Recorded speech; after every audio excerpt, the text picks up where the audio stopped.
But for you? The waterfront hiring halls. You're kidding, Detective. We haven't seen him here since he married Mink and la-di-da. Robert's dreamboat come in, huh, Detective? Dead wife, live money, huh? Finally, a man on the docks. A man loading cargo. A man who knew Robert like he was his brother. Like my brother. We loaded junk together. We dreamed together of faraway places and girls with bells on their toes. Well, where is he? Holed up with a bag of gold and a golden girl in some hole on Park Avenue. Like I'll be someday if I'm a good boy. By the way, I'm Marty Dixon, and you're a cop. But you got a name, huh? Danny Clover. Danny Clover. They tell me you used to room with Burton. Uh-huh. We shared everything. A room, old comic books, girly magazines. Sometimes we shared our friends, until... Till he married Laura? That part of himself he kept to himself, like I'll do someday. You won't begrudge me that, will you, Danny? Like I don't begrudge my friend Robert, who's like a brother. Tell me about their marriage. It's been in the society columns. You tell me, because you knew him so well. Gladly. I've just been waiting to be asked. I'm tired of thinking about it in the loneliness of my room. Their marriage was champagne and antique mirrors and velvet carpets. Sometimes he and Laura would come down and share the crumbs with me. That was gay. Why do you need to know nice things like that? Because we think he murdered Laura. Boy, that crawling, no good... What's the matter, Marty? You want the killer? I'll give him to you. Where? I'll give him to you because that he shares with me. He comes to me, says he's in a little trouble. Well, I put him up for a couple of days. Sure, I'll put him up. Where? In my room, 1823 West 6. You know something, Danny? I'm glad you found me. Cross my heart, I'm glad.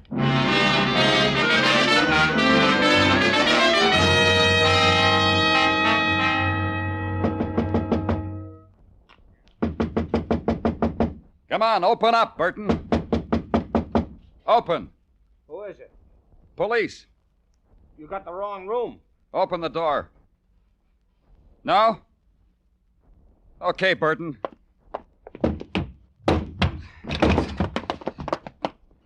Let's go. Not gonna be that easy, cop.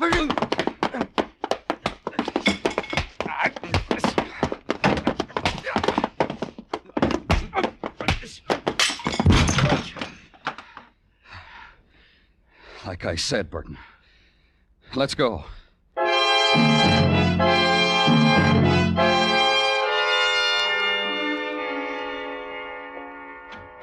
In here, Burton. Hi, Danny. Brought Burton along because he wants to talk to us. Good. Sit down, Burton. Over there. Thanks.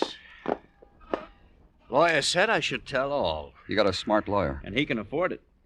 How many millions does your wife leave, Burton? 7 or 10?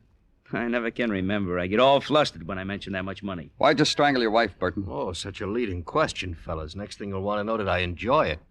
Did you enjoy it, Burton?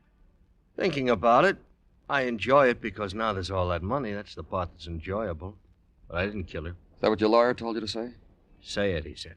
If you didn't do it, my boy, he said, say it. How about that bathrobe cord? Whose bathrobe? Mine, fellas. Who registered at the hotel with your wife? I did, fellas. I've been telling the police that for 6 hours. You got a pretty nice place on Park Avenue, Burton. Why pick a flea bag? Salt air, fellas. The commonplace things. Laura and I enjoyed it.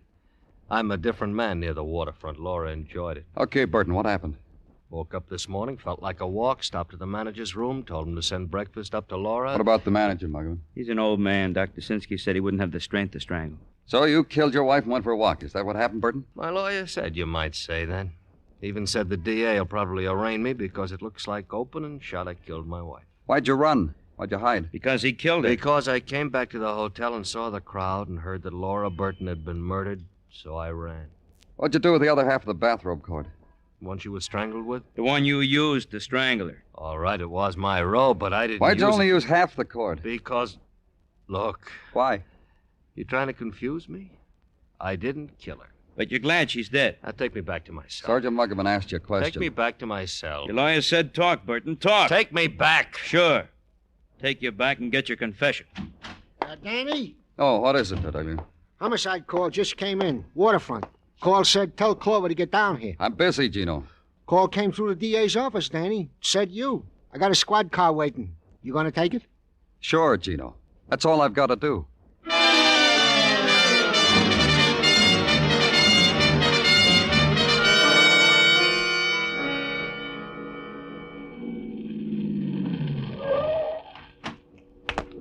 I've been waiting for you, Lieutenant. It's right down the alley. Thanks, officer. I was just making the beat and stopped here for a drag and a cigarette. I was just checking. Routine, you know, Lieutenant? You stopped for a drag. Yeah, that's right, Lieutenant. Well, when I lighted up the light from the match... anyway, there she was, laying there. I thought she was a drunk, told her to move on. I poked her. Maybe I shouldn't have done that. This is the way you found her? Yeah, just like that, Lieutenant.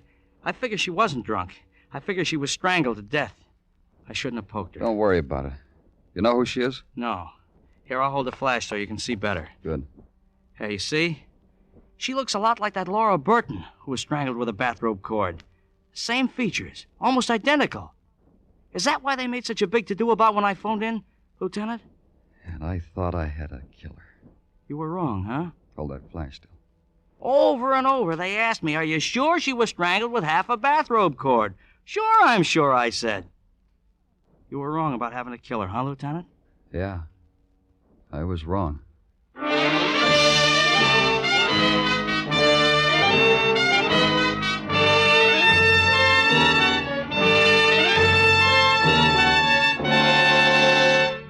You were listening to Broadway's My Beat, written by Morton Fine and David Friedkin, and starring Larry Thor as Detective Danny Clover.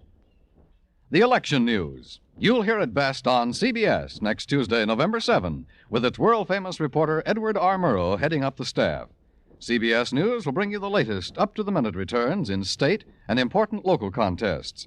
Be sure you get the election news fastest and the most accurately next Tuesday night. You'll hear it best on CBS.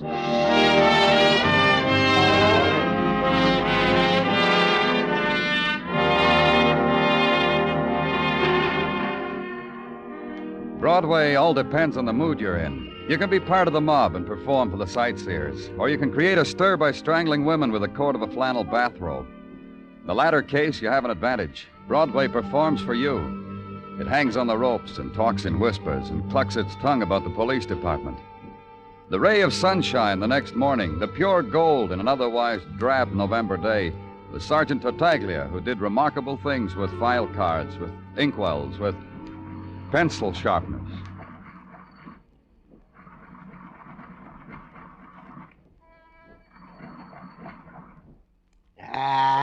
What's the matter, Gino? This pencil sharpener, Danny. A veritable ogre of pencils. Chews them up and gives no points in return. I've been waiting for you to come in, and I've been sharpening your pencils. I'm here now, Gino. Huh? Well, you said you were waiting for me. You got something to tell me? Roger. Then tell me. Wilco. Of the matter of the girl who was strangled in an alley. Her name was Annalise Sisler, a name known most especially to Precinct 45 for various and sundry misdemeanors. Go on. Technical ask that it be pointed out to you that Miss Sisler had physical attributes which were also observed on Laura Burton, also deceased. Uh-huh. Such as, to wit, maybe the killer strangled the wrong woman the first time because both were blonde, both had blue eyes, both approximately the same age, same height, same weight, both strangled, and both by opposite ends of the identical bathrobe cord. You know, Danny, this brings to mind a famous case which involved Mike Schreck, the bald-headed... Tartaglia. Well, it was almost the miracle detective from Philadelphia's undoing, Danny. If he hadn't disguised himself in the nick of time as a midget... Get on with it, Gino. To wit, the DA has released Robert Burton as a murder suspect since he was in the pokey at the time of the murder of Miss Sisler. And since the murder weapon which killed Miss Sisler also killed Laura Burton. Okay, what else? What else is that Miss Sisler's last known address, according to the records of the 45th Precinct, is the Kenneth McManus Masseur Parlors on East 34th Street. How'd I do, Danny? Great, Gino. I'll get you a new pencil sharpener.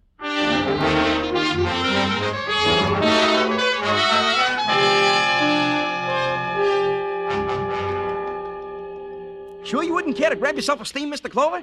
Then a nice salt rub from the salty hands of one of my experts? All in the house, of course. All I and want you can is- get your suit clean and pressed while being catered to. We think of everything in this calling. Look, And we got a ladies, too, in case you got a wife or a girlfriend or something else on the plump side. But for them, we got home permanents while being cooked and mulled and freshened up. That's all of it? You through? Yeah. Yeah. Can't tell you, huh? All you want is what do I know about Annalise Sisler? That's all. Murdered, huh? In an alley, huh? Well, such a good worker. One of my best. Little Annalie in such demand. By whom? Ladies. Fat ladies, skinny ladies, happy ladies, sad ladies. Little Anna Lee had a way with a steam cabinet. They always asked for her. She finished her work last night, punched her time card, waved goodbye to you from the door. That's right. She did all that, just like you said. Oh, but you got one detail wrong, Mr. Clover. She didn't wave goodbye. Wrong again. She waved, but not last night. 5 months ago. She heard a call from somewhere deep inside her. She left my employee to answer it. You'll explain to me about the call. Happens to girls like little Anna Lee. She heard a call to be a photographer's model. Nice, clean work. You wouldn't know where. Wrong again. With Leroy, the photographer, on West 10th. Can't inveigle you into a steam, huh, Mr. Clover?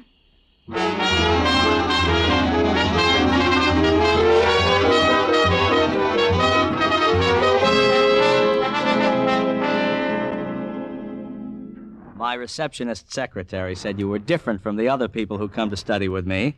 How much are you different? This much, Leroy. I've photographed those, too. Police badges, yes, in my formative stage, when I was desperate, naive about subject matter. But now you're doing better, huh, Leroy? Oh, much, much. As witness this mass class. 3 models, assembly line methods, pardon me. Try one from the floor, Mr. Holmes. And this time we'll shoot it with film, shall we, Mr. Holmes? That's right. Yes, it's better with film. Now, Mr. Clover, where were we? You had a model. Oh, that's why you're here. You want stuff about Anna Lee. Now you know. Wonderful girl. Ordinary, but wonderful in such a wonderful way. The textures, the highlights, the shadows. Yes, we miss Anna Lee, don't we, Mr. Holmes? Of course we do. Ever done art studies in a prison cell, Leroy? The texture, the highlights, a man like you could do wonders. You mean because I don't nudge up to your questions, you'd do that to me? You'd, Uh-huh. Hold my camera, Mr. Holmes. Thank you. Now look here, Mr. Clover. I don't believe it. Oh, I'm not going to hit you. Don't fear. I'm just going to tell you off. Anna Lee Sizzler was our favorite model. We've lost her. We've mourned for her for 5 weeks now. What? 5 weeks ago, she said she had something much better than us. I pleaded with her, tried to bribe her to come back to us, even went to her apartment, my arms full of goodies. She slammed the door in my face. Her apartment, where is it? 1923's 32nd top floor in the rear. Wonderful subject matter, but you don't care. All you care about is murder, spoiling things like that. That's right. Yes. You can give him back his camera, Mr. Holmes. Leroy just told me off. East 32nd, top floor, in the rear. The door open. And a woman in the room, her back to you, not hearing you walk in. A woman intent on grubbing through the open drawers of a bureau, finding things, holding them close for an instant, tossing them on a pile of stuff already on the floor, grubbing for more.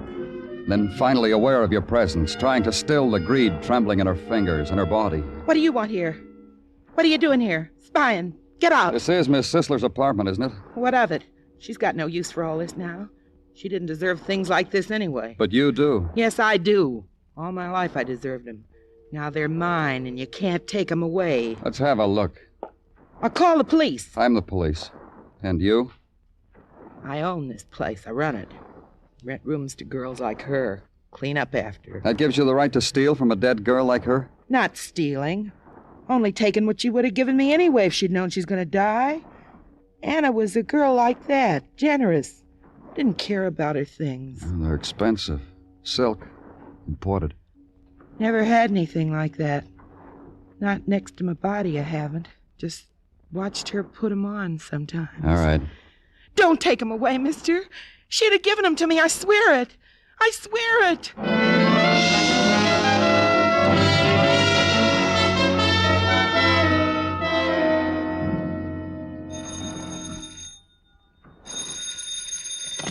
Danny Clover speaking. This is Gordon, Danny, the lab. Come across the hall for a minute. I have something to show you. What? The lady's slip you brought in, the underwear. Don't walk, run. Gordon? Hello.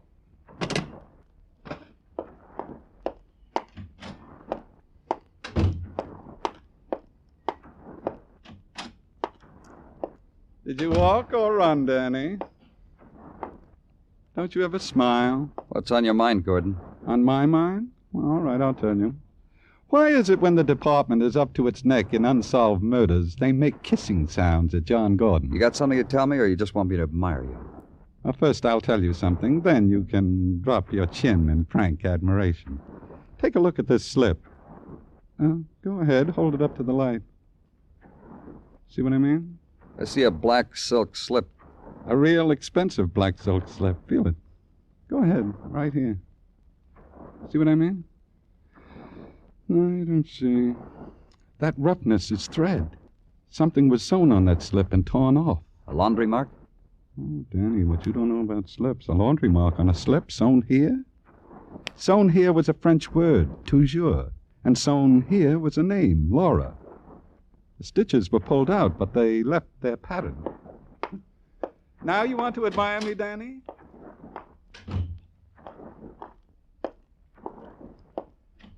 Tartaglia. Hey, Gino, where are you? What do you want, Danny? Call the Seaboard Shipping Line, Gino. Get the dock foreman and ask for Marty Dixon. Well, suppose they won't call Marty to the phone, Danny. Dixon's just a stevedore. That's what I'm counting on. Leave word. Tell him it's urgent. Say Robert Burton wants to see Dixon as soon as Dixon gets off from work. Roger, Danny. And also Wilco. It was 4 o'clock when Muggavan called in. He'd just seen the dock foreman at the Seaboard Shipping Line hand Marty Dixon a note. It was a few minutes past 5:30 when Muggavan called back again. The quitting whistle had just blown down to the waterfront, and Marty Dixon had just punched his time clock. It'd take him 25 minutes to get to Burton's mansion on Park Avenue. It took me 10 minutes. Robert Burton said he was glad to see me. We could talk in privacy. Laura's sister was judging a dog show on Long Island, and he'd given the servants the day off to grieve his wife's death. So we can talk in privacy, Danny, but you know what? What? You didn't have to come back and apologize for the rough way you fellas treated me. I understand these things. I didn't come back for that. Oh. Got something on your mind, Danny? Tell me, I can fix it. I got nothing but money. $8 million and change. $8 million. And that's what the taxes skimmed off. Tell me, Danny. I know who murdered your wife. And you want a reward. How much you want, Danny? That's besides the gold watch I already got in mind. How do you want it engraved, Danny? And a matching gold cigarette case, too. Anything. Because I'm indebted to you, fella. Don't you want to know who murdered your wife? I figure you'll tell me when the time is right, fella. Tell me and let's forget all about it, huh? I'll tell you, fella. You did. You murdered your wife. Oh, Danny. You know better. How could I have killed Laura? Same guy who killed her strangled that girl in the alley. Even the DA knows that. What's the matter? Is he on your back for a killer? No. Matter of fact, he gave me permission to pick you up for murder. All this magnificence around here make your head spin, huh, fella? You tried to give me trouble before, Burton. Remember what it got you? Well, this time I got something better. I heard you've been admiring that tapestry, Danny. It's worth maybe 60 G's. How would you like to use something like that for a bath towel and not worry about it, huh? Like it, wouldn't you, Danny? You would, wouldn't you? Tell me, how do you figure I killed my wife? Like we told you before. Strangled her in that flea bag. Your pal, Marty Dixon, wants to come in, Burton. How come you're so good, Danny? You stand here, talk to me, hear some chimes, and know it's Marty. How do you do things like that, fella? Open the door for him, Burton. Yeah, I will. What do you know? Hi, Marty. Come on in. You're real good, Danny. Hello, Marty. What goes on here? It's this way, Marty. The DA's on my back. I need a killer. Isn't that right, fella? Yeah. Yeah, that's the way it is, Marty. What does he know, Burton? Let me. I know Burton strangled his wife with half that cord. Gave you the other half so you could strangle that Sisler girl. Had it all arranged. How could the DA indict Burton when it was obvious the killer was still on the loose? You know a lot. How is it that you know a lot? That Sisler girl had an expensive slip that once belonged to Laura Burton. How long did it take you boys to find a girl who had the same features as Laura, to make it look like a killer had strangled the wrong girl when he killed Laura Burton? Oh, it didn't take you very long to find her, did it, Marty? A couple of weeks. Then you wined her and dined her. Oh, I helped, didn't I, Marty? Gave you my wife's cast-off clothes so you could give the girl presents. Make her love you. You making a deal with the cop, Burton? He likes nice things. I'm in a position to give him anything he wants. Me too. Because everything you got, I got half. That was the arrangement he made when we started this thing, Clover. When did all this happen, Marty? It happened, and that's the way it is. I didn't sign anything. I don't remember doing that. Anyway, you're a murderer. Man in my position can't have any truck with murderers, and that's why I'm giving you to the cop. You know, when I got a message this afternoon, I figured something had gone sour. So I brought a friend. Marty, Don't be crazy. Clover, don't go for your gun. I kill cops, too. Look, Marty, we were having a joke, weren't we, Danny? Listen to me now. Marty.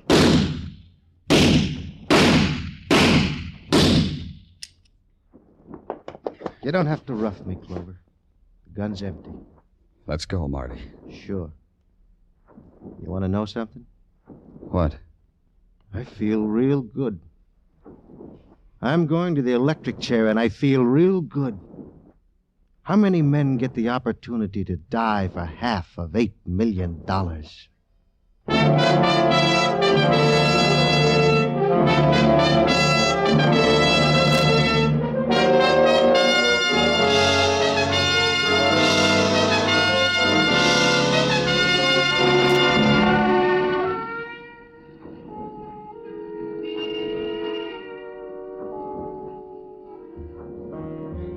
In the minutes before dawn, Broadway lies huddled in a dreamless sleep. It's the time of the long black night, and no stars, and the muted wind. And on the wind, the sly whispers. Start running, kid. You'll never get home again.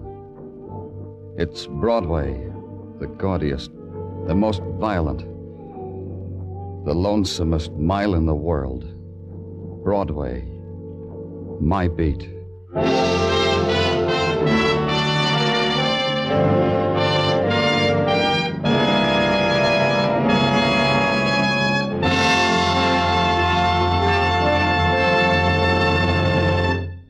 Broadway's My Beat stars Larry Thor as Detective Danny Clover with Charles Calvert as Tartaglia.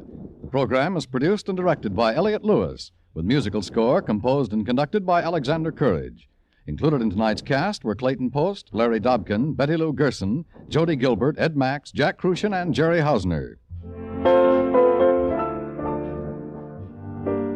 Every Saturday night, Americans from coast to coast play Sing It Again. Do you? Well, if you don't know the fun and excitement you're missing. Not to mention radio's largest cash award if you can name the Phantom Voice.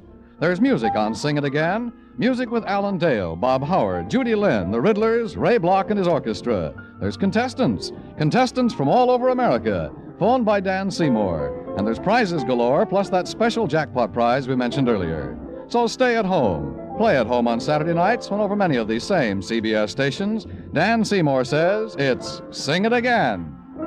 Dan Coverly speaking. This is CBS, where yours truly, Johnny Dollar, brings adventure Saturday nights on the Columbia Broadcasting System.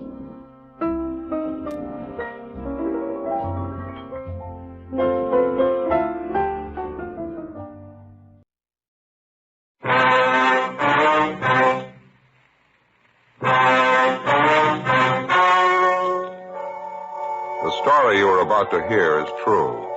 The names have been changed to protect the innocent. Fatima Cigarettes, best of all king-size cigarettes, brings you Dragnet on both radio and television.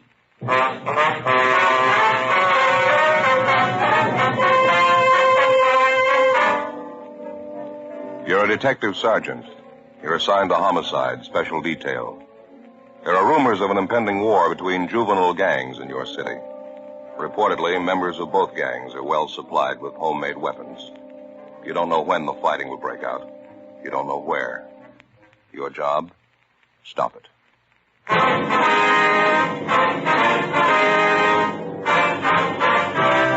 Dragnet, the documented drama of an actual crime. For the next 30 minutes, in cooperation with the Los Angeles Police Department, you will travel step by step on the side of the law through an actual case transcribed from official police files. From beginning to end, from crime to punishment, Dragnet is the story of your police force in action. It was Tuesday, October 14th. It was cloudy in Los Angeles. We were working a special detail out of Homicide Division. My partner's Ed Jacobs. The boss is Captain Lorman. My name's Friday. It was 1:18 p.m. when I got to 2015 East 1st Street, the second floor. Hollenbeck Juvenile Division. Joe? Hi. What'd you find out? Nothing yet. Gardner had to go next door. He'll be back in a minute. Give us a rundown on the thing. Friday? Ed? Hi, Gardner. Hi, how you doing?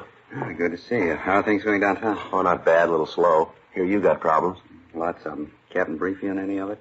No, he told us to check with you. You'd fill us in. Said maybe you could use some help. All we can get. We're sitting on top of a bomb out here. We don't know when it's going to go off. What's the pitch, Gardner? Juvenile gangs, 5 of them this time. The way we get it, they're ready for trouble, all of them. High school kids? Most of them. Some of them are in junior high. Well, how come 5 gangs? What are they planning, a free-for-all? It's a long story. They've been building up to this thing for months, all East Side kids. We hear it's supposed to be an open war. Mm-hmm. Here's a list of the different gangs involved. Thanks. You can see there, same crowds we've been riding herd on for the last couple of years. Uh-huh. We've got the Purple Heart Gang, the Blue Devils, the Apaches, Happy Valley, Rose Hill. Here's the breakdown on each one of them. Hard to get exact figures, but we think it's fairly accurate. Mm-hmm. Purple Heart Gang, 26 members. Leader Harold Fry, age 17. Blue Devils, 18 members. Leaders Jack Holland, age 17, and Bertram Willis, 16. The Apaches, 22 members. Leader Robert Lawson, 17. They're supposed to be the strongest bunch. Well. Happy Valley Gang, 20 members. Leaders Roy Martin, 16, and Joseph Gomez, 16. Rose Hill Gang, 16 members. Leader Thomas Resnick, 18. Yeah. Well, what's behind it, Gardner? I mean the gang war that they're supposed to be planning. A lot of factors enter into it, I guess. It's my own idea. The Apache Gang's doing most of the promoting. What's the object, anyway? The usual big shot ideas some high school kids get. The Apaches figure they're going to run the whole east side. They've already scared the Happy Valley Gang and the Blue Devils into joining up with them. Well, how'd they manage that? I'd like to find out myself. Well, how about the other 2 crowds there, Rose Hill and the Purple Heart Bunch? The story I get is they won't come in with the Apaches. That's supposed to be the reason for the war. Either they join up with the Apaches or they fight them. That's the warning they got. Really playing it big time, huh? All the way. 16, 17-year-olds. They got gang lieutenants. They got their own cars, their own hideout. Some of them even have their girlfriends running with them. Same age. None of them over 17. Where'd you get your information, Bill? Half a dozen kids. Most of them from the Blue Devils and the Happy Valley Gang. They were mixed up in a couple of after-school fights in Hollenbeck Park. The stories they gave us are enough to curl your hair. Yeah, how do you mean? About the big war they're going to have. One of the girls we picked up gave us most of it. 15-year-old. Says her boyfriend's one of the big shots with the Blue Devil. What she had to say? Talked about it like it was some kind of a game they were playing. Yeah. Said the Rose Hill and the Purple Heart gangs were teaming up so they could stand up against the other 3. They've been getting ready for the war for 6 weeks. They're really organized. I don't get it. Who's doing the organizing? Who's promoting it? I got an idea about that. We'll get to it in a minute. Take a look at these over here. Yeah. Samples of the different weapons the gangs are getting together for the big fight. Crazy kids. Brass knuckles. Homemade saps, all kinds. Well, what's this here, Gardner? Have a look. Homemade stiletto. Good 6-inch blade. Kids are supposed to have dozens of them. Another one here. Look at this. Ice pick. Anything you can think of, you name it, we got it. It's going to be wholesale murder if we can't find a way to stop it. You been able to figure what the real trouble is, Bill? I got an idea, yeah. You asked about the gangs teaming up a minute ago. Yeah. We figure we got a young Hitler on our hands. A kid by the name of Robert Lawson. He's supposed to be the ringleader of the Apache gang. Moved in about a year ago from the Middle West. How much you know about him? Wrote a letter to the city he originally came from. Nothing but trouble back there. Bad juvenile record. We've talked to the boy a couple of times. His parents, too. Didn't do much good. Never had enough to file a petition on him and bring him to the attention of the juvenile court. We know he's responsible for a lot of the trouble we got, but he always has some other kid do it for him. Never does it himself. You think he's responsible for working up the gang war ideas, eh? We figure he's our biggest problem. We've tried everything to reach the Lawson kid and settle him down. Checked with the teachers at his school, the principal, vice principal. They can't handle him. They figure on expelling him if he doesn't straighten out. How about the other youngsters in these gangs? I mean, besides this Lawson boy here. We've got notifications out for them and their parents. They're supposed to be in here tomorrow night at 7:30. Maybe we can break Lawson's hold on these kids. Sure got me. What's the matter with this Lawson boy's parents? Don't they know what's going on? Can't they control him? We tried to talk to the parents. They think we're wrong. They're proud of the kid. He's got a high IQ. They think he's a natural-born leader. Oh, sure. Yeah. The mother says people just don't understand the boy. Well, maybe you should have told him. Huh? San Quentin's full of people we don't understand. The following night, Wednesday, October 15th, the members and ringleaders of the various juvenile gangs, along with their parents, showed up at Hollenbeck Juvenile Division as requested. In questioning each of the youngsters, we definitely confirmed the reports we had of the impending gang war. The interviews also revealed that if and when the fighting did start, it would be more serious than we at first figured.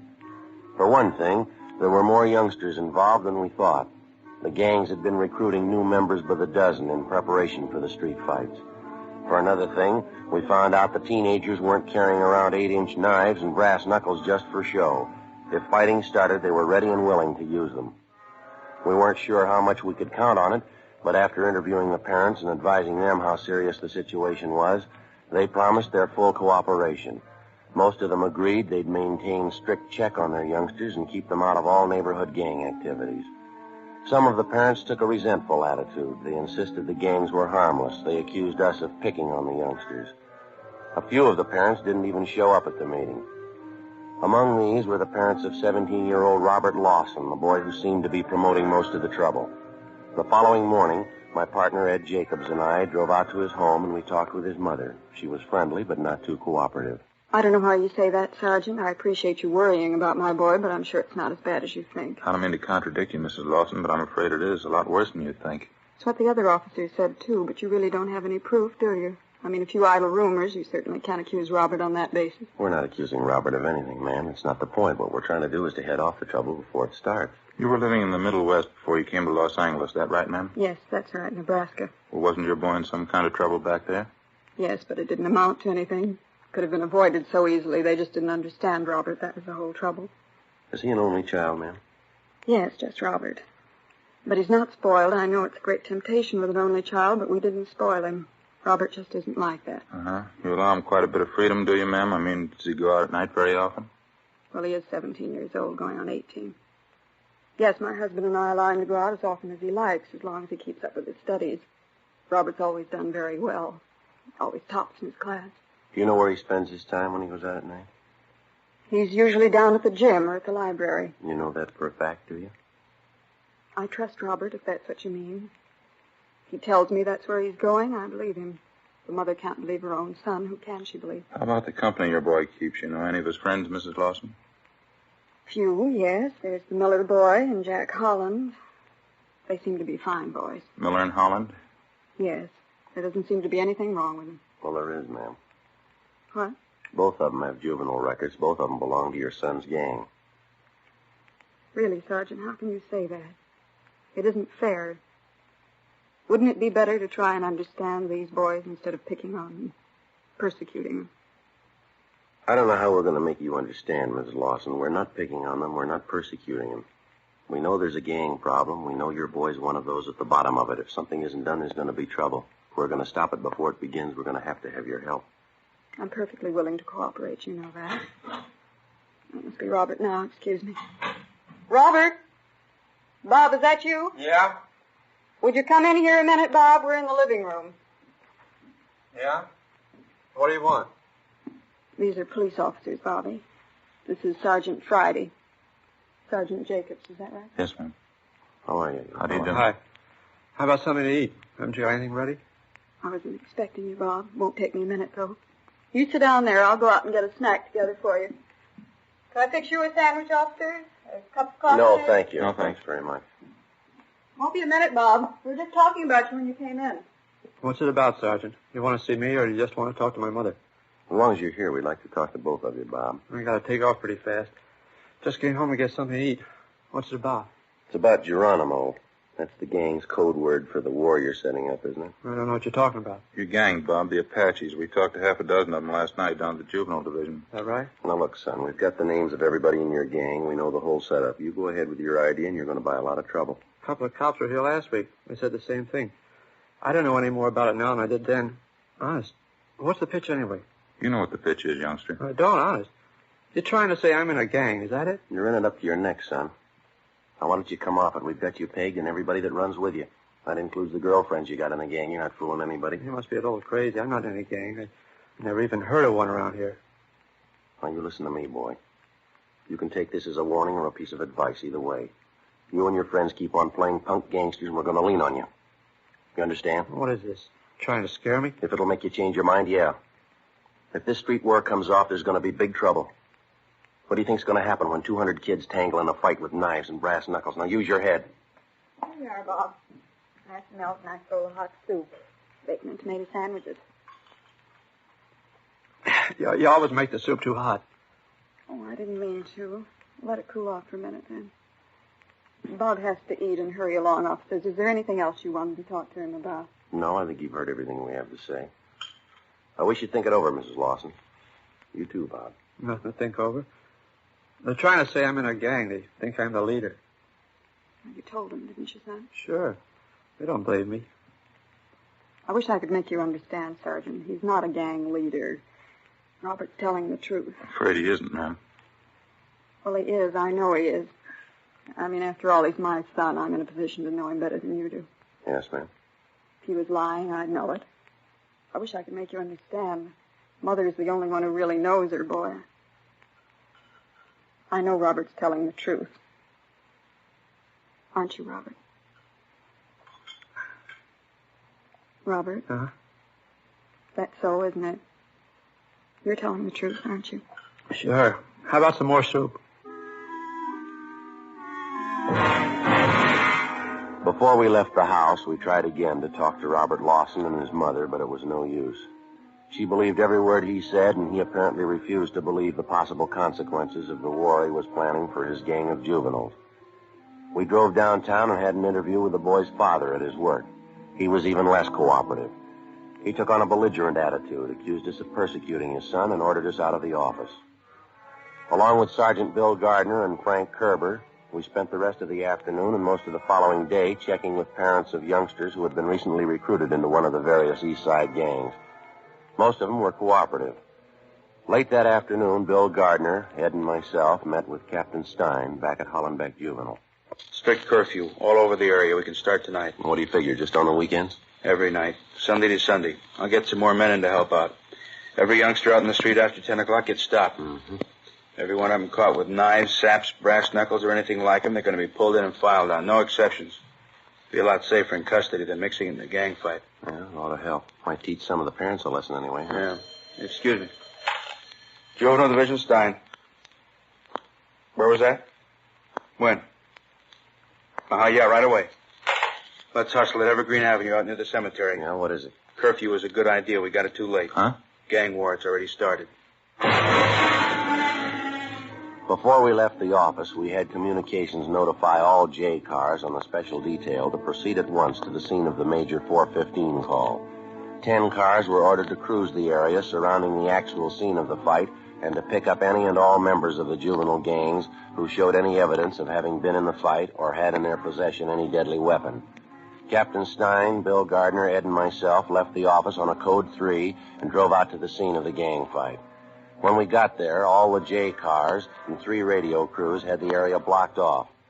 An ambulance crew was treating more than a dozen youngsters who had been injured during the fight. One of the youngsters had a lacerated eye. He'd been blinded. Most of the other victims would carry scars for the rest of their lives. The juveniles who'd taken part in the battle and who'd been lucky enough to escape without serious injury were being loaded into the J cars and the radio cars. They were to be removed to juvenile headquarters at 1335 Georgia Street for further investigation. Together with Bill Gardner and Frank Kerber, Ed and I began covering the area, collecting dozens of homemade weapons used in the gang fight. They'd be turned over to Pete Brown, Hollenbeck Juvenile, to be booked as evidence. Joe? Yeah, Ed. Come here a minute. Over here.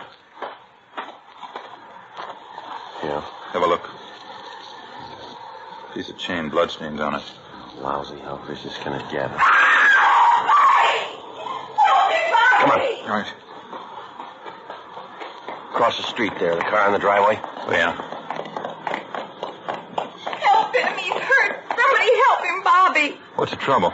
Bobby, he was in the fight. One of the gang, they stabbed him. He's in the car. Come on. What is it, Joe? Take a look. The Lawson boy, huh? Yeah, knife in his chest. Want me to get the doctor? Yeah, call the coroner, too.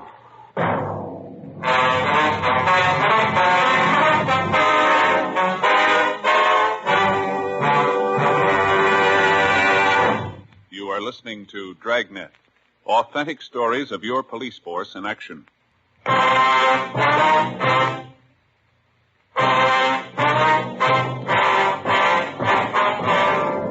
Thursday, October 16th, 5:35 p.m. After the discovery of Robert Lawson's body in the car parked in the driveway adjoining the cemetery grounds, Ed brought the doctor over from the ambulance. The 17-year-old Lawson boy was pronounced dead.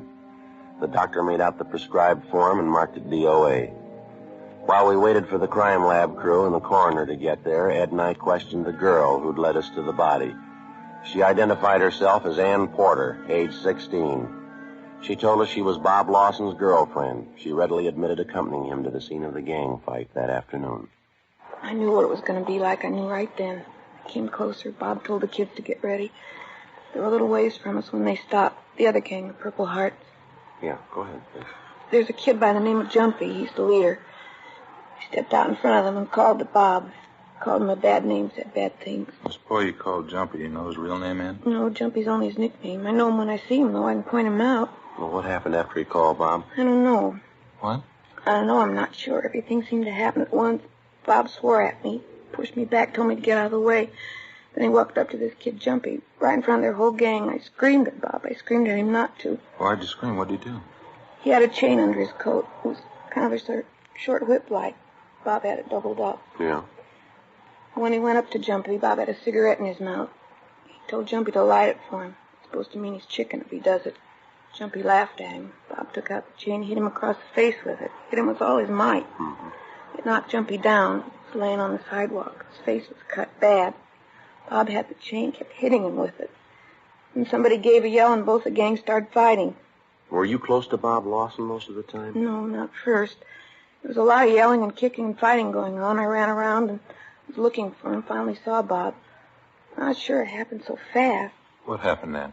I'm not sure. I thought I saw Jumpy pull a knife on Bob. Long and thin, maybe an ice pick. Yeah. Bobby was still hitting with the chain. It looked like Jumpy hit Bob in the chest with something right over the heart. Bobby stopped. Jumpy did it again. Bobby got white. He looked sick. He turned around and started to run. Well, what happened then? Bobby kept running. I knew he was hurt. I went after him. I saw him fall, but he got up. He kept running. Then one of the other gang grabbed me. They hit me. It's all right. We understand. I didn't find Bob until the fight was over. I heard the cops' cars coming, sirens, coming around from everywhere. I felt sick. I finally found Bob, though. He was laying in the back seat of the car, just laying there. And that's when you called out? Yes. I guess I knew it.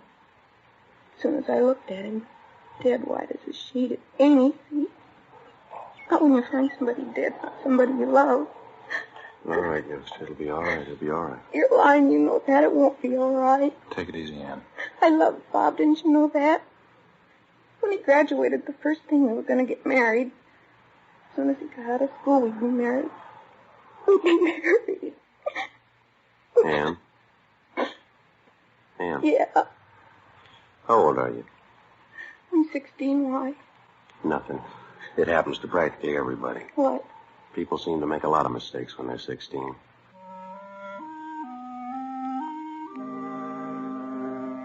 "6:30 p.m. The crime lab crew arrived, took pictures of the entire scene along with all physical evidence, and dusted the murder weapon, an 8-inch knife, for fingerprints.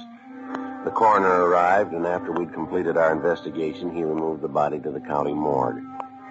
Along with a policewoman, we took Robert Lawson's girlfriend, 16-year-old Ann Porter, down to Georgia Street Juvenile Division to the assembly room.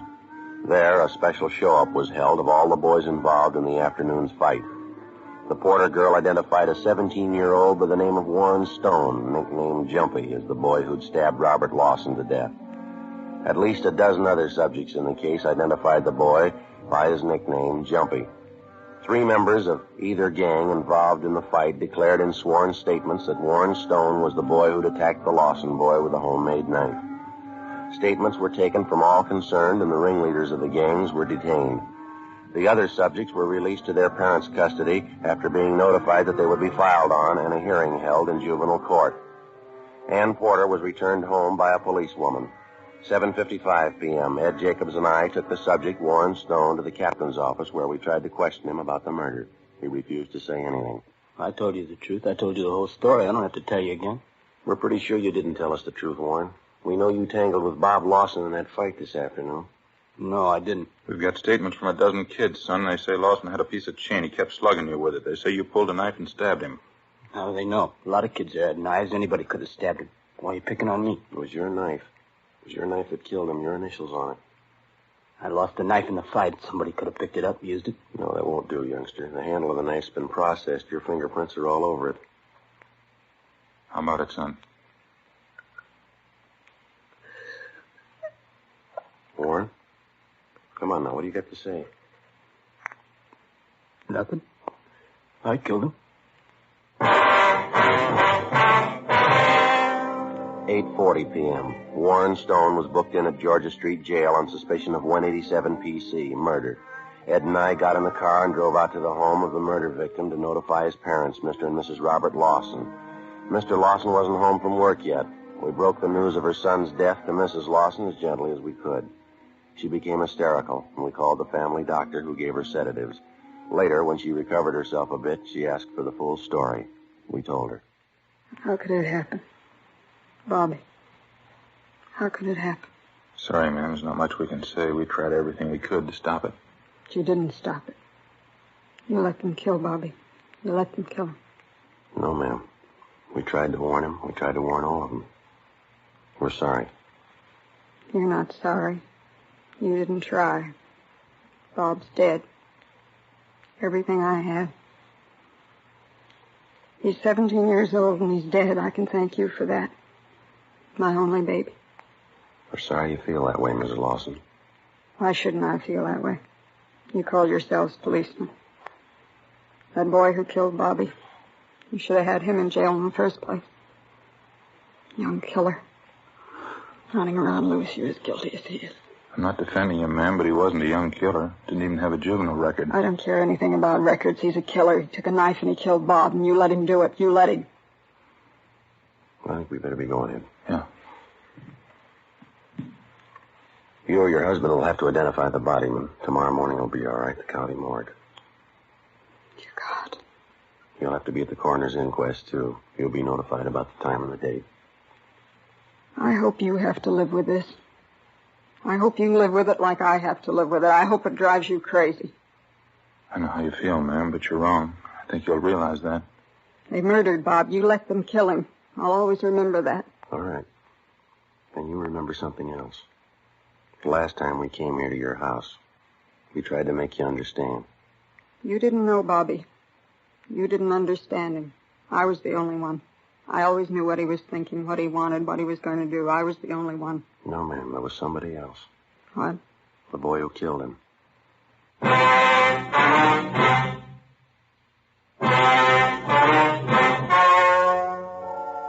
story you have just heard was true. The names were changed to protect the innocent. On November 7th, the hearing was held in Juvenile Court, Department 38, City and County of Los Angeles, State of California. In a moment, the results of that hearing.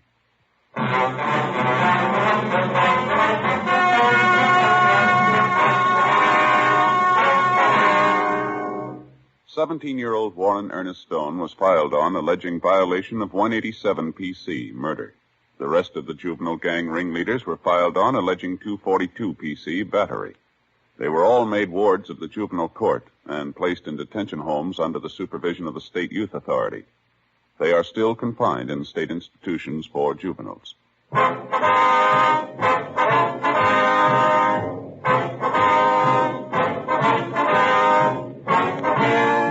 You have just heard Dragnet, a series of authentic cases from official files. Technical advice comes from the Office of Chief of Police W.H. Parker, Los Angeles Police Department. Heard tonight were Barney Phillips, Charles Smith, and Eddie Firestone. Script by Jim Moser. Music by Walter Schumann. Hal Gibney speaking.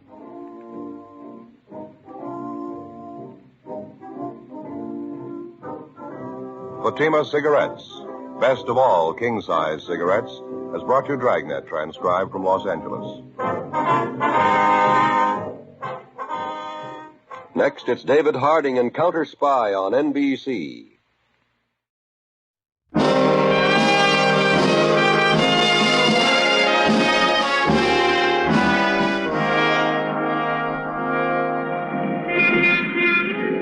Broadway's My Beat, from Times Square to Columbus Circle, the gaudiest, the most violent, the lonesomest mile in the world.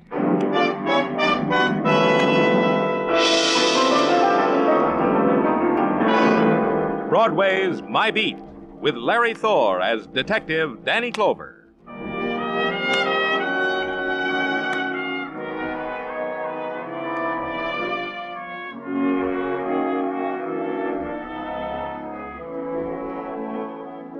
In springtime's early morning, Broadway depends upon the mood you're in. Now the seesaw of color is gone, the riot of night sounds is stilled, and the revelers have found their sleep. There's nothing here but litter and mist and the beginning sunlight. But it's the start of an April day. That's something. You walk into it. And there's something else. The man standing against the lamppost, staring, hands locked in back of him, and last night's newspaper trapped against his leg. Walk past him quickly, kid.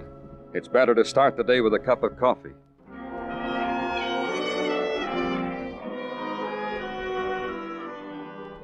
I didn't have time for coffee. The call came while I was pouring the cream. The call with a code number that said homicide, that said an address on Fifth Avenue, that said get there. And get there and get ushered into a room and into the presence of a man who uses words instead of numbers in describing death. Here's a gun that did it, Danny. Revolver. 2 shots missing from the chamber. One killed him over there on the bed. We're still looking for the other slug. Who is he, Muggavan? Philip Hunt. Securities, investments. Retired about 2 years ago to try to enjoy himself, the maid said. The maid called it in. Oh. But what else? Plenty. And let's go. I'll show you. It's down the hall. Big party here last night, Danny. Glasses, scotch, bourbon, gin, cigarette butts, gold-tipped, cork-tipped, lipstick-tipped. Oh, this too. Oh, pocket lighter. Fancy one. Give me a light one. Thanks. Yeah, real fancy. And Evans. Catchy engraving on it. From Barbara to Willard. It'll have to be traced. Mm-hmm. Found it in the bathroom in the shower stall. Doorbell. Maid'll get it. In here, Danny, the library. Who are they? Well, the girl stretched out on the couch is a niece of the dead man. Name's Lois Hunt, the maid said. Lives here. Him, the soldier over there on the chair. The maid didn't know him. Never saw him before. Well, how about the rest of the people at the party? Nothing there yet. Maybe the girl and the corporal will know when they come to. Dr. Sinsky gave him a needle. A needle to a couple of drunks? What are you talking about? They're not drunk. Their drinks were doped. Here, the girl's glass. Smell. The corporal's the same. Dr. Sinsky said it's fortunate he got here in time. Then the gathering together of the police reporters and the press photographers. The statement for the noon editions, the jolly farewells over the dead, and the promise of the mention of your name. The bribe for more detail, more, you know what, Danny, gotta compete with the comics, kid. And the walking away from it.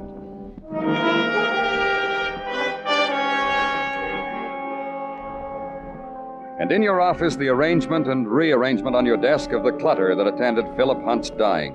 A cigarette lighter, a gun fired twice, 2 glasses stained with death. And a few hours later, the quiet opening of the door, and 2 kids stand waiting, bewildered. Their eyes not touched by the morning light. Dr. Sinsky said it was all right for you to interrogate us now. He said... Oh, come in, Miss Hunt. Corporal. Sit down. Thanks. You sure you feel all right, Miss Hunt? No, I'm fine. Just a little dazed. I've had other mornings like this. Maybe not quite so sad. Uncle Phil dead. You, Corporal? I'm fine, sir. Just fine. Oh, he'll be all right. Dr. Sinsky's a good man. You two known each other long? Been going together a long time? Yes, sir, a long time. Maybe 5 or 6 months. I saw Lois at a USO dance. You're lying, Tommy. Don't tell a man a lie. I know what I'm doing, kid. Just let me... Maybe you don't, Corporal. You tell me, Lois. I only met Tommy last night. He was sitting at a bar, lonely, kind of lost. Made him so attractive. I'm rich. I bought his drinks. Then you took him to the party at your home. There wasn't a party. We made it up as we went along. You know, bar hop. Picked up people who said funny things. I took them home because I wanted to celebrate Tommy, the nice corporal. It wasn't a pickup, sir. Lois is a fine girl. She's Sure not... I am, Tommy. You're sweet. Was your uncle at the party, Lois? We crashed in on him just as he was getting ready for bed. We all kissed him goodnight. That's how gay we were. We all kissed my uncle goodnight. That's how you left him, going to bed? Yes, sir. Then you rejoined the party. Yes, sir. Well, this gun, Is that the one that killed my Uncle Phil? you know the gun? It was given to my Uncle Phil by his employees. They know how he loved guns. You know the gun, Corporal? Yes, sir. Lois took it out of the case so I could show the party how a soldier uses a gun. Who'd you show your tricks to, Tommy? Who else was at the party? I don't know, sir. Honest, I don't know. How could he know them if I didn't? They were strangers, funny party strangers. We had fun. Yes, sir, just fun. Then I passed out. And Lois was sitting there already passed out, with a book in her lap. She'd been reading poetry to me, and she passed out. And I laughed, I remember, and... Danny, Pardon me. Danny, they have traced the cigarette lighter from descriptions distributed hither and yon by calm, efficient men on the beat. Oh, you'll tell me, huh, Sergeant Tartaglia? Sold by Tiffany's to one Willard Jordan, 2346 East 80. Steady customer by Tiffany's. Me, I only gaze in their windows on Sundays. All right, I'll check it. Do that, Danny. And also bid adieu to Miss Hunt. Her wealthy lawyer has put up bail for her. And the corporal? No, arrangements have been made with the military. Him we can keep. Bail is only for the likes of Miss Hunt. Yeah. Take care of things. Be calm and efficient while I'm out, Tartaglia.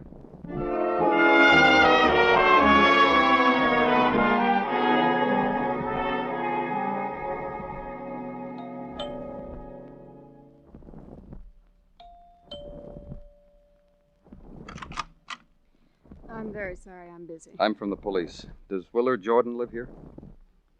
Yes, he does. I'm his wife. What is it? May I come in? I suppose so. We'll talk here if you don't mind. I'm getting ready to go out. What is it you want? Is your husband home? No. You'd better stop in another time, Mr. Clover. Where is your husband? I don't know. I didn't invite you to go in there. Where do you think you're going? Is he your husband? Pepe, I told you if you stared in that mirror once more, I'll scream. Sit down. Sit down and drink your drink.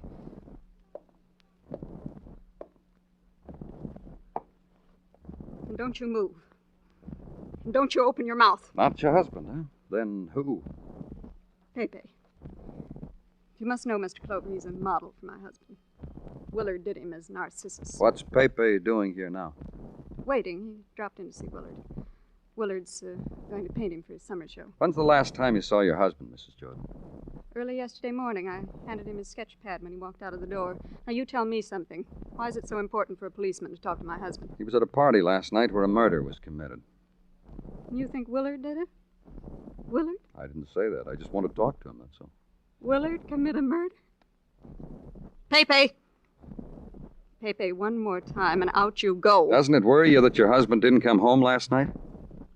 Why should it worry me? What do you mean? Willard has not come home like this before? Oh, I see what you mean. Yes, Willard stays way off and he's a roamer. He goes places, talks to strange people for material to paint.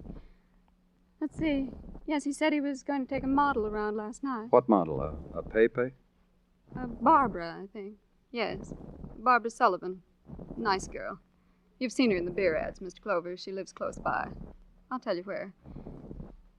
If she knows where Willard is, phone me, let me know. Will you? Of course you will.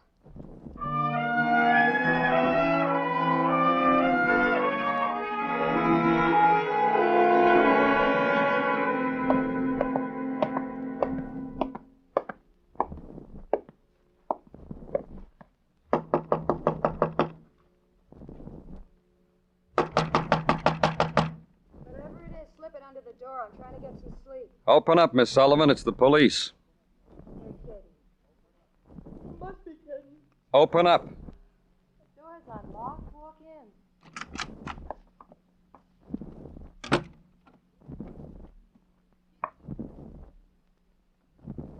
This is me.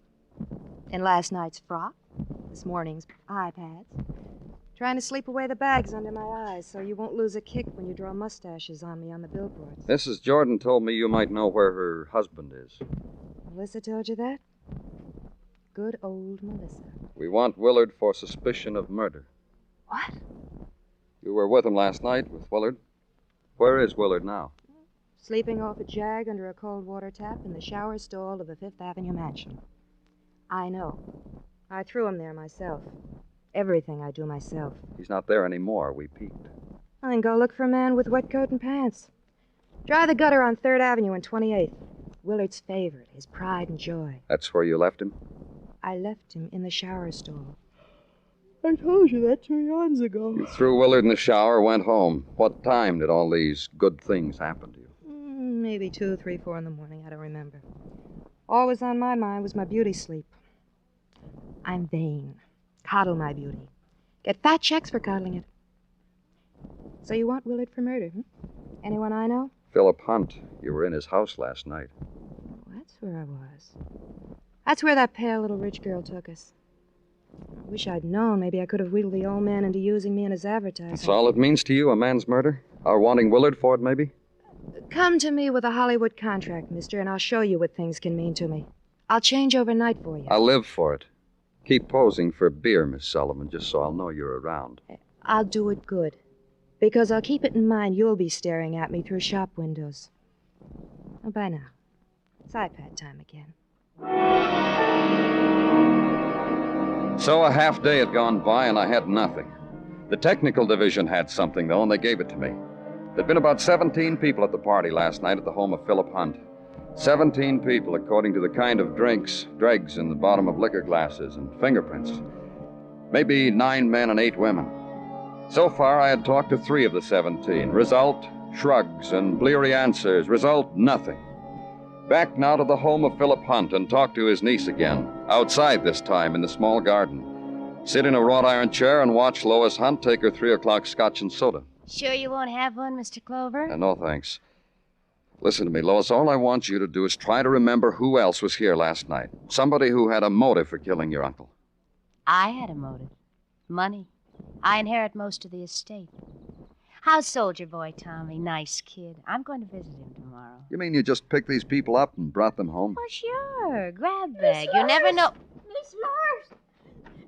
In the guest house. What's the matter, Francis? I was cleaning. Please look.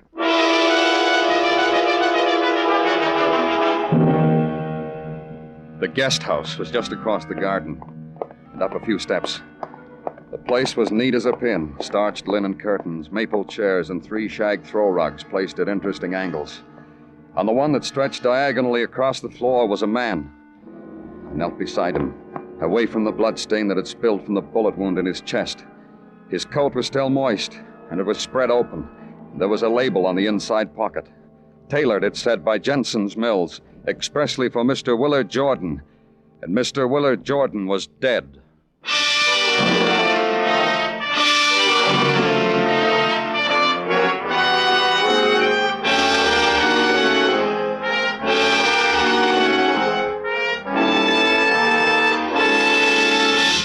You are listening to Broadway's My Beat, written by Morton Fine and David Friedkin, and starring Larry Thor as Detective Danny Clover. With the kids of the Beverly Hills Beavers to the right of him and those 2 curious revenue agents to the left of him, Jack Benny meets plenty of trouble this Sunday night on CBS. Be listening, be laughing with the Jack Benny Show tomorrow night. And be with us, too, for the fun with Eve Arden as our Miss Brooks on most of these same CBS stations.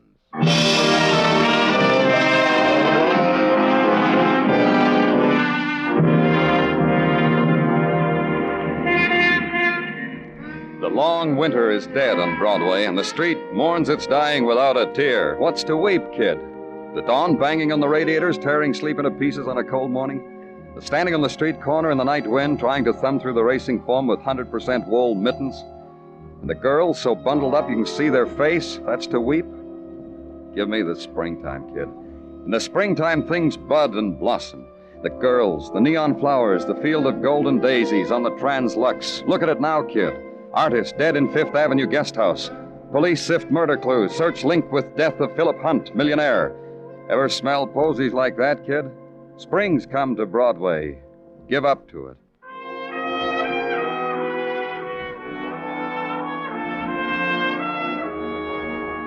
And at police headquarters, that's just what Sergeant Tartaglia did. He gave up to it. Danny, the missus has been slipping the sulfur with the molasses into my pizzas lately. It's that time of the year again. Goody. Tastes good that way? The way Mrs. Tartaglia makes a pizza, Danny, no harm could come to it, no matter what felony she commits to it. Which reminds me, when you coming to partake of a springtime pizza? Oh, soon, Gino, as soon as I can. A promise? Goody. I have also by mail so invited Lady Jane Pugh, the ne'er-do-well lady detective from London town. She's coming? No, she has not as yet replied with her RSVP. On an English caper, no doubt. What else? I will notify you, Danny, when she accepts. You do that, Gino. Now, firstly, and to the forefront. The boys in technical have deduced that the bullet that killed Willard Jordan, artist, sprang from the same gun that did likewise to Philip Hunt. Thanks for telling me. I thought you would relish it. Secondly, and in the background, Major Robert E. Woodcock, retired. Hey, try me again, Gino. I haven't had my sulfur and molasses. Major Robert E. Woodcock, retired. Partook of breakfast every morning of his retirement with the late deceased Philip Hunt. A fact established by Sergeant Muggerman while questioning the housemaid. Every morning, huh? Mm-hmm. That's interesting, Gino. Only a stab in the dark, but if a fellow wanted to talk to this Major Woodcock... He would go to the Union Club where the retired major resides. Naturally. Naturally.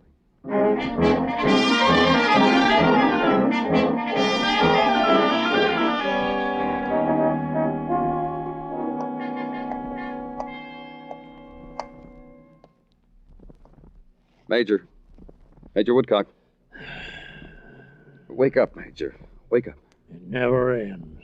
It never ends. Major? I'm awake, young man. Awake. A recurrent dream, you know. Never ends. Always cut off when it gets interesting.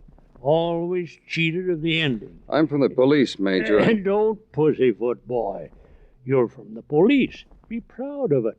Nothing to be ashamed of. Walk on tiger's feet. About Philip Hunt. My friend. My old friend. Chaperoned a mademoiselle around Paris in the old army days. Together, Phil and I. Many sunny days to remember. You want to know if I was with Phil the night he died? Were you? Dropped in for a brandy, game of chess. A lot of young people took me in tow. Made me act the major with a boy. A young corporal who was there. I'm afraid it was a rather pathetic entertainment. Then you got away from them. They were happy to dismiss me. Shunted me upstairs to old Phil. We had our quiet brandies, our endless chess game, never finished it, and cried old soldiers' tears, and so to bed. You didn't come back for breakfast. Oh, you know about that, do you? Had breakfast with Phil every morning since our discharge. In the library, 7 a.m. Pleasant. Then we'd putter around in the garden. Pleasant. A ritual. But you didn't come back that morning. Why? Too tired. Overslept. Overbrandied. I wish I had come back. Why? To bid Phil a good journey.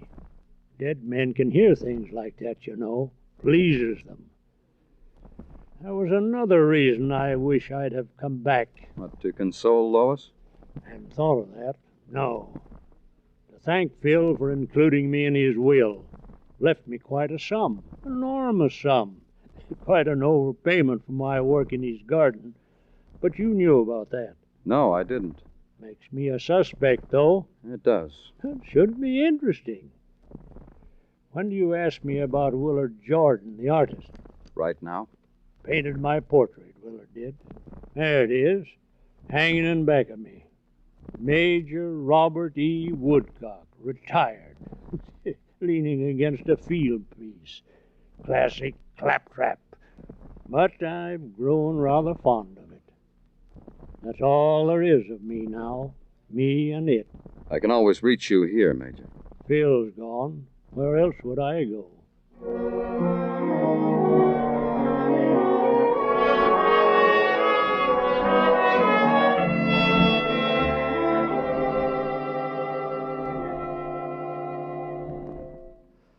Doesn't matter to you that I'm a widow now, does it? You have to ask me questions. That's right, Mrs. Jordan. I won't answer them. I don't have to answer them. Please get out and let me alone. You told me you weren't at Lois Hunt's house last night. What? You heard what I said. All right. I was at Lois Hunt's house last night. I know. It was a terrible party. Pepe take you to the party? Pepe never goes to parties. He spills things on people's rugs, so I went alone. Did Lois pick you up at a bar? I never go to bars. Then you were following your husband. So what? So what? It's your right, Mrs. Jordan. Of course it is. I was his wife. Just tagged along. Just in case Willard got into trouble with that brewery poster, that's all. Saw Willard go into the house. Waited a while, and then I went in too. Willard got into trouble, Mrs. Jordan. Where were you? Well, Well, what? a girl has to be sociable at a party. Anybody knows that. Somebody gave you a drink. Never did get to see Willard. Then you must have gotten to know some of the people. Oh, just names, like Nicky and John and Bobby. Honestly, I don't remember a lot. Honestly. Can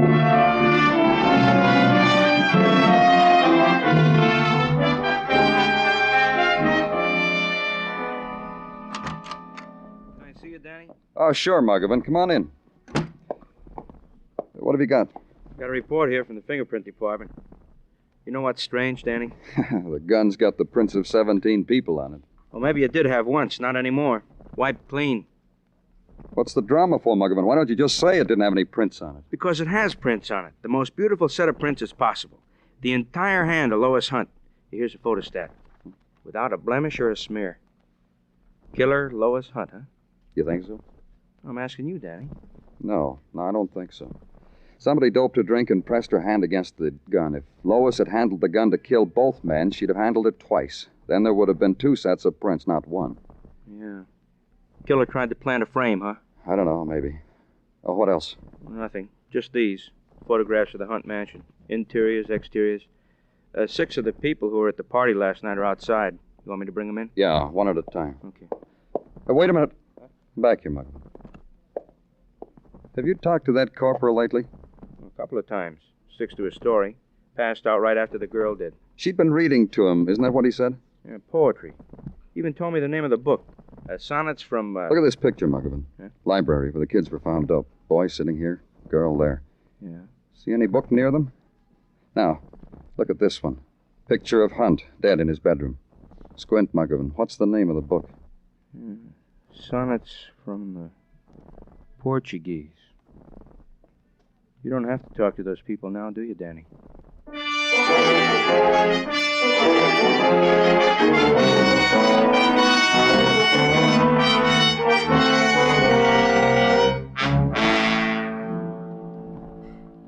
Miss Lois is upstairs in her room. I'll tell her you're here. Take me to her, please. This way. What time did you find Miss Lois and that soldier in the library, Francis? It's about 6:15. I told that other policeman that. 6:15. Isn't that pretty early? Sure, it's early. I do it every morning.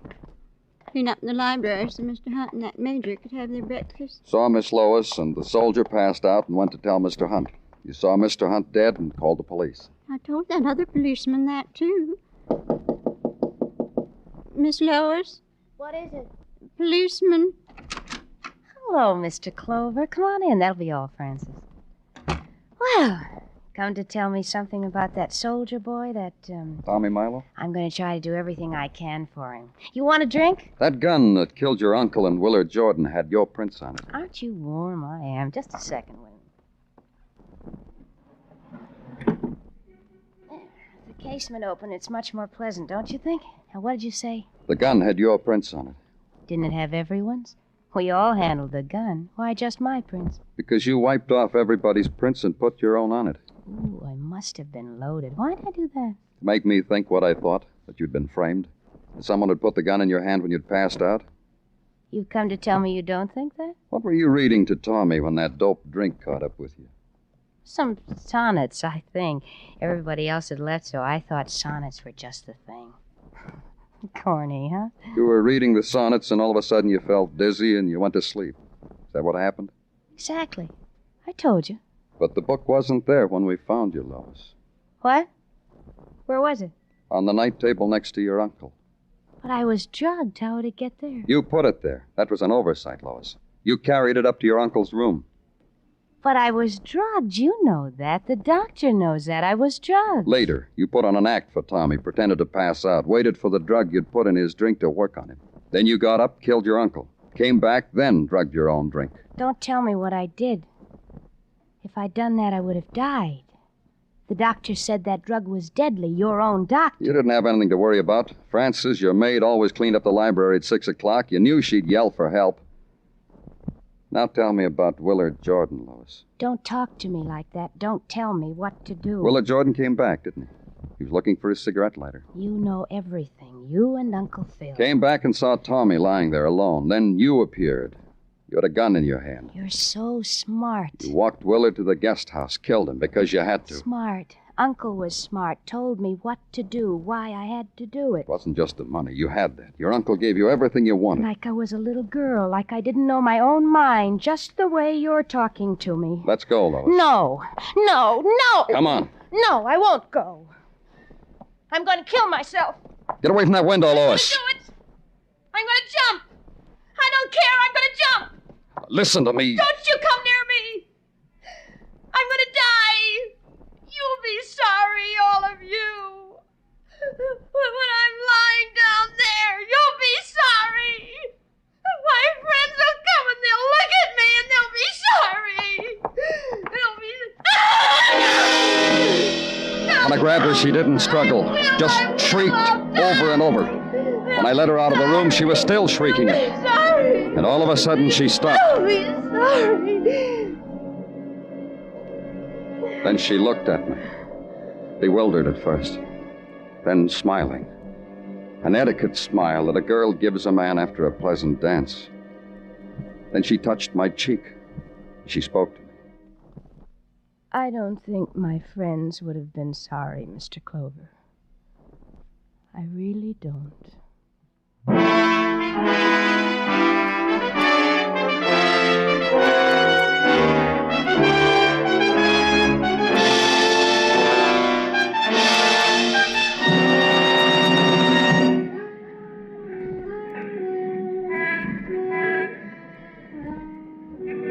On Broadway, the fury of the night races against the time of dawn. It needs those hours to prove itself.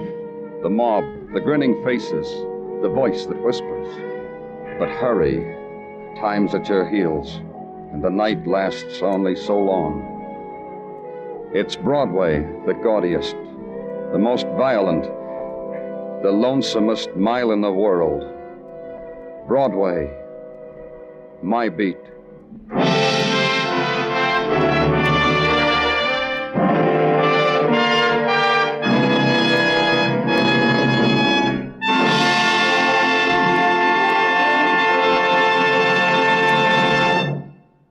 Broadway's My Beat stars Larry Thor as Detective Danny Clover with Charles Calvert as Tartaglia and Jack Crucian as Muggavan.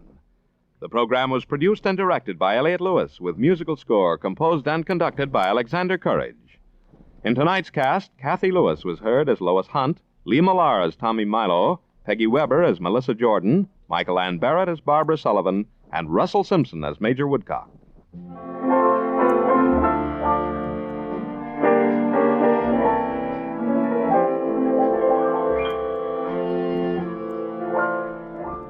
Our defense program today calls for sacrifices, but the better we produce, the fewer those sacrifices will be.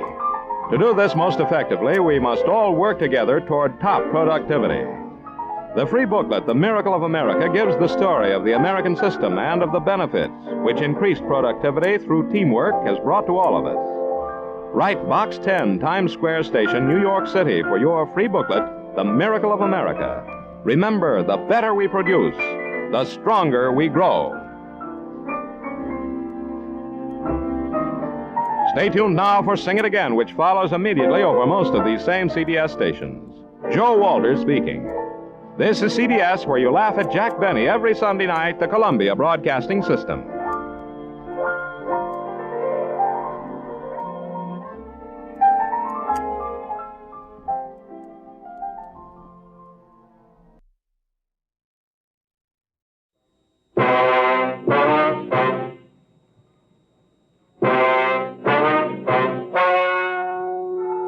Ladies and gentlemen, the story you are about to hear is true. The names have been changed to protect the innocent. Dragnet is brought to you by Chesterfield, made by Liggett and Myers. First major tobacco company to give you a complete line of quality cigarettes.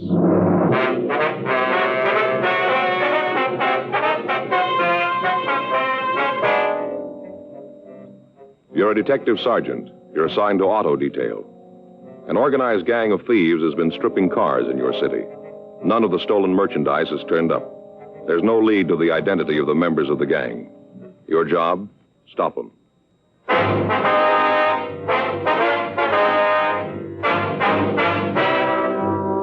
Dragnet, the documented drama of an actual crime. For the next 30 minutes, in cooperation with the Los Angeles Police Department, you will travel step by step on the side of the law through an actual case transcribed from official police files. From beginning to end, from crime to punishment, Dragnet is the story of your police force in action.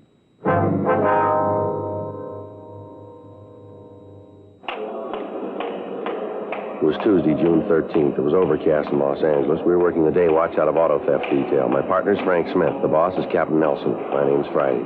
I was on my way into the office, and it was 7:52 a.m. when I got to room 45. Auto theft. Morning, Joe. Hi, Bob. You seen Frank? No, he hasn't come in yet. Oh, all right. Hey, Joe? Yeah. When Art gets in, tell him I'm down R&I, huh? Yeah, sure. Bob, how's it going? Oh, pretty good. What happened to you? Well, if it's all the same to you, I'd rather not talk about it. That bad, huh? You seen Joe? Yeah, he's over his locker. Thanks. Morning, Joe. What happened to you? Joe, I'd rather not discuss it. Well, what happened? All those scratches on your face there? Please, Joe. Well, I was just asking. Look pretty bad, huh? Joe? Yeah. I look pretty bad, huh? I thought you didn't want to talk about it, you said. If word about this gets out, Joe, I ain't ever going to live it down. Is that right? I've been had, Joe. Cop for 12 years, I've been had. Well, what's it all about? You won't spread this around, will you? Look, I just asked you what happened. Now, if you don't want to tell me, I'll go along with you. You don't have to say a word. Come on, let's get on the reports. What do you say? You better get in touch with Bowles when he comes in and try to check some of these out, huh? You're not even interested, huh? All right. You want to tell me about it? Well, if you really want to hear. Go ahead. Well, last night I took Faye down to the store. She had a little shopping to do. Small stuff, you know. Pot holders, dish towels, things like that. Yeah. I got a parking place right in front of the store, so I waited in the car for her. Mm-hmm. I was sitting there listening to the radio when this fellow walked up to the car. He leaned in the window and asked me if I had a minute. I told him I did and asked him what he wanted. Did you know the guy? Never saw him before. Didn't know him from Adam. Uh-huh. Right off, I could see the guy had trouble. How do you mean? Well, he looked real bad, like he'd been on a drunk for at least a week. His clothes were all rumpled up, looked like he slept in them for a week. You know how I mean. Yeah. What did this guy want to talk to you about? When I saw him, I figured he was going to put the bite on me, so I braced myself, you know. You braced yourself, huh? Yeah, you know. I'm a real sucker for hard luck stories. Faye's always telling me I should learn to stay away from those guys. She was just saying the other night that What did this guy want, Frank? Huh? Well, what do you want, this fellow that talked to you? Oh, well, he gave me this story about how he'd been on a bat and how he was broke and he needed some money to clean up before he went home. Uh-huh.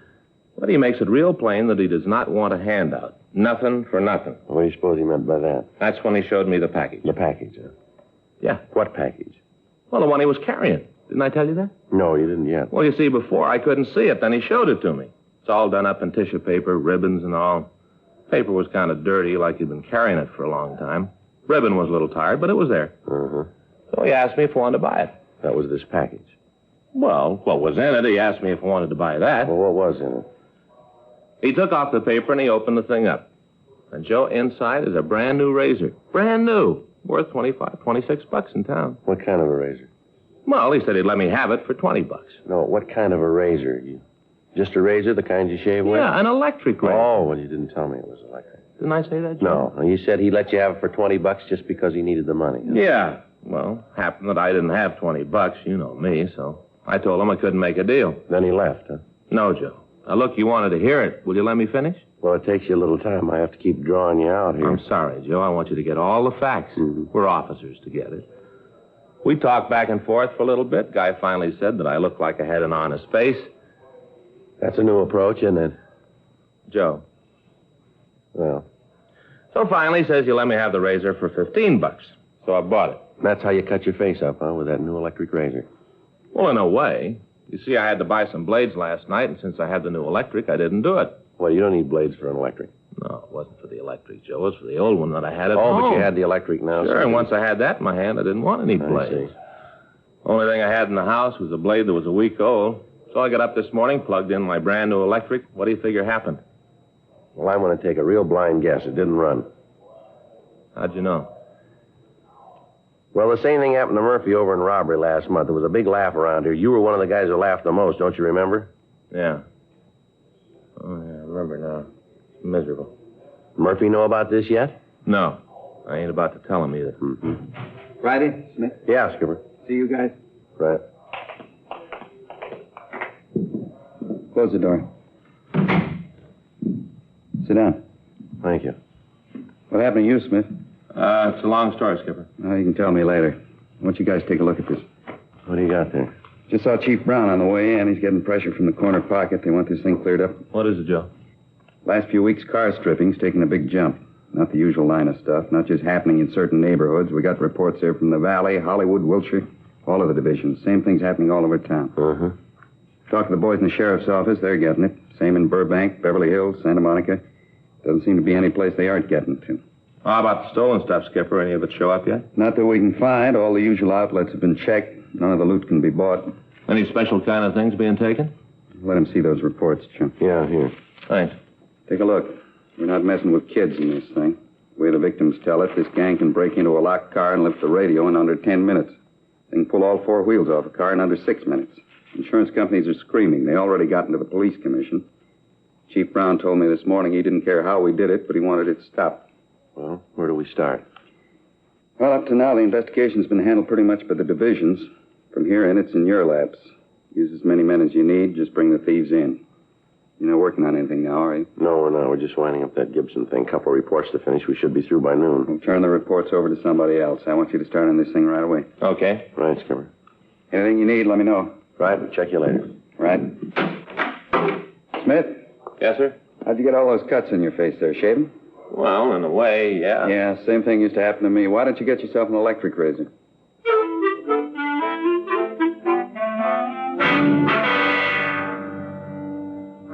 (8:11 a.m.) Frank and I asked one of the other men in the detail to take care of the reports on the case that we'd finished, and then we started through the statements we'd gotten from Captain Nelson.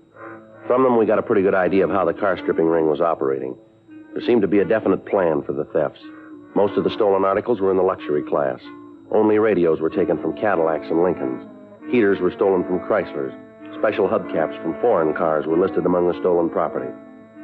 We had the stats office make a run on the MO that we could piece together, but their information led us nowhere. In none of the reports was there a possible description of the thief.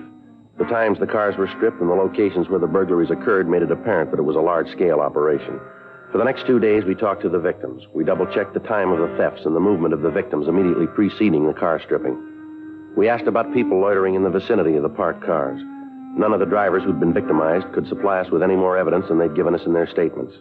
Friday, June 16th, we checked the list of recent parolees from state penitentiaries and work farms looking for ex-convicts who'd been involved in cases of car stripping. The list of names we came up with were checked out, but they led us nowhere. In the meantime, the pressure from the citizens groups in the city had gotten worse. At the end of the first week we'd been working on the case, the value of stolen articles reached about $500 a day. Additional officers were assigned to patrol the streets. Radio cars doubled the number of field interrogations they normally made, and although several arrests were made, the possibles picked up apparently had no part in the activities of the organized ring. On Saturday, June 24th, we got a call from an ex-convict. He asked us to come out to his garage and talk to him. Come on back here, fellas. We can talk while I finish up. All right. Hey, quite a place you got here, Al. Yeah, I've been pretty lucky. Got just about all I can handle now, and the way business is going, I'm going to have to take on some more help. How many men you got working for you now, Al? 2 full-time. Saturdays, I got a couple of kids who come in and help out with the wash jobs. Uh-huh. Now, we can talk right here. Pull up a couple of those chairs. All right. There's a rag there on that bench if you want to wipe them off. They get a little dirty standing around. That's okay, Al. What do you want to see us about? Well, first off, I want to tell you guys that I appreciate the way you treated me when I fell. I'll never forget it. Real nice. Don't worry about it, Al. I read in the papers where you're getting a lot of heat on the stripping going around. Yeah, that's right. I just wondered how you're doing on it. That's going pretty slow. Why, do you know anything? I got a couple of rumbles. You know, it's hard not to hear them. I heard that none of the stuff's been shoved, that right? We haven't seen any of it. Well, the way I get it, you aren't about to. Hey, hand me that socket wrench, will you? This one? Yeah, Here you go. Thanks. Fella came in here a couple days ago. I knew him from before. He said he wanted to do business. He asked me if I was interested in some good buys and used radios. I told him I might be if they were good. He said these were the best, all GMs. Then he gave me the price. When I heard that, I knew something was off. What was he asking? I told him he could deliver 6 Cadillac radios for $28.50 apiece. I asked him where he got them. What did he say to that? He told me it wasn't any of my business. Said where he got them didn't make the radios play any different. What makes you figure he might be in on the operation we're after? Well, I told him that if he could make deliveries at that price, I'd want a lot more than a half a dozen. Yeah? Well, he said he couldn't supply them. Said that he only could spring 6. I asked him if he was working alone. He told me no. I figured I ought to give you guys a call. Might be something for you.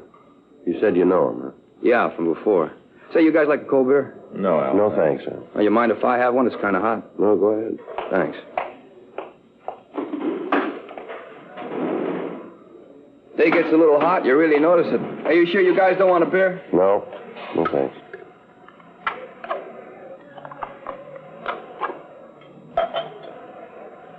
Never could drink it out of a can. Seems to taste better in a glass. Oh, that's good. Who was the guy, Al?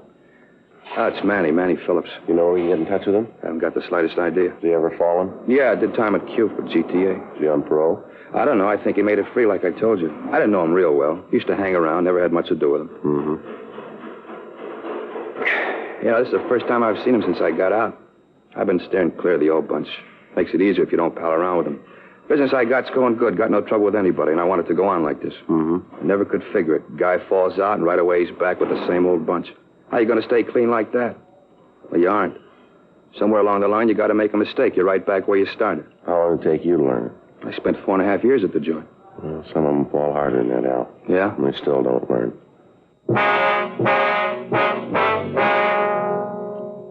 11:20 a.m. We called the office, and Sergeants Bob Beck and Officer Art Molnar came out to the garage to stake out in case the suspect came back. Frank and I took Al Woodson down to the city hall and checked the name Manny Phillips through R&I. From the packages that were pulled, we were able to get an identification of the man who'd offered the radios for sale. We checked the information contained in the package. Phillips, whose real name was Manuel Richard Phillips, had an arrest record dating back 12 years. He'd spent 1 year at Fred C. Nellis School for Boys for car stripping when he was 14. From the time of his release, he'd been arrested on the average of once every 2 weeks. His age at the time of his latest release from San Quentin was given as 26. Out of that time, he'd spent a total of 8 years in state penal institutions. From his package, we obtained his last recorded address. We checked it out and found that he'd moved 3 months before. We checked his forwarding address. He'd moved. Finally, after talking to the managers of 9 more rooming houses and apartments, we came up with his present residence. The landlady told us that Phillips apparently didn't work for a living, but that he always had the money for his rent. She described him as quiet and said that he usually spent a good part of the daylight hours in his room. She was unable to tell us anything about his friends or any business associates that he might have. A stakeout was set up on the place immediately. Because of the apparent size of the operation, it was decided not to attempt to take the suspect into custody at this time. Instead, Captain Nelson agreed that we should keep Phillips under surveillance and try to learn more about the car-stripping gang. For the next week, we followed Phillips. 24 hours a day, there were at least 2 officers tracing his movements. On 3 nights, he was watched while he stripped cars of expensive accessories. The area was put under a Code 5, so there would be no possibility of the suspect learning he was under observation. 11 days after the surveillance began, Phillips was observed to visit a large marine supply yard down in San Pedro. The next night, July 6th, he drove up to the place at 11:37 p.m. He parked his car in front of the gate and dropped the large bundle over the fence. Immediately afterwards, he returned to his room. The following morning at 8:06 a.m., we met with Sergeant Beck in Captain Nelson's office. What'd you find out about the ownership of the supply yard? The license was issued to a Harry Swenson. Well, how about him? We checked the name through the I Bureau. Nothing on him there. Beck, you and Molnar come up with anything? Not that you haven't got. We staked out on the yard every night since we found it. Hasn't been a night that passed that some car hasn't made a delivery of some kind. Got the license numbers of all the cars. They've all been checked out. We know who they are and where to find them. We've had a tail on Swenson every minute. Must have eyes in the back of his head. As soon as one of our men falls in step, he knows it. The way he's acted, there isn't a thing we can prove. What's the DA's office say about it? We had lunch with Alexander yesterday, Skipper. Laid out the evidence we had. Yeah? Told us if we tried to take Swenson to court with what we've got, they'd laugh us out of town. Well, where does that put you? Well, really not much further than we were. We know who's behind the ring. We know where they're operating from. The big thing now is to find the plant. Unless we can produce the stolen merchandise in Swenson's possession, we haven't got a case that'll stand up. There are no leaks about the plant? No, not that we can find. Everybody that's been near Swenson's place has been tailed. Twice a week there's a truck that leaves the yard. There's no way of telling what's in it, and the times we followed it, we've lost it. Well, how about a bug? Can you get one into Swenson's office? Well, I don't know how. There's no way of getting them out of there long enough to install one. The night watchman's always on the premises. We're not even sure he's not in on it, too. So where do you stand on it? Well, your guess is as good as ours. Alexander says that without finding the plant, we can't take him to court. Now, we've used every trick in the book to get him to lead us to it, and not one of them's worked. They haven't left a thing open. They're playing it real smart. How many men involved in the operation? Well, we're not sure, but as near as we can figure, 12. That's not counting Swenson or that night watchman. You've been in the business long enough to know it, then? What's that? When there's that many men working, there's got to be a leak someplace. Yeah. Find it.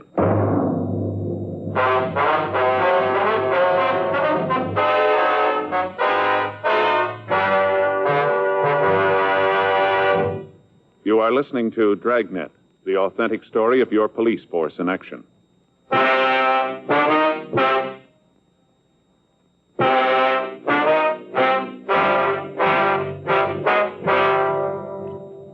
For the next week, a close surveillance was kept on Swenson's Marine Supply Yard, but there were no breaks. Kickbacks from George Brereton up at CII in Sacramento and from Washington, D.C. didn't disclose any previous criminal record on the suspect. During that week, on Tuesday, July 11th, and on Thursday, July 13th, a large stake truck left the yard. The back of the truck was covered with a piece of canvas so that we were unable to see what was in it, but we were reasonably sure that it contained stolen merchandise. In scouting the neighborhood for a possible place to establish a more workable stakeout, we came across an empty office on the second floor of the building directly across the street from Swenson's place of business. Officers equipped with binoculars maintained a constant watch on the activities in the yard. After another week, the events that had been seen were reported to Assistant District Attorney Adolph Alexander, and he stated that if we could get pictures of the operation, we might be able to make a case that would stand up in court.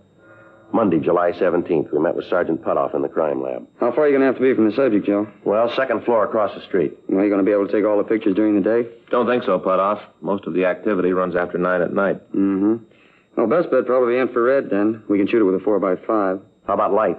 Oh, is there any sort of telephone pole, traffic signal in front of the place? Yeah, I think so. The way I remember it, there's a phone pole about 10 feet to the left of the gate as you face the yard. Oh, we can tie the lights to that, then. Well, any chance they could be spotted? Outside. We can put them up pretty high. Irregular lamp reflectors with heavy infrared filters. If you know they're there and look up, you're going to be able to spot them. Any chance of taking movies? Yeah, we can swing that. Life Magazine's been experimenting with a new fast film. Results I've seen with it are pretty amazing. All you need is one street lamp. We can use that. Well, if you have to string the infrared lights, wouldn't it be better to shoot the movies on that kind of film? Well, you'd get something. Film's pretty slow, though. Be better to use the stuff Life's come up with. All right, how long will it take you to set it up? Well, how careful do we have to be? Well, these guys are pretty cagey. If they get any idea at all, we're dead. Mm-hmm. Well, we can have a couple of men go out in the morning. We can outfit them as linemen. They should be able to have the rig ready for you by tomorrow night. We can start shooting pictures then, huh? Should be able to, yeah. All right. Is Jay Allen around, do you know? Well, I think he's over the court this morning, Joe. Well, then maybe you can help us out there, too. What's that? We're trying to figure some way to tail a truck. We've been trying to find the plant these guys are using for a couple of weeks now, and we just can't get near them. We wondered if Jay might have any ideas on that. Probably use fluorescent paint. That ought to do it. What's the gimmick there? They tie a can of transparent fluorescent lacquer to the back of the truck, punch a hole in the can, and all you got to do is follow the drops. You punch a hole in the can, won't all the stuff run out? Well, there's a couple of brands on the market. They've got enough viscosity so the paint will stay in the can. Regulate the frequency of the drops by the size of the hole. Can you see it? Not without ultraviolet lamp. Tie one of those to the hood of your car and you got it made. You got the equipment here to do that? Mm-hmm. Well, would you have Jay give us a call when he comes in? Right. He'll know more about it than I do. Be able to give you all the dope. Okay. I'll get right on the other for you. Thanks a lot. Say, how long you been after this bunch? Well, let's see. We got the assignment on June 13th. That'd make it over a month now. A lot of time. Well, maybe now we'll have something to show for it.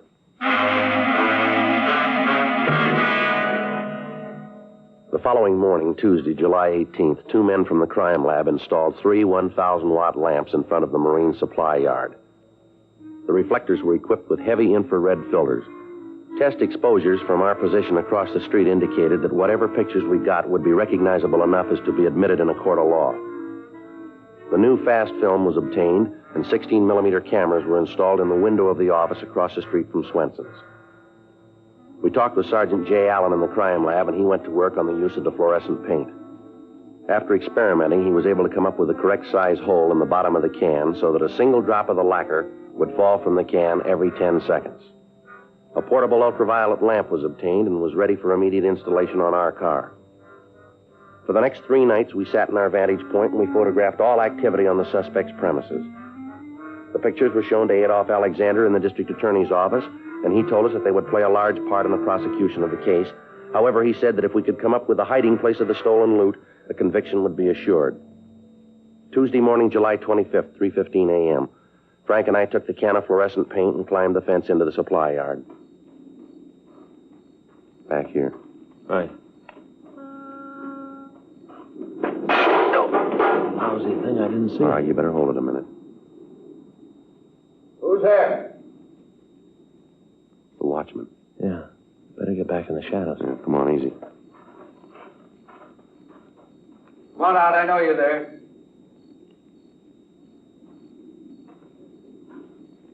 Come on now. Who is it?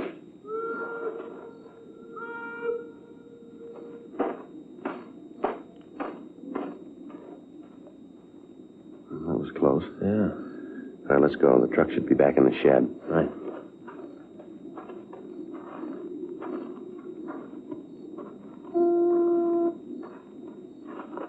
All right, here we are. There's a can. You want to hang it? I'll keep an eye out. All right. Can't get this thing on here. Who thought up this handle? This won't work at all. Wait a minute. You bend it down? Yeah. Give me your handkerchief. Wait a minute. There's a sharp edge on this wire. Okay, here it is. All right, wait a minute. We still clear there? Yeah. How about that watchman? He went back. Right, there we are. How about the stopper in the can? I got it in place. The first bump should knock it out. I hope so. Well, it's got to work. All right, now let's try to get out of here. See if you can kick something else, will you, on the way? Tuesday night at 11:35 p.m., the stake truck pulled out of Swenson's Marine Supply Yard. Sergeant Bob Beck, Frank, and I were parked in an alley just down the street. We let the truck get a good 20-minute start on us, and then the ultraviolet lamp was attached to the hood of our car. Frank started the motor, and we pulled out into the street. Spot anything yet? No. Maybe the lacquer dried up around the cork, held it in place. That's a happy thought. Well, here's the corner. Which way? Well, wait a minute.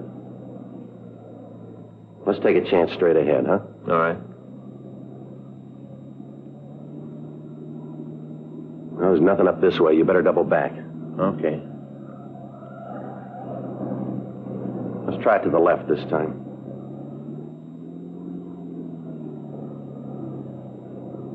How about it? See anything yet? Go on up a little more, will you? Yeah, there it is. Yeah. Look at that stuff. It's really lit up. For the next 35 minutes, we followed the trail left by the fluorescent paint. From time to time, we'd lose the trail, but we'd always pick it up again. The truck followed the main highway from San Pedro to Santa Monica and then turned left up Santa Monica Canyon. The trail wound around toward Sunset Boulevard and turned to the left. About 1 mile from the beach, the drops indicated that the truck had left the main street and turned onto a private dirt road. Half a mile along the road, the trail stopped in front of a large wooden building in the middle of a field. We turned off the car lights and went up to the place. The blinds on the windows were drawn, but there were lights on in a front room. Sergeant Beck covered the rear of the building, and Frank and I went up to the front door.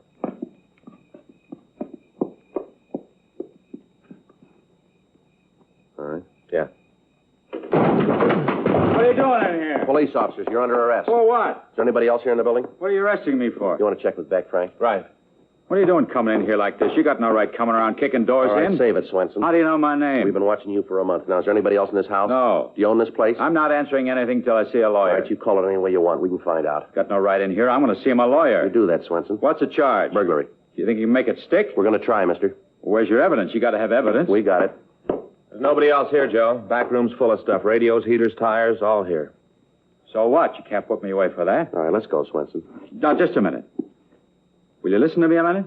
All right. You got this all wrong. You're making a big mistake here. I intend to pay for every bit of that stuff back there. I'm going to pay for it. Yeah, that's right. You will.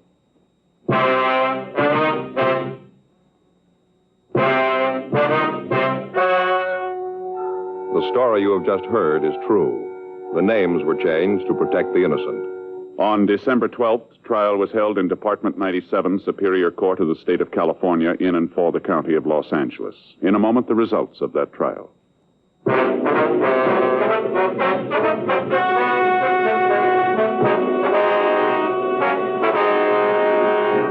All other members of the gang were taken into custody and were brought to trial.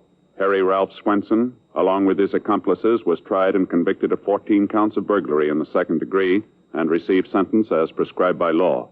Burglary in the second degree is punishable by imprisonment in the state penitentiary for a period of not less than 1, nor more than 15 years. If you had only one book, the Bible, do you know that you would have within its covers the finest examples of literature, both in prose and poetry? You'd have stories which have never been equaled, adventure, love, history, and prophecy. So read your Bible every day during National Bible Week.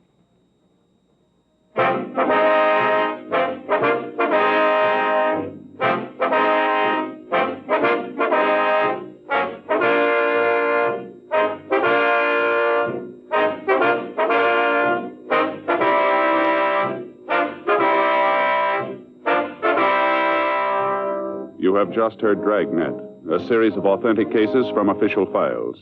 Technical advice comes from the Office of Chief of Police W.H. Parker, Los Angeles Police Department. Technical advisors Captain Jack Donahoe, Sergeant Marty Wynn, Sergeant Vance Frazier. Heard tonight were Ben Alexander, Vic Perrin, Jack Crucian. Script by John Robinson. Music by Walter Schumann. Hal Gibney speaking. Watch an entirely new Dragnet case history each week on your local NBC television station. Please check your newspapers for the day and time. Chesterfield has brought you Dragnet, transcribed from Los Angeles.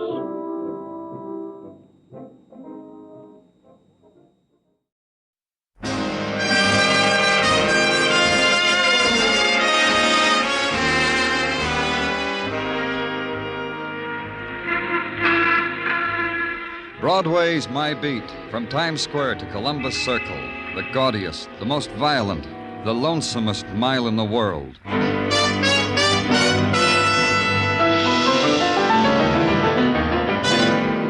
Broadway's My Beat, with Larry Thor as Detective Danny Clover.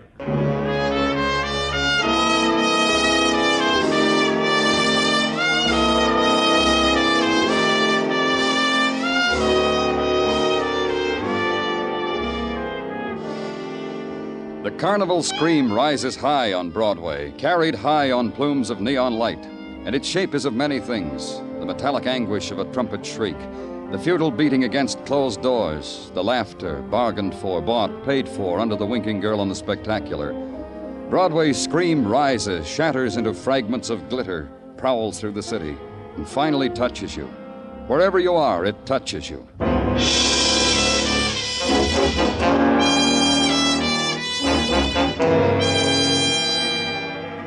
For me, it was a phone call. A girl dying, it said, from a jackknife in a dime a dance palace on Broadway. Come to it, Danny. Maybe you can grab yourself a free dance. The welcome committee is out, the pale girls with the scarlet streaked across their mouths, and the restless scarlet-tipped hands playing in the spinning lights, reaching out for you. Someone called, said a girl was hurt. Where is she? Me, I called. Sure you don't want to dance with one of those girls first? Where is she? You're square. You're a square policeman. Come on, I'll take you to her. Georgia's the neat type, don't like to spoil the fun. That's why she picked the lonesome lounge to die in. You got it picked out where you're gonna die. You should. You really should. The lounge with the beaded curtains. With Georgia. Get out, go dance. It's all right, Danny. You? You, Georgia? Me, Danny. Fran can stay. She's my good friend. Okay if she watches me die, isn't it? Who did it, Georgia? A dancer. Keen dancer. You should have been here for his mambo dancing. It was a show. Who? He stabbed you, Georgia. That makes it all right to tell me. Who was it? He bought $5 worth of tickets. A man like that, you feel you know. Don't ask his name. It spoils it. With this knife?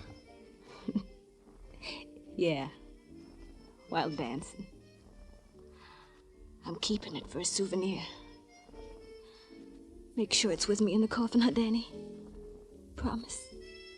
You're a long way from home, Georgia. What brought you here? I like it here. Come here a lot. It's peaceful. The man blows the bugle so peaceful. The crowd, Georgia? Will the boys in the crowd stab you because you're not liked anymore? How can you talk when he's... Listen to him, Danny. Listen. A girl feels young again with music like that. A girl feels...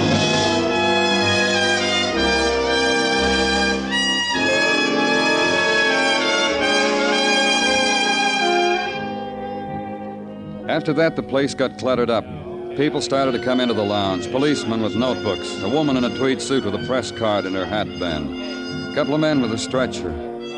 The only thing the doctor picked up on his stethoscope was a trumpet blowing what is called the blues. Because there was no heartbeat from Georgia Gray. Because she was dead.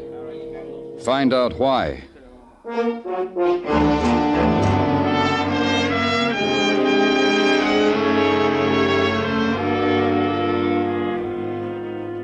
Go now to Mott Street, where it intersects an alley whose name no one remembers. Climb 4 flights of stairs and wonder briefly why the quality of sound and light in a tenement is like nothing else in the world. And walk a corridor where mice and men live together in perfect tolerance.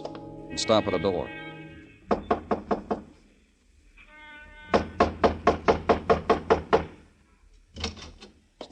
Stand in the light a little bit more so I'll know who's... It's Danny Clover, Benny.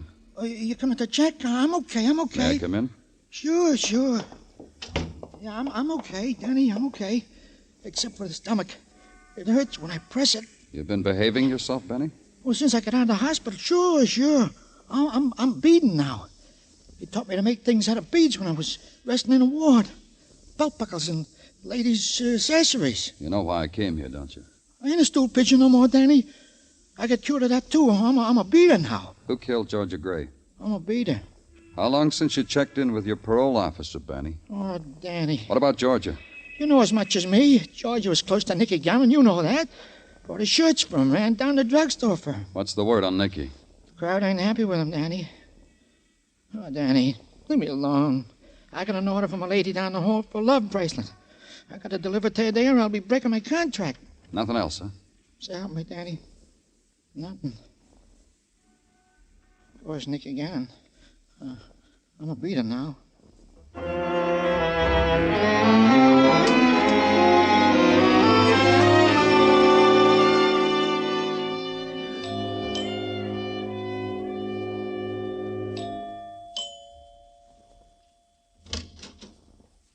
Well, you, huh? Off your beaten path, aren't you, Danny? Inside, Nicky. Don't strong-arm, Danny. I was going to invite you in anyway. Georgia Gray, Nicky. She's dead. Word came to me how you closed her eyes. I wish it had been me. Maybe you got there ahead of me, Nicky. Maybe you went dancing, saw Georgia in a place you never thought she'd be. Killed her because she was getting away from you. Oh, you're tired, Danny. Awful tired.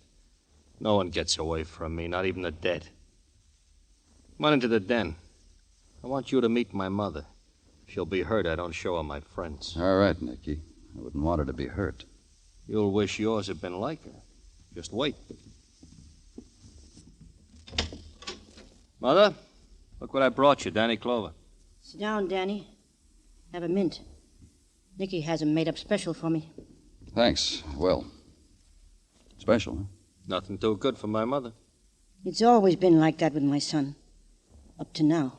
Nicky hasn't been good? He let his girl die in a cheap place. Dancing with another man for pay, for dimes. That cheapens his name. You could have stopped it, Nicky? How could I have known, Mother? I told you. Don't snap at me, Nicky boy.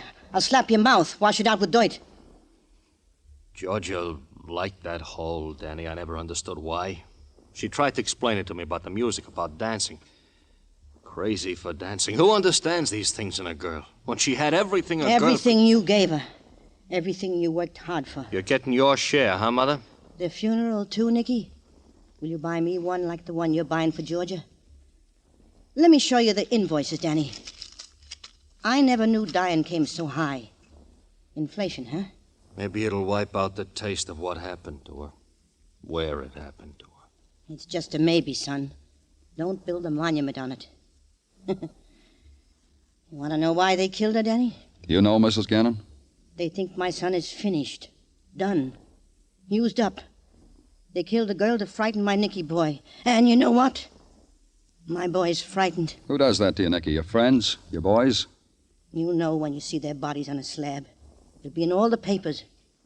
You'll save the clippings for me, huh, Nicky? Oh, isn't she a dream, Danny? I told you. Wonderful girl, my mother.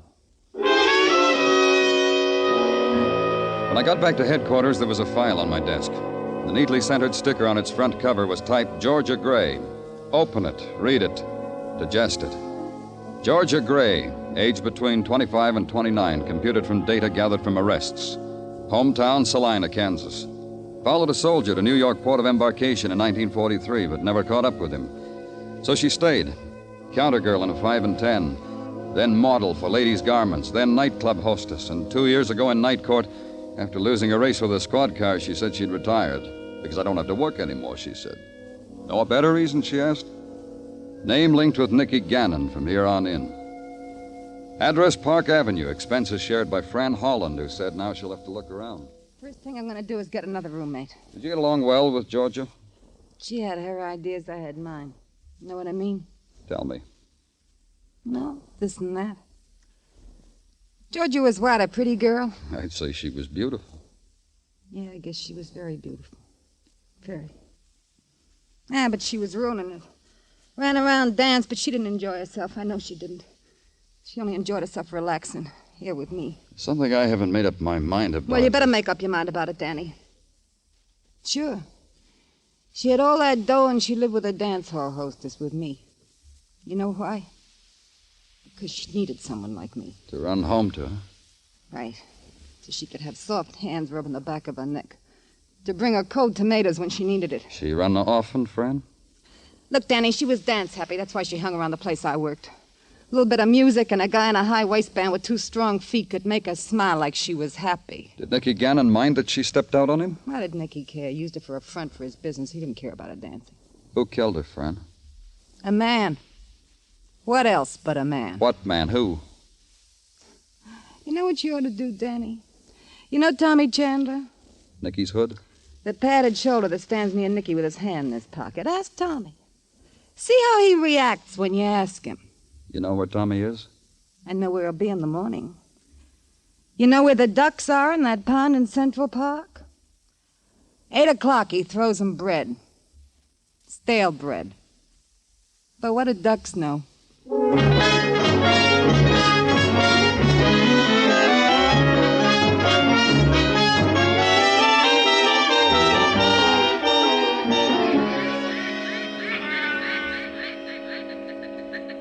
That one over there likes pumpernickel, Danny. Here, give him a piece. You'll make an impression. We got none of these advantages at city jail, Tommy. You gonna arrest me, kid? No. Ducks will miss me. You want a piece of pumpernickel too, Herm? Sure you do. You see how Herm looked at me, Danny? Sad. Like he already knows about the arrest. What are you taking me down for? We'll think of something. Feeding the pintails in Central Park? I won't be able to hold up the head for the shame. Let's go, kid. That's your squad car over there? You gonna blush when I say suspicion of murder? That's been done to me, too. You didn't come out for a long time. Georgia. You got me case for that? Georgia was murdered. Maybe Nicky Gannon goes, too. The whole crowd will miss him. I'll tell you something else. Whoever stabbed George ain't gonna be around long, ain't he? The crowd will see to that, huh? I didn't say that. I just said a prediction, that's all. Who takes over if Nicky is rubbed, Tommy? You? Take over what? A backroom poker game for matchsticks? What are you talking about? Look, baby, arrest me if you want, but don't ask me stupid questions. It makes Herm nervous. Here, Herm. Here you are, boy.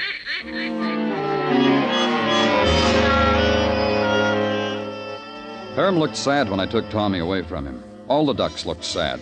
For a minute. Then they found a new love with a stale loaf of bread, swam away, screaming for it. Tommy looked back over his shoulder, stopped to call them a name, got shoved into the squad car. But on the way down, a code call, a woman's voice in the police radio. Man dead, she announced with a quiet number. Then she said it plain, in an alley, 4th Street, off 6th. Get there, car 62. We got there. Mind if I tag along, Danny? Man dead. I recognize from the number.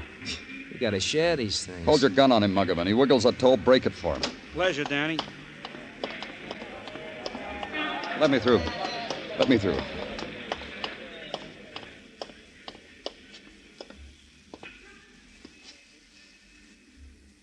They can't scare you anymore, can they, Nicky? Not anymore. was propped up against the wall, his head thrown back, his mouth open, like he was trying to tell someone about it. The furtive dog scrubbing for food in the trash, not listening. The small crowd he'd assembled because the blood sighed across his shirt front, but not listening. Watching an alley wind gather soot at his feet. Watching me lean over him. Watching Nicky Gannon. Dead Nicky Gannon.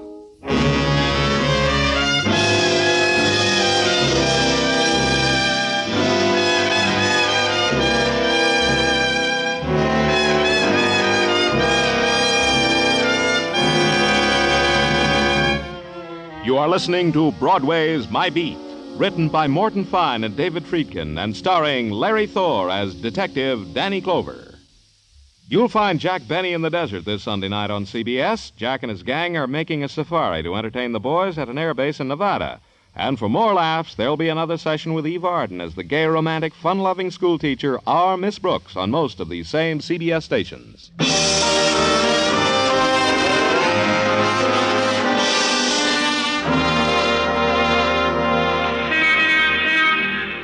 Broadway is wide enough for everybody. Generals in open touring cars, blondes in taxis, and sailors against lampposts.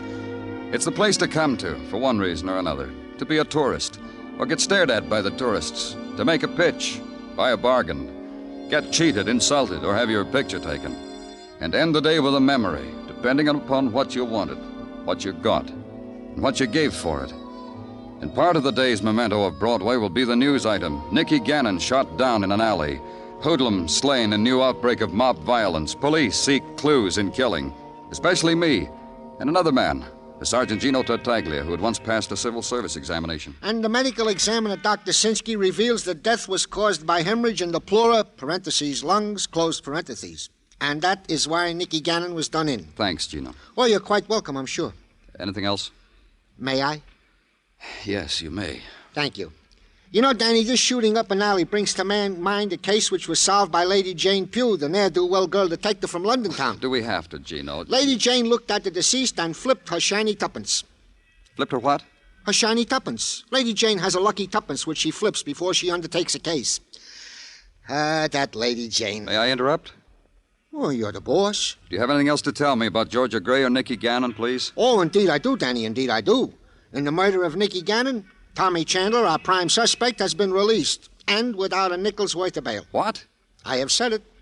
So help me if you're kidding, Gino. Why was he released? Oh, because another fellow has confessed to the deed. You remember Cozy Barrett? Even at this moment, he is with Sergeant Muggovan, confessing all over the place. And that, Danny, is all the news I have for today. Case is solved, huh, Danny?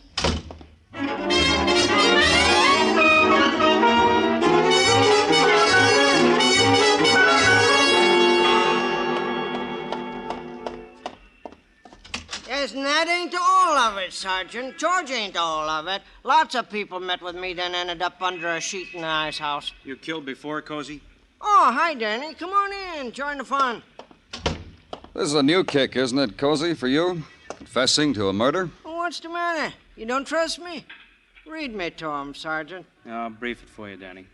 Cozy says he took a pocket full of dimes to the Dime a Dance joint where Georgia Gray was. To celebrate the end of a perfect day, he tells me. You danced with her, Cozy? Sure I dance. How else I get close enough to kill? You didn't like the way she danced, huh? Crazy for her. Dream about it. Who else I dance away my hard-earned dough on? That buys you her dying, too, huh? Oh, she gives us insults. And from a foot away at that. But I got close. Eventually I got close. Yeah. Get on the phone, Muggovan. Have a policewoman sent up here with a portable radio. Danny, you all right? You've been working so hard. You got a thing against telephones, Muggovan? Yeah. Okay, I'll do it. What you gonna do, Danny? You got tricks with batteries and portable radios to make people talk? I'm talking. Why you need electricity? Should be right up, Danny. Hey, you gonna put me away, huh, Danny? To the sound of music, huh? You treat me nice because I'm nice to you, huh? Killing. A little out of your line, isn't it, Cozy? I always figured you as more of the purse snatcher type, the jackroll kid, the friend a drunk finds in an alley. Well, I got a right to come up in the world, ain't I? This gives me class, a reputation, the things a fella needs so he can admire himself in the night. Sure, I understand. Man has to get ahead. You sent for me, Lieutenant. You want this? Yes, come in, please. Turn on the radio. Go on, turn it on to dance music. That'll be all right. Dance with the lady, Cozy. Huh? Go on, dance with her. Hey, you're crazy, Danny. I give myself up to you, and you go crazy. There are people like me, honest. Dance with her like you did with Georgia. Show me how it was with Georgia. You know I can't dance, Danny. You know I wouldn't go near a dame to dance with her. They laugh in my face when they see me coming. You were never near Georgia Gray, were you? Not even close enough to... They promised me they'd get me off, Danny. They said confess, and then when I got off, they'd give me the big dough. Who promised you all that? Well, friends, Danny. I got good friends. They promise me things. They call me up and promise me things. You gotta lock me up, Danny, so I don't disappoint them. You gotta lock me up. Make it come true for him, Muggavan. Lock him up.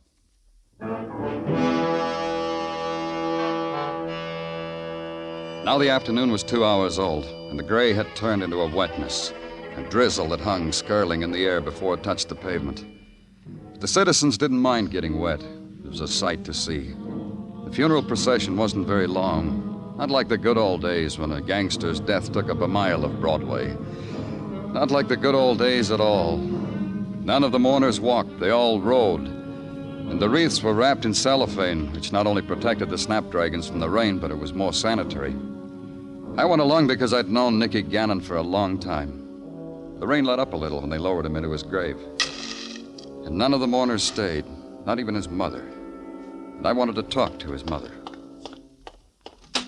Mrs. Gannon? Hello, Danny. You want to ride back to town? I wanted to tell you how sorry I've... You talk like that, you don't ride with me. Come on.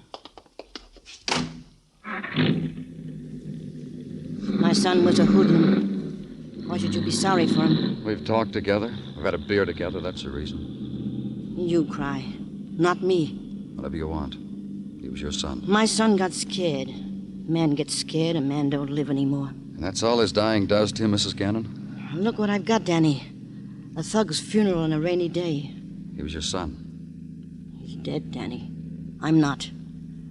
I'll think about him. Some things will come up in my mind from time to time that I've forgotten about right now. And I'll smile. And I'll think nice about Nicky then. Do you know who killed him? I know. Who? I said I know. The same person who killed Georgia? If I let you out of the car now, you'll get wet. You gonna do anything about the person who killed Nicky? I'm sure of it, Danny. Sure of what? It's gonna rain all day. Funny, ain't it? The paper said it was.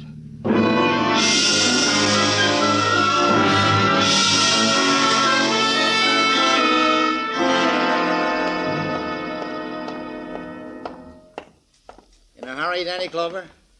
Yeah, I am. Bother you, mister? Mm-hmm. But it bothers me more, your unhappiness. Let's have a good cry over it in my office, huh? Here in the hallway suits me. Used to drafty hallways, spend my life in them, waiting to do things for unhappy people. Spreader of good cheer. That's your business at police headquarters, Mr. What name do you spread it under? Forbes, counselor at law. My card. Forbes, counselor at law. Someone came to you, said I was unhappy. You took the case. Almost precisely how it happened. I told you what makes me sad. Kindly people, they grieve when a policeman throws away a confessed killer. Cozy Barrett? It seems to them almost ungrateful. However, they respect your analytical prowess. You got something I can hang on my wall that says that? Something much better. Silver cup, maybe, with an inscription. Better. An envelope, manila with money. It could take you hours to count. No silver cup, huh? Better. A bonus. The killer. The real true killer of George and Nicky. That could bring so much happiness to a man like you. Where do I find it? Where else? Envelope and killer. The Diamond Dance Palace, where Georgia danced upstairs, 1 o'clock. That's this morning. Be there and a smile will grow on your face. You've brought me true happiness, counselor. Thank you. Then he walked away. At the end of the hall, he stopped and looked back over his shoulder, grinned at me. Then he turned up his collar and walked out into the street. This was at 7 p.m. Then a walk down Broadway, and dinner, and a double feature on 42nd Street. Then it was time to go.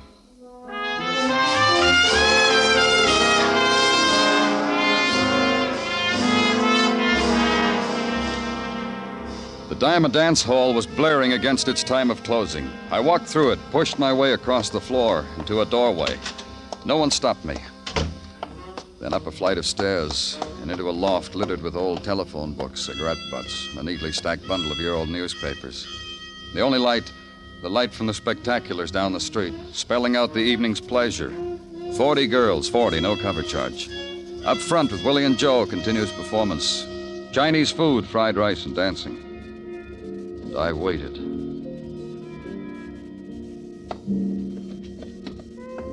I didn't wait long. You here, Danny? Come on in, Tommy. Thanks. I brought you something. Here. It's all yours, Danny. Who is he? The killer that got promised to you. Dead? Uh-huh. You bring the envelope, Tommy? You bring it? Sure. Sure I brought. Here. Count it at your leisure.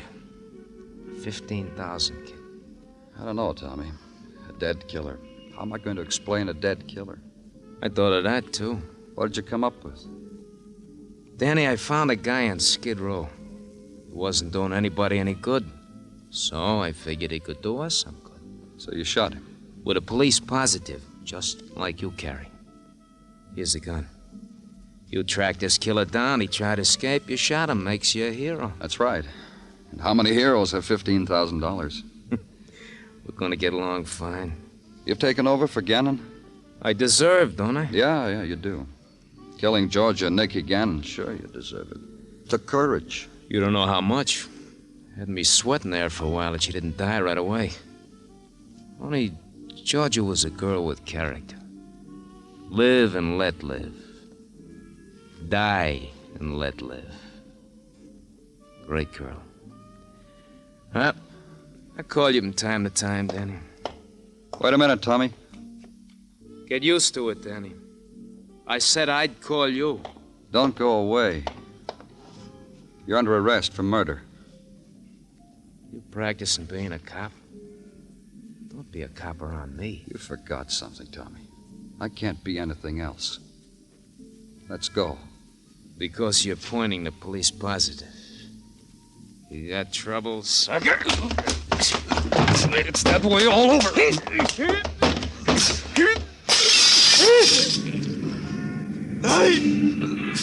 Don't let me fall! I got your coat! Don't let me fall!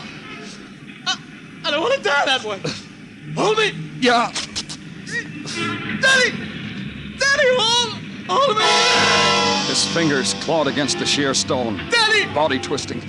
Face tortured. Daddy! Pleading for a return to life. Daddy! His body hung there below me, out of reach. Daddy! Then the fabric that held his life together gave way. And the noise of the street came up to meet him. Killed his scream.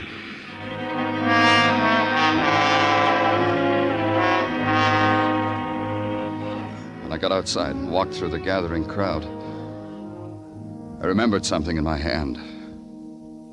Tommy Chandler's torn coat.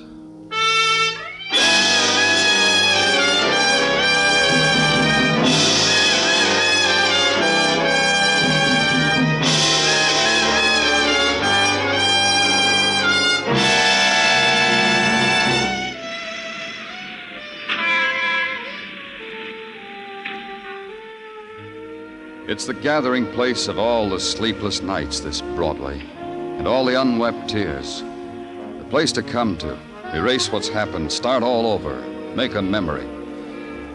Then try to forget it, if you can. It's Broadway, the gaudiest, the most violent, the lonesomest mile in the world. Broadway, my beat.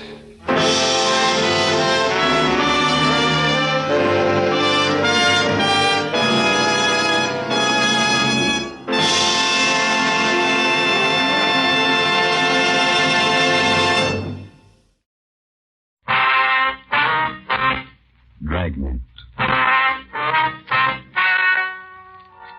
Ladies and gentlemen, the story you are about to hear is true.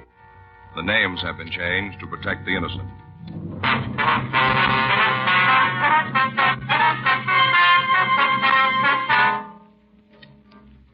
You're a detective sergeant. You're assigned the homicide detail. You've just completed an investigation on an East Los Angeles murder case. You get a hotshot call. A shooting at a liquor store on Pico Boulevard. Your job? Check it out.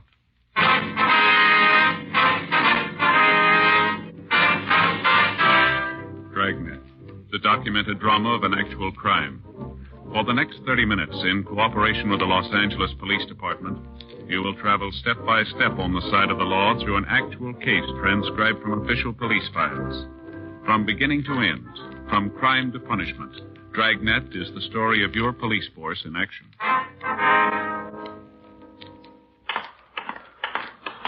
It was Wednesday, February 16th. It was cool in Los Angeles. We were working the day watch out of Homicide Division. My partner's Frank Smith. The boss is Captain Lorman. My name's Friday. We were on our way back from the interrogation room, and it was 8:46 p.m. when we got to room 42. Homicide. You think he'll cop out? I don't know. Probably won't make much difference anyway. Yeah. Mel keeping the gun, that was his big mistake. Yeah. Wonder why she gave him the chance. What do you mean? Well, he'd beaten her a couple of times before, and neighbors all said so. Yeah. You'd think she'd have walked out on him. Maybe that's what she was trying to do. Well, she should have tried sooner. You got any plans for dinner? No, not especially. Why? Well, I guess I'll grab a bite with you. Faye said she's not going to want any dinner. She'll fix something for the kids and told me to eat downtown. Well, that's a switch, isn't it? Sure is. Tell you the truth, Joe, she's kind of sore at me. This is her way of getting even. Is that so? Yeah. Woman expects a man to remember everything. Let him slip up just once, it's the end of the world. Is that right? Birthdays, anniversaries, Mother's Day, Christmas, Lincoln's birth, everything. What'd you forget this time? Valentine's Day. Oh, yeah. Well, I knew there was something eating her when I got home that night. She didn't say a word until the next morning. Then she hands me a tie. Stripes like that brown and red one from last Christmas, only this one is maroon and gray. Yeah. Said she didn't want to give it to me on Valentine's Day because she knew how embarrassed I'd be. You know, on account of not having a present for her. Well, why don't you get her some flowers or some candy? You can make up for it. She told me not to, Joe. Said she didn't want anything unless I thought of it myself and on the right day. See, you don't understand women, Joe. You can't make up for a mistake. They won't let you. Hot shot, I got it. For us? Liquor store out in Pico. Yeah? Dead body. We drove out to the Evandale liquor store on West Pico Boulevard. The owner, Cecil Evandale, was lying on the floor behind the counter. He'd been shot through the chest, and he was already dead when the body was discovered. A team from robbery detail and Sergeant J. Allen and a crew from the crime lab arrived a few minutes after we did. They began their investigation, and we talked to the patrol car officers who'd found Evandale's body. We were just cruising by, and we saw the front door standing wide open. No sign of Evandale, so we thought maybe we ought to look around. Yeah. Came inside, gave the place a once-over, spotted him just like he is now. You're sure he's the man who owned the store, huh? Oh, yeah, it's Evandale, all right. He's had trouble before. How's that? A couple of boys held him up, must be about a month ago now. We answered the call. I see. They were picked up the same night. Evandale had their license number. You got a conviction? First-degree robbery. Well, it can't be them if they're in the joint. I'll check on it, John. Right. If it was another hold-up, they didn't get away with much. Oh? Cash register was open when we came in. Still full. $50, $75. That's my guess. Well, maybe something scared them off. The street was empty. No cars, nobody. Funny they left all that money just lying there in the drawer. That's not the only funny thing around here. Who you got, Jay? Found the casing. Take a look. Mm-hmm. It's 38, huh? Yeah. Slug went right through him, in his chest out the back, right through, clean as a whistle. Mm-hmm. Sure got me, Buffalo. What do you mean? The slug. Yeah? Can't find a trace of it.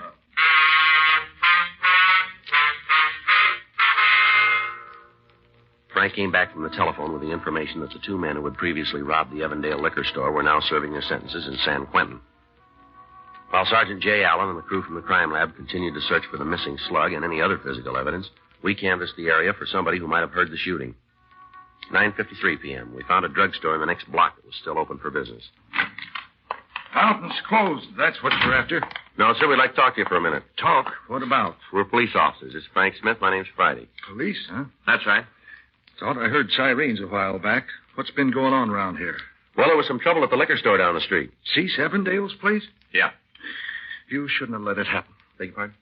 You're police officers, ain't you? Yes, sir, we are. He was robbed just a few weeks ago. You should have figured somebody'd try it again. You should have been watching him, making sure he was all right.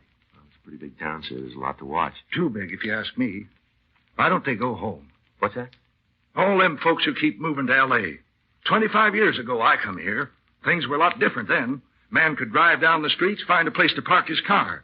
There was room to move around in. Elbow room. Mm-hmm. More people coming all the time. Getting so crowded a man can't breathe. Yes, sir. You see anybody who might have done the shooting? Tonight, you mean? Yes, sir. Anybody suspicious? Nobody suspicious come in here. Not since I got back from supper, leastways. When was that? 7:30. Right around in there. Uh-huh. Don't think I've had more than a half a dozen customers since supper time. Miss Jacobs, her youngsters got the croup, sold her some cough syrup. Ought to relieve it some. Then there was a couple of boys. Bought Cokes, read the magazine. Well, how old were they? 10, 12, just shavers. Uh-huh. Fella come in for a carton of cigarettes. Don't know his name, but he lives around here somewheres. Been in a half dozen times before. Don't recall anybody else. Well, how about out on the street? Hmm? Did anybody walk by or hang around who doesn't belong in the neighborhood? How the heck would I know? You can't even see the street from in here when it gets dark. Yes, sir. Black as pitch out there. Been after 'em for the last 5 years to put up a street lamp. Been begging 'em. What do? Just raise my taxes and spend the money on freeways and gadgets so's more strangers will come flooding in on us. Whole darn shooting could have took place right there on my sidewalk. I wouldn't have been able to see it. Yes, sir. Well, thanks anyway. I say, wait a minute. Come to think of it, I did spot a couple of fellas. Acted kind of funny, too, like they didn't want me to see 'em. You know what I mean? I think so. It was then when I was walking home to supper. No, it was when I was on my way back. That'd be about 7:30? Give or take a couple of minutes. Well, they were just standing there in the doorway, kind of. Turned their backs toward me as I walked past them. Could you describe them for us? I said they turned their backs. Yes, sir.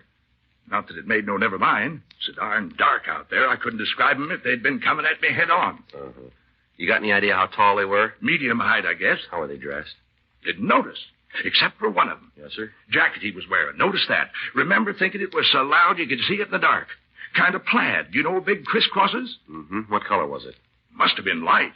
Some kind of light color. Tan, maybe with green in it. Not sure.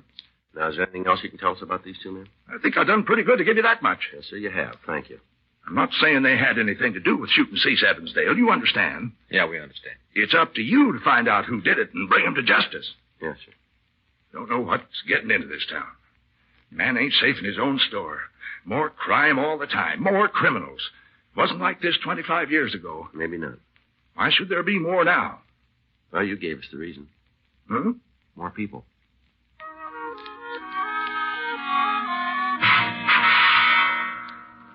$11:36 p.m. We went back to the liquor store. The body had been moved to the county morgue. Jay Allen told us that he and his crew had searched the walls, the floor, and the furniture. There was no physical evidence and still no trace of the slug that had killed Cecil Evandale. The next morning, February 17th, we again returned to the neighborhood and questioned shopkeepers in the vicinity. None of them had any leads. 12:05 p.m., we went back to the office. I guess you were right, Joe. What about? Faye, when I got home last night, she was expecting candy or flowers or something. I thought she told you not to buy her anything. Yeah, but that didn't keep her from being disappointed when she didn't get anything. Oh, what'd she say? She didn't say. She just looked. I got it. Homicide, Friday. Yes, that's right. No, we're on that. When? I see. My tie-in, yeah. Give me the address. Okay, right. Thank you. Office just got a report from a clinic out on Wilshire. A man came in to see him this morning. Yeah? Had a .38 slug in his chest. We drove out to a small medical center a few blocks west of Vermont Avenue, and we went into the offices of Dr. J.Y. Springer. Good afternoon, gentlemen. Afternoon. Dr. Springer in? Do you have an appointment? The police officers. Oh. The doctor busy? Well, he does have a patient with him right now. I see. We'll wait. I'll tell him you're here. I'm sure it won't be long. Thank you. Might as well sit down. Yeah. You think we're on the right track, Joe? I don't know. That slug isn't in the liquor store, that's for sure. Jay says there isn't a mark on the walls. Yeah. Sure had to hit something. Or somebody. Yeah. You want a magazine? No, thanks.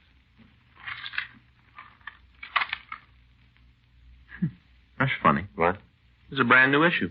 See right here? February. Mm-hmm. New magazine in the doctor's office. Mm-hmm. Oh. What's the matter? It's a medical journal. The doctor will see you now. Thank you. In here. Thank you. Springer? That's right. Police officers. This is Frank Smith. My name's Friday. How do you do? How do you do, sir? What can I do for you, gentlemen? I understand you took a bullet out of a man's chest this morning. Oh, that. Mind telling us about it? No, not a bit. The young man came into the office. Must have been around 10 o'clock. Yes, sir. He told me that he and a friend had been looking at some guns last night. One of them went off accidentally.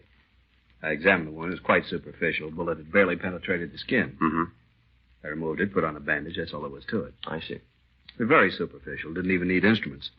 He could have squeezed it out himself if he'd tried. Was he a regular patient of yours, Doctor?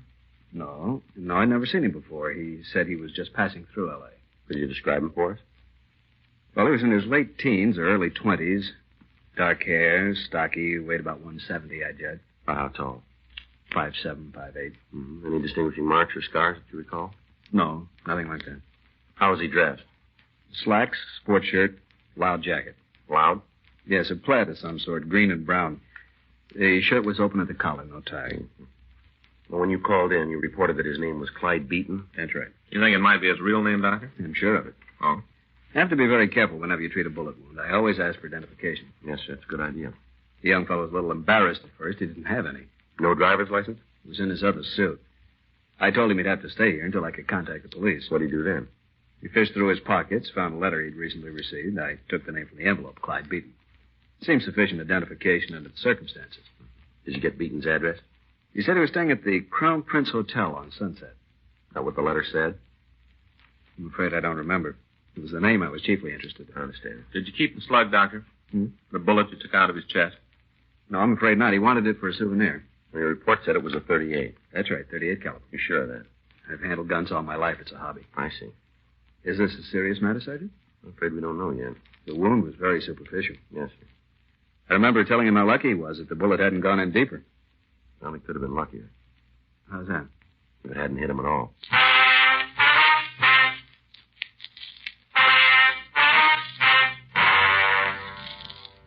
We drove over to the Crown Prince Hotel. They told us that no one by the name of Clyde Beaton had been registered during the past month. They also told us that they had no guess who answered the suspect's description. We checked the name through R&I. They had nothing on him. We also checked the telephone books, city directories. We came up with 2 Clyde Beatons. The first one was an elderly man who lived on Highland Avenue. We interviewed him and learned that he suffered from arthritis and had been bedridden for the past 2 years. He had no living relatives except for a daughter who kept house for him. The second Clyde Beaton lived on Washington Boulevard. We drove out to the address. It was a 2-story brick and stucco apartment house.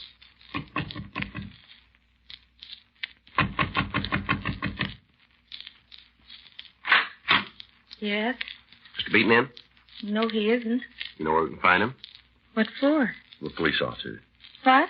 This is Frank Smith. My name's Friday. Are you Mrs. Beaton? Yes, This is Clyde Beaton. that's right. Could you tell us where your husband is, please? Well, he's not here. Yes, ma'am. Where is he? Chicago. Oh. Been there since last Friday. You sure of that? What's this all about? Police business. Do you mind if we come in for a minute? No, I guess not.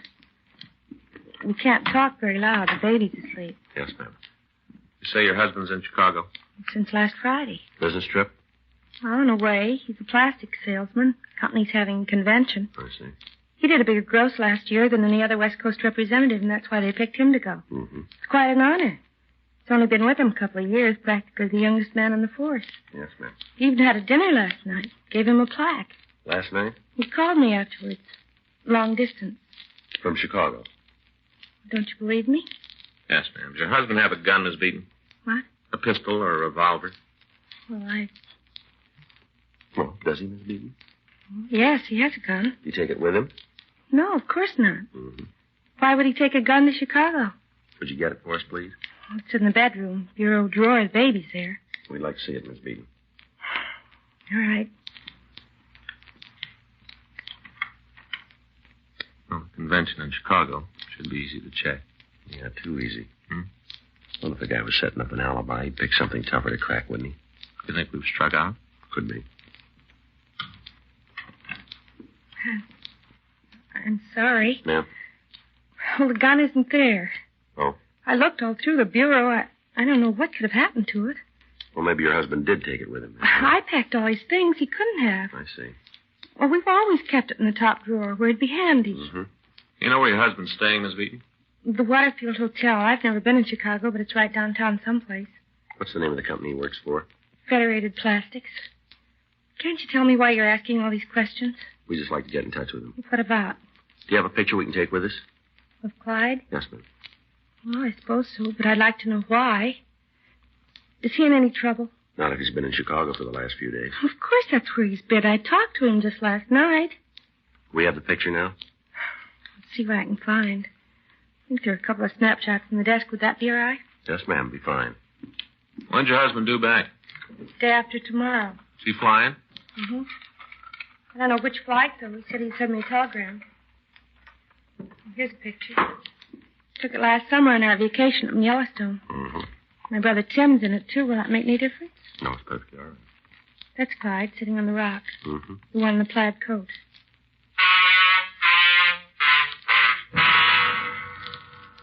We took the picture with us, and we stopped by Dr. Springer's clinic. His nurse told us he was operating at St. Thomas Hospital. She said she'd call as soon as he was free. We went back to the office, and we sent a teletype to the Chicago PD requesting information about Clyde Beaton, supposedly registered at the Waterfield Hotel. 2 hours later, at 5:43 p.m., Chicago reported that a man answering Beaton's description and using his name was staying at the Waterfield. They also confirmed the fact that he'd attended a convention dinner the previous evening. Sure comes up looking good. Sure does. Do we check him out? Well, we better talk to him when he gets back in town, huh? Mm-hmm. Homicide, Friday. Yes, ma'am. How long will he be there? I see. Would you ask him to wait, please? Right away. Thank you. Doctor's back in his office. You still want to show him this picture? So far, it looks like we're 100% wrong. Yeah. Can't get any worse. We drove out to Dr. Springer's office, and we showed him the snapshot of Clyde Beaton. Mm-hmm. That's him. You sure, Doctor? No doubt about it. That's a young man I treated this morning. His wife says he's in Chicago. Oh, that's ridiculous. Absolutely ridiculous. He does fit your description. Even the coat. Coat? Well, yes, sir. Isn't that the one you told us he was wearing? You see there? The plaid? But he isn't wearing... Oh, I see what you mean. What? The other chap in the picture. Yes, I believe that is the same coat. Wait, I don't follow you, Doctor. This is the young man who had the bullet in his chest, the one standing up wearing the leather jacket. Mm-hmm. But when he came to see me this morning, yes, sir, he had on this other man's coat.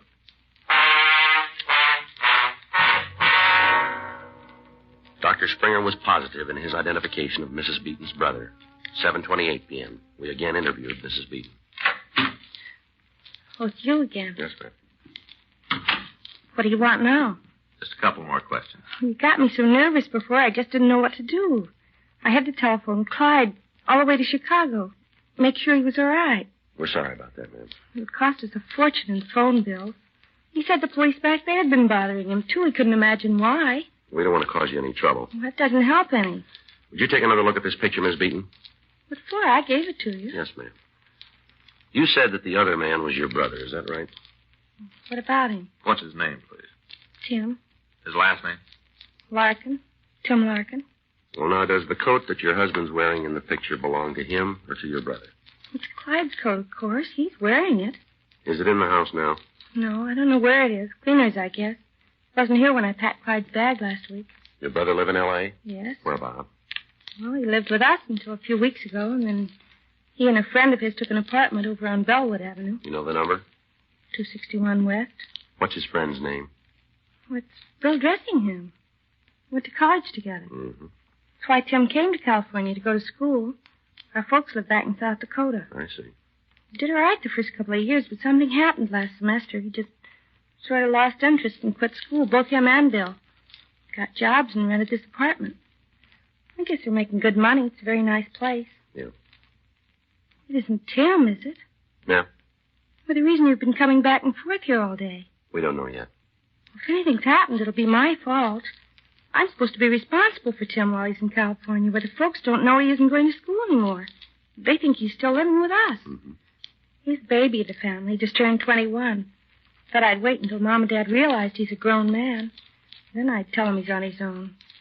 Thought I'd wait till then. Maybe you waited too long.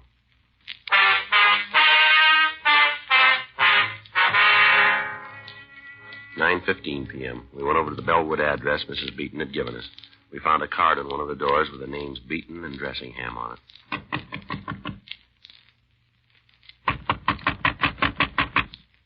Yeah, who is it? Open up. All right, get your hands against the wall. Huh? Police officers, move. Turn around. Are you okay? Come on, son. All right, he's not heavy, Joe. All right, what's your name? Tim Larkin. Unbutton your shirt. What for? Your shirt, unbutton it. Yes, sir. Where'd you get that bandage? I fell down. Come on, where'd you get it? Fell down, I said. You see a doctor? No. How do you know it isn't serious?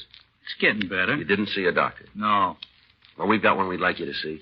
What are you talking about? Dr. Springer. Oh, You ever hear of him? I guess so. Well? We were just horsing around, Bill and me. Fooling with a gun. Who's Bill? Fellow I live with. Go ahead.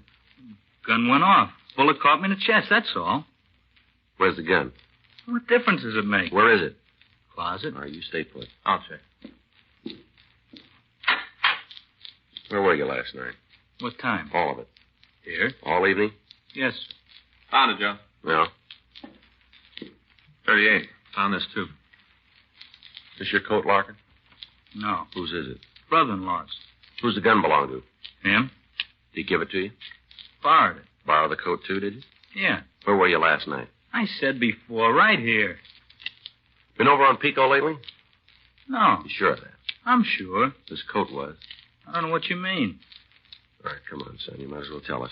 Tell you what. We got a shell casing. Yeah? From a 38. We found it in the liquor store last night. So? The owner was killed. Lots of 38s around. Be real easy to check your gun against the casing we found. Well? Come on, Larkin. Guess you'll find out anyway. All right, tell us. I was there. Evandale Liquor Store. Yeah, me and Bill. We was going to hold up the joint, that's all. Just hold him up. Go ahead. Bill had the gun. I didn't have nothing to do with that part. He was holding the gun on the old geezer, and I went around behind to get at the cash register. Mm-hmm. Something happened. I don't know what. Maybe Bill was squeezing too hard on the trigger. Maybe he got scared. I don't know. Yeah. Gun went off. Old guy fell down. Same time I knew, I felt a little pain here in my chest. Bullet must have gone through him and hit me. Yeah. Bill got all panicky. Turned around and started running. I stuck right on his heels. Where's Bill now? Bar down the street. Went out for a beer. You carrying a gun? No, sir.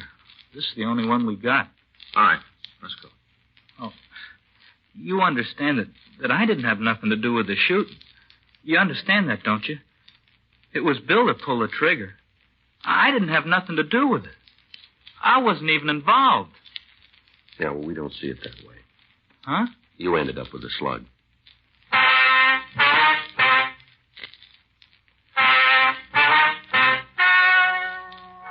The story you've just heard is true. The names were changed to protect the innocent. On June 14th, trial was held in Department 93, Superior Court of the State of California, in and for the County of Los Angeles.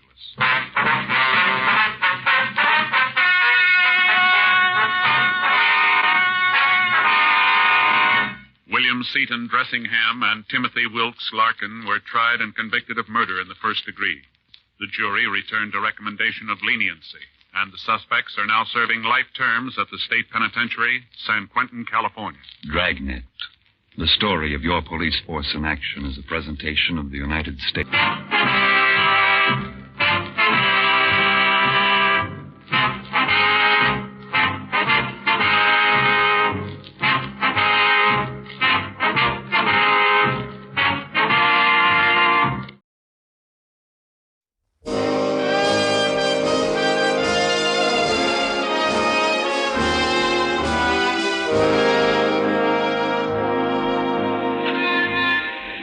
Broadway's My Beat, from Times Square to Columbus Circle, the gaudiest, the most violent, the lonesomest mile in the world.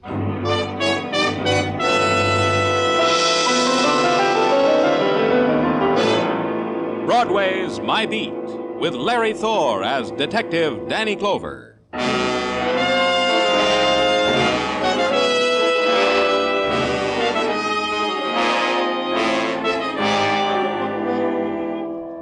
In the early twilight, Broadway is dappled with beginning shadows. It's the time of the small shock. The springtime's day starts its long scream down into night. It's time clock time, the hour for going home again. Close the ledger, lock the store, figure the overtime, smile at the boss, and out into the street. Blink, then run. The subway waits for no man. Home again. End another day again.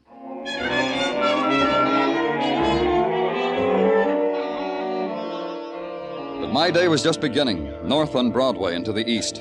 Central Park around the 80s, and pushed through the crowd whose focus was a park bench that faced the street. All right, come on, break it up there, let him through. And Sergeant Muggavan tells you why you're there. Right over here, Danny.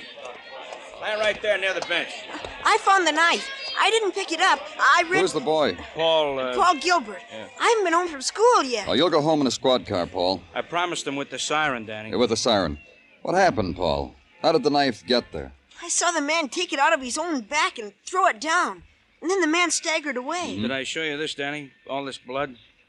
Wherever he is, he's hurt real bad. I want you to think for a minute, Paul. What did this man look like? Tall, I guess. Yeah, I guess that's all. He was tall. Most grown-ups are tall, aren't they, Paul? All of them, except for midgets. One more thing, Paul. Was there anyone with this man? Think hard. No, I don't think so. Well, you told me that the other man I saw wasn't with him. The other man in the hat just watched him. Then the man in the hat ran away. He wasn't with him. What did the man in the hat look like? He had a hat. That's all I know. I got scared. I ran. That's right, Danny. Paul ran right into Officer Curcio on the beat. Almost knocked him down. Curcio came back, saw the blood on the bench, the knife, phoned it in. Paul, did you know the man with the knife? No, I usually don't come home from school this way. We had an after-school game with the 8B2 over there on the playground. This is the first game of the intramural. A squad car, Muggavan, for Paul, with a siren.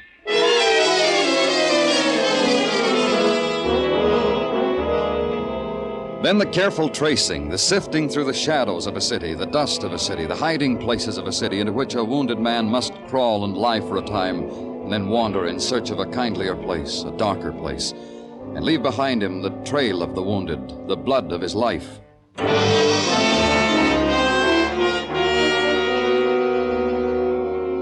But the man who'd been stabbed had done none of these things. The hospitals told me that, the doctors, the fellow in the neat white jacket in the drugstore across from the park, who, not having a wounded man, offered me a special on shaving cream. Then the legwork of the man on the beat, harvesting the crop of those who had been at the scene of the crime, sorting them, packaging them, parceling them out to me, one by one. Look, mister, how many rides do we have to give you guys? I was calling on my girl. I brought her a box of chocolate-covered peppermints. She was beginning to understand me. We won't keep you long. You don't understand, mister. I don't stick close to my little bird. She busts out of her cage. I've known her to do that when I pop out 2 minutes for a corner newspaper. You were in the park this afternoon. Saw a man who was stabbed. Can you describe the man?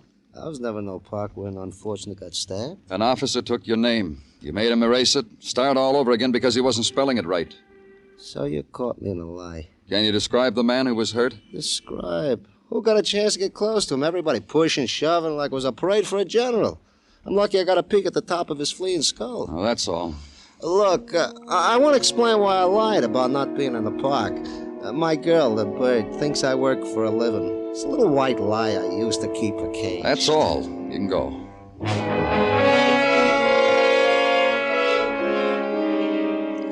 Then the man who is eager, whose eyes dart and pierce, who follows you as you move away from him, stays close to you, needs the lapel of your coat. I was real close to him. He had a knife in his back. He breathed in my face. I could tell you the color of his eyes, how close I was. Tell me. Blue eyes, washed out blue, and no tears in them, no tears at all. No remorse for the evil doing that had brought wrath upon him. Blue eyes. What color hair? Dirty. A dirty color. All matted. No, it was blonde and shining. And there was a kind of light that shone about it. That's because he was dying. Dying in protest against all the wickedness that'll drown us all. A big man, a short man, What does it matter how he looked? I was close to him, I tell you. He reached out his hand to me, touched my hand, the tears on my face. Help him out of your office. Motion a policeman over, watch him be gentle with the man, take him away.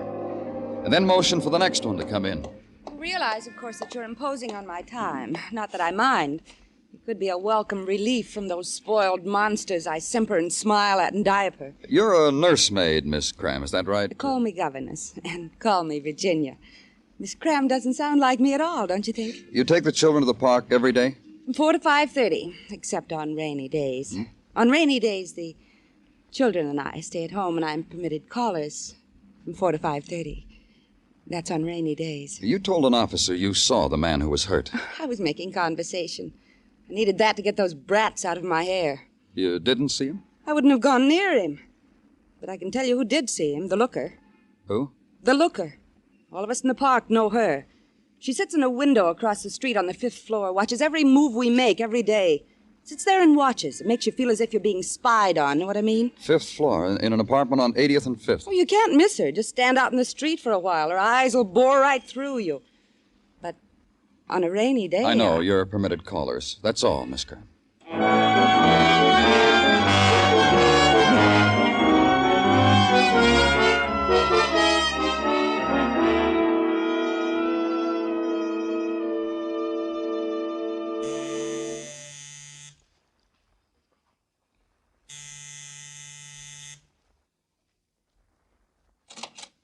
Yes? I'm Danny Clover, police. We haven't done anything. I know. I don't even know who you are. There's no name card on your door. You want to come in and talk to us? All right. I'm George Mason. She's in the wheelchair. Diane's my wife. Good evening, Miss Mason. Diane? Diane, dear. Diane, we've got a visitor. He said good evening to you. Say hello, Diane. This is Mr. Clover. He's from the police. Mr. Mason, there was some trouble earlier across the street from you. Talk to her. I'm trying something. Maybe it'll do her some good, talking to her. No one ever does, You just talk to her and I'll answer you. All right. There was a man stabbed across the street from you, Mrs. Mason, in the park. Yes, I heard about it when I came home. Have you found the man? No. Mrs. Mason, I understand that you sit by a window every day. That's right, that one. She sits there, watches. It's her pleasure. Today? Every day. Then she must have seen what happened. She must have... Pretty. What? What are you trying to say, Diane? Can't you see how it is? I'm sorry. George, Yes. What is it? I saw a man today. I saw a knife today. Is there anything you can do? Can you talk to her? Diane... A man today. A knife today. Yes, well, can you tell me what the man looked like, sweetheart? Knife. Was he a big man? Was he a small man? Was he a nice man? Man. Did you like him?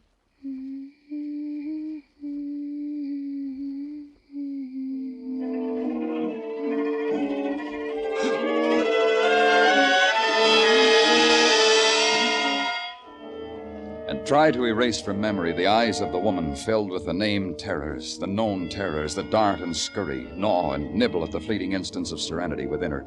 And try to wash away in the city's night screaming the crooning of a tuneless song, and suddenly the known words, a man, a knife. And know that the eyes that absorb all movement, all shadow, all light on faces, and things that pass before them, have seen nothing. Not the man who was stabbed, not the one who did the stabbing. And then the long walk to the darkened room, turn on the shaded light bulb, and search the cupboards for sleep. And finally, it comes.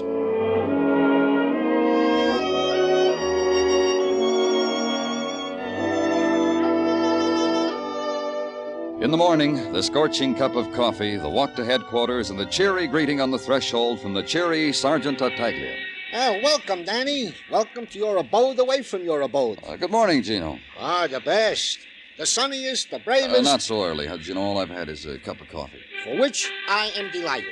Huh? For which I am delighted. Come, I will escort you to your office, Danny.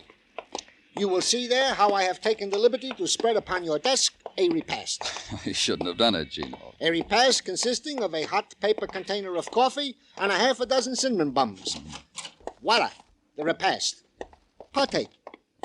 Looks good. How else should they look? The cinnamon buns were baked in the oven of Mrs. Tartaglia with her own 2 lily whites. Go ahead, partake. Munch if you like. Alicia, thank Mrs. Tartaglia for me. Goes without saying. And now, to the events of the morning. Okay if I disturb while you munch? Yeah. We of the department have discovered that this park bench upon which an alleged man was allegedly stabbed has been a lucky bench. Or unlucky, depending, of course, on the point of view of whom sat there. You'll explain it to me, Gino? Goes without saying. The lucky part of the bench is that 5 weeks ago a man found upon it, wrapped in a newspaper, $300. Turned it over to Lost and Found. So? So is that 4 weeks ago, same man turned into Lost and Found from the same bench a like newspaper containing another $300. And we have not seen this pleasant, honest citizen since. Do you have his name? Oh, it goes without... Harry Foster, 1345 West 16th. Want I should keep the cinnamon buns hot for you, Danny? Oh, do that, Gino. You go ahead and do that.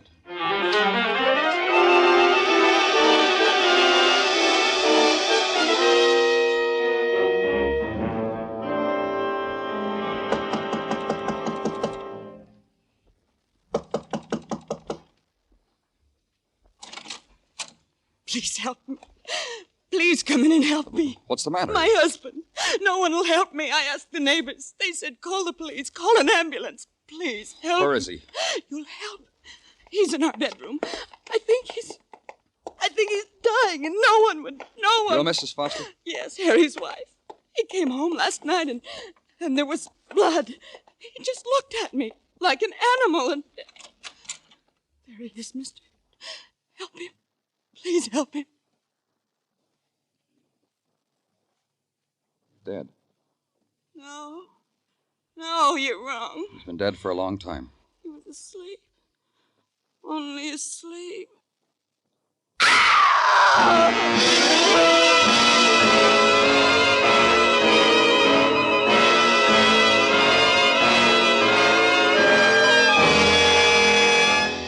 You are listening to Broadway's My Beat, written by Morton Fine and David Friedkin, and starring Larry Thor as Detective Danny Clover. On CBS this Sunday evening, Charlie McCarthy will play a tattoo artist for a group of sailors, while beautiful Ann Southern acts as his reluctant model. There'll be more fun with Eve Arden, Amos and Andy, Red Skelton, and Corliss Archer. Stay with CBS this Sunday, for these great comedy programs will be heard on most of these same stations.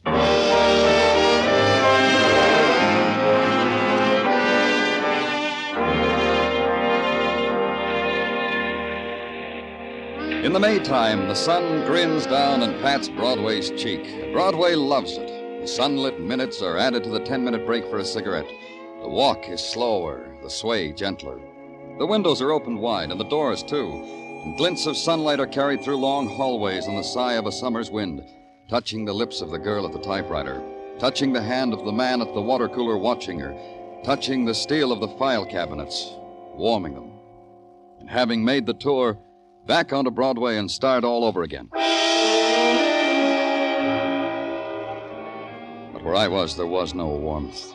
Only a woman drawing a shawl tight around her shoulders and talking quietly to her dead. Harry, listen to me. You were right. We should have told them. We should have told them all about it. Then you wouldn't be like this, and I would. Mrs. Foster, what should you have told us?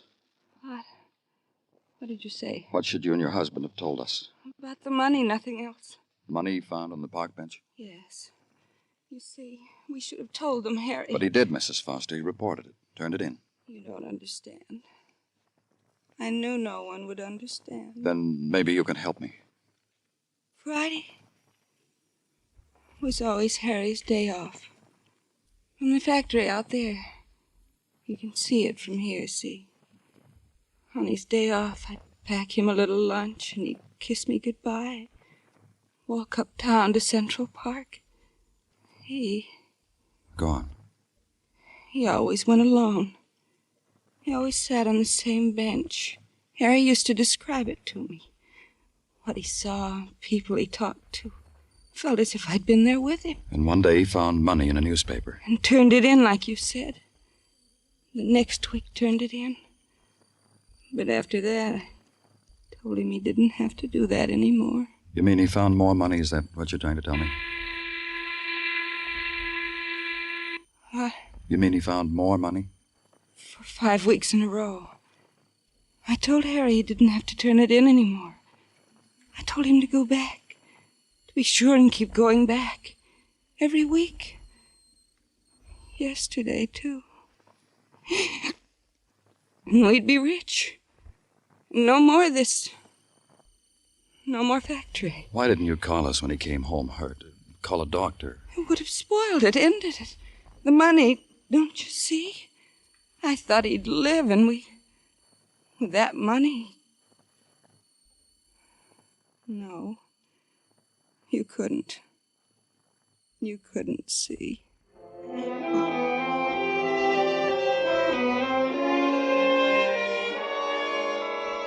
Then she turned from me and walked over to the window, stared out of it.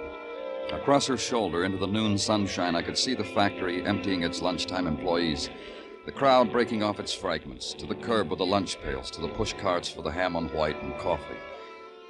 Then the other sound, the feet in the doorway, the entrance of the professionals, coroner, photographer, reporter.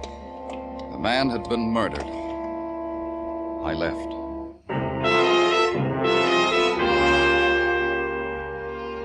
Then back again to Central Park and the park bench of the stabbing. Sit on it. A man named Harry Foster used to find money here, and he was killed. And a woman who had seen it happen, a woman who sat at a window every day. I looked up to the window. She wasn't there. I wondered why.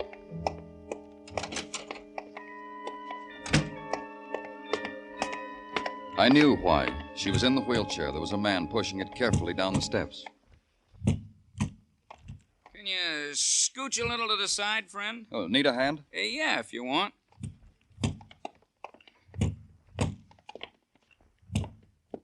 Thanks. How are you feeling, Mrs. Mason? She ain't gonna answer you. I didn't know she left the house. Why should you even bother? Oh, I'm Danny Clover, police. Oh, hi, I'm Ben Taylor. Got a U-drive down the street. Only Mrs. Mason here, different. Kind of a take drive. Oh, I see. Just today? Oh, no, all the time. From 1 to 3, the element's willing. I take her for a ride. Sometimes here, sometimes there. Oh, sure. Right away, Miss Mason. See you, Danny. Oh, wait a minute. How long have you been doing this, Ben? Right. Well, since her accident. Since at Coney last year. Hurt her back. Here and up here, her head. Right. I guess I better take her. I heard her cry like that before. I can't stand it. Sure. It's a nice day, Mrs. Mason. I hope you enjoy your ride. Oh, she will. She likes riding in the car. See you around, Danny.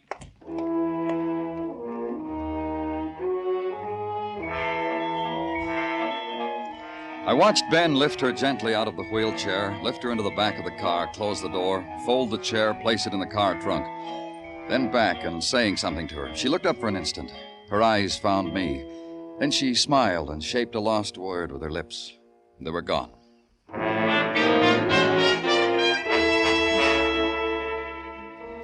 And back at headquarters, the wall clock ticking off the hours of Harry Foster's death. Ticking off the hours that his murderer came to a park bench, looked at it, smiled, walked away in the warm sun.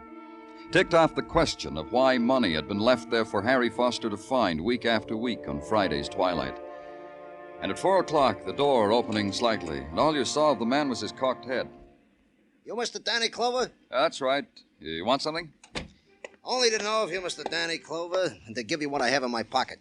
They said I should give it to you, you being the interested party and all. What have you got in your pocket? This, an envelope, stamped and everything. I found it. Give it to me. It's addressed to George Mason. Anybody can see that. That's the husband of that woman, the cripple, the one they call a looker in the papers, the one they think they saw that stabbing. I did right bringing it to you. Huh? It's been opened. You opened it? Don't lie to me. You opened it and then resealed it. All right, I opened it. I'm a normal kind of fella with all the normal curiosities. First, I was going to mail it when I found it. But then I saw who it was addressed to. I couldn't restrain myself. I'm like the proverbial cat, Mr. Clover. It could make trouble for you being like that. Not when you see what's in it. Not when you see what it says. It says, you've made a terrible mistake. That's all. Not another word. See? You can't do anything to me for just reading that. You just read it yourself. That's why I brought it to you. Because I'm a cooperative citizen. Where'd you find it? At Grant's tomb. You know, I've been curious about that tomb for years now. Finally, I took time off to go to study it. Then I found a letter on the steps. And I never did get to really study Grant's tomb. Tough. You'll stick around, huh? Some of our boys want to have a long chat with you. They enjoy curious fellas. Sure, anything you say. I'm nothing if I'm not cooperative, just nothing. I wouldn't say that, but you stick around, huh?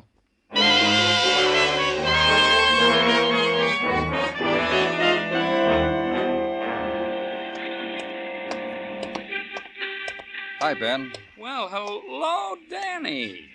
Hey, how do you like this, huh? I rigged up so when it's a sunny day, the telephone is on the outside of my shack. Inspiration, huh? Fine. Who wants to be on the inside when outside it's sunny? You car renting, Danny? I can give you rates. Just talk. If you don't do business together, we never become enemies, huh? What's on your mind? Mrs. Mason. Ah, yeah. Sad, huh? You know, if you set your mind to it and consider all she's been through, and then look at her, she's a pretty woman. I noticed. You said she was hurt in an accident at Coney Island, Ben. What kind of an accident? On the roller coaster. You know, one of them rides. Fell off right near the end of the ride. She stood up, fell. Was she with anyone? Yeah, her husband. You want to know something? In spite of the heartbreak of having a wife like that, you know, Mr. Mason is one of the nicest guys I ever met. What about Mrs. Mason, Ben? What about her? Can anyone ever talk to her, have a conversation with her? I talked to her. About what? Things. You know, ain't it a pretty day, Mrs. Mason? Is there a draft on you, Mrs. Mason? I talked to her. But she just hums and sings. But you know, I think she's getting better. Maybe I'm contributing. Where'd you go driving today? Down Riverside Drive. You know, the river, Grant's tomb, the churches. Thanks a lot, Ben. Anytime, Danny, anytime at all.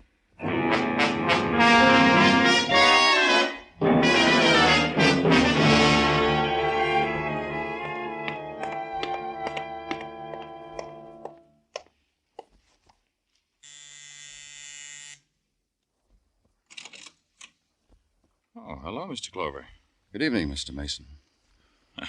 We're delighted to see you. Please come in.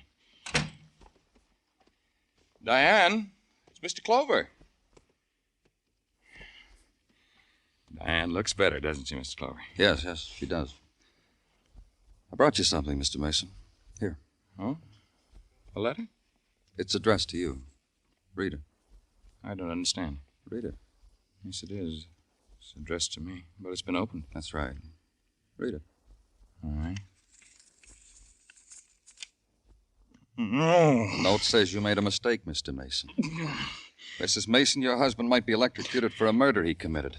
Leave her alone. I wasn't going to touch her. Cut it out, Mrs. Mason. What's the matter with you? Have you gone out of your mind, Clover? I said cut it out, Mrs. Mason. I told you leave her alone. All right, you've come here to accuse me of murder, but leave her alone. George. Don't worry about anything, dear. Get me a drink of water.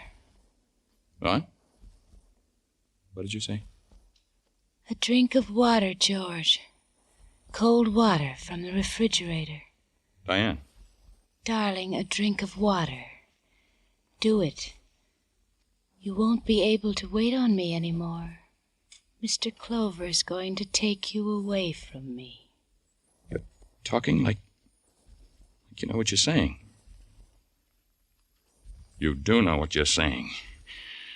What's happening? What's happening to us? It's already happened. It's all over.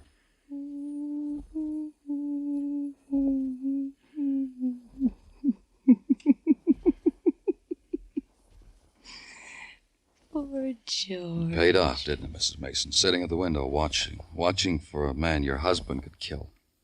Simple little man. He came and sat on the same bench every Friday. He got paid for a while. It was you. You wrote that first letter, Diane. And this one. Made me pay blackmail to a man who didn't even know me, didn't know anything about me. It was so simple. Write a letter, put a stamp on it, drop it from the car. Someone picked up the first letter and mailed it. About 5 weeks ago. A letter with instructions in it. Why, yes. Leave money every Friday on the park bench. The man who picked it up, Mr. Mason, you thought was a blackmailer, so you killed him. Well, she's crazy. She really is. She's crazy. No, I'm not. I'm just a cripple, George. I can't move from this chair. Honest. But I'm not crazy. He's crazy. What did that first letter say, Mr. Mason? Well, that a man saw me push my wife off a ride at Coney Island. He demanded blackmail, but I didn't push, Diane. Then why did you pay the money, darling? That you weren't going to let your husband alone, were you, Mrs. Mason? Even after he did what you wanted him to do, murder a man. Another letter, that one your husband's holding, telling him he killed the wrong man. It's not much to ask, is it? Wanting George to suffer? Look at me. You're an accessory, Mrs. Mason. Am I? What can you do to me? A cripple in a wheelchair. In a prison? Will that be different? Tell me how. I didn't push you, Diane. I didn't push you. You fell off that ride. You fell. Liar. Diane. You're a liar, George. Diane, will you listen to me? I made it up to you. I carried you. I waited on you. I went crazy that day. I hated you. I don't know why. I don't know. Oh, I know why. You're an evil woman. Evil. Poor George. You should have died. You should have. You should have. Poor George. Poor You should have died.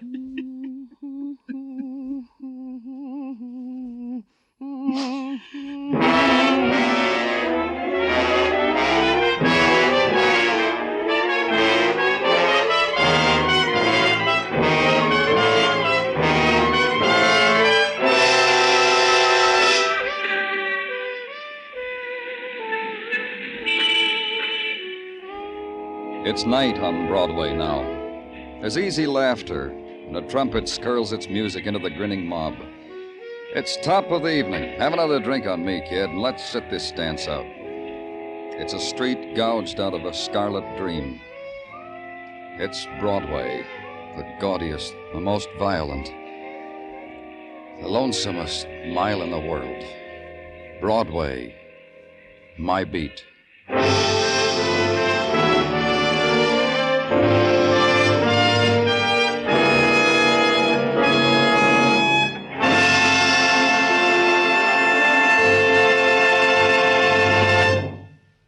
Broadway's My Beat stars Larry Thor as Detective Danny Clover, with Charles Calvert as Tartaglia and Jack Crucian as Muggavan. The program was produced and directed by Elliott Lewis, with musical score composed and conducted by Alexander Courage. In tonight's story, Lamont Johnson was heard as George Mason, Kathy Lewis as Diane Mason, and Virginia Gregg as Mrs. Foster.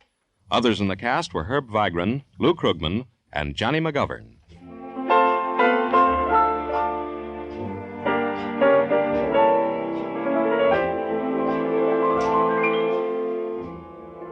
Every Saturday night, Jan Murray takes a tip from Danny Clover and goes looking for people. Only Jan's beat is the United States.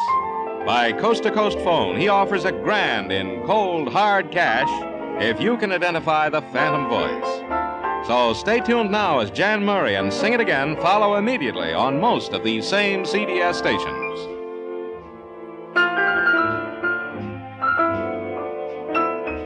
Joe Walter speaking. This is CBS, where you laugh at Jack Benny every Sunday night, the Columbia Broadcasting System.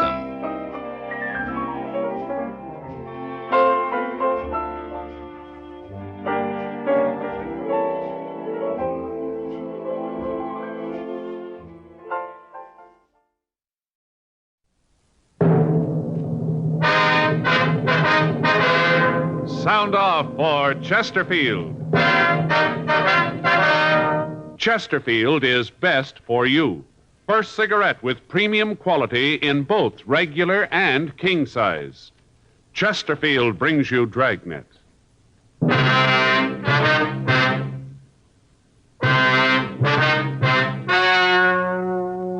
Ladies and gentlemen, the story you're about to hear is true. The names have been changed to protect the innocent.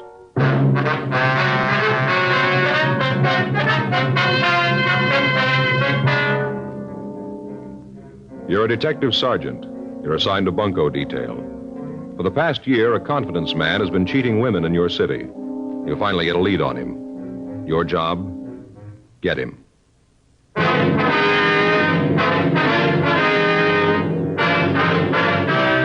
Dragnet. the documented drama of an actual crime. For the next 30 minutes, in cooperation with the Los Angeles Police Department, you will travel step by step on the side of the law through an actual case transcribed from official police files. From beginning to end, from crime to punishment, Dragnet is the story of your police force in action. It was Wednesday, February 12th. It was cold in Los Angeles. We were working the day watch out of bunco detail. My partner's Frank Smith. The boss is Captain Steed. My name's Friday. We were at the Armstrong Thomas department store cafeteria, and it was 3:14 p.m. when I got back to the table. Here, Joe. Let me give you a hand. Oh, thanks. Here you are, Miss Terrace. Thank you. I wonder if you'd tell us what this is all about now, ma'am. Surely. Sorry you had to wait, but I thought it might be better if we talked up here. Yes, ma'am. Would you pass the sugar, please? Oh, yes, ma'am. Here you are. Well, it's not a pretty thing. I don't know how I could have been so foolish. But I guess when you get to be my age and you haven't got anything, almost any attention makes you forget. Yes, ma'am. How'd you first meet this man, Benton? I saw him first at a musicale. I met him very briefly that night. He called me the next day, said that he wanted to see me again. Well, I told him that I didn't think it'd be proper, but he insisted, so that night we had dinner together.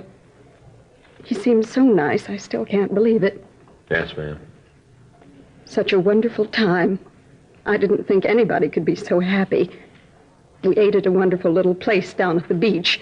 Then we went for a long drive and listened to the music on the radio. Just beautiful. The way the ocean looked, all moonlight and all. Mm-hmm. When'd you see him again, ma'am? Not until he left. He'd call a couple of times a day. It got a little embarrassing. The girls at the store here got to kidding me about it, but I didn't care. Then he told me he wanted to marry me. I couldn't believe it. So wonderful. Yes, ma'am. Then one day he told me that he was going to have to take a business trip up north. When was that? Do you remember, ma'am? I guess it was about 3 weeks ago, something like that. Mm-hmm. Go ahead, please. Well, he left. I went down to the station and saw him off. He kissed me and said that when he got back, we'd be married. We were going over to Las Vegas on our honeymoon. Wonderful plans. Wonderful. And then I heard from him, and he got to San Francisco. He called me from the hotel and said that he'd lost his wallet on the train. He told me he'd lost everything. All his money, identification, everything. Mm-hmm. That's when he asked me for the $100. I didn't think that anything was wrong, so I sent it to him. Where'd you send it, ma'am? To his hotel. Did you hear from him at all after that, ma'am? Not a word. At first, I thought that maybe he was just busy. I did think it was kind of funny that he wouldn't say something about getting the money I sent, but not a word. Then I got worried. Yes, ma'am, I can understand. Finally, I called the hotel, and they told me that he'd checked out. I figured that maybe he was back in town and wanted to surprise me. So I called his apartment. The landlady told me that he had left a couple of weeks before, that he didn't leave any forwarding address. Yes, ma'am. I didn't know what to think. I didn't want to believe that he'd just used me, but there didn't seem to be anything else to think. Yes, ma'am. Then, of course, it was only $100. Seems that if he'd wanted to rob me, he could have asked for more. I still don't believe it, even when I know it's true.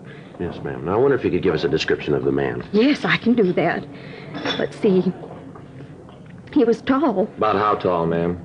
Over 6 feet, maybe 6 feet 2. He had blonde hair, kind of wavy. About how much would you say he weighed, Miss Terrace? I'd just be guessing, but I'd say about 190 or so. I see. I wonder if you'd be kind enough to come down to the city hall and look at some pictures for us. You think you might have one of him? It's possible, ma'am. Maybe it'd make you feel a little better to know that you're not the only woman that this Benton has taken. There have been quite a few. I guess I knew that. Even if I didn't want to believe it, I guess I knew it was just a confidence game. Such a cruel thing, though, to use a person's loneliness to rob them. Yes, ma'am, it is. When you get along in years and you haven't got anything to hold on to, little attention and affection makes you forget everything else. Nothing else seems to matter. Yes, ma'am. I guess that's the way they figure it.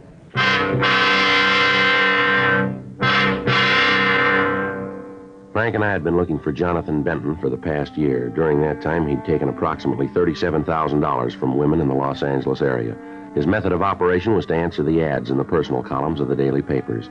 He'd give the woman a whirlwind courtship, then under the pretext of having to clean up some business before marriage, he'd leave town. He'd call the next day and give them the story about losing his wallet and identification. He'd ask them for $100. This in itself was to throw off the suspicions of the victims. In the event that they suspected that they were being taken in a racket, $100 was small enough so that their fears were quieted. Benton would answer about 20 to 30 of these ads at a time, and the requests for money would hit all of the suspects at once. We'd had several complaints lately, and there was no way of knowing how many women were being taken and were too embarrassed to report it to the authorities. 4:30 p.m.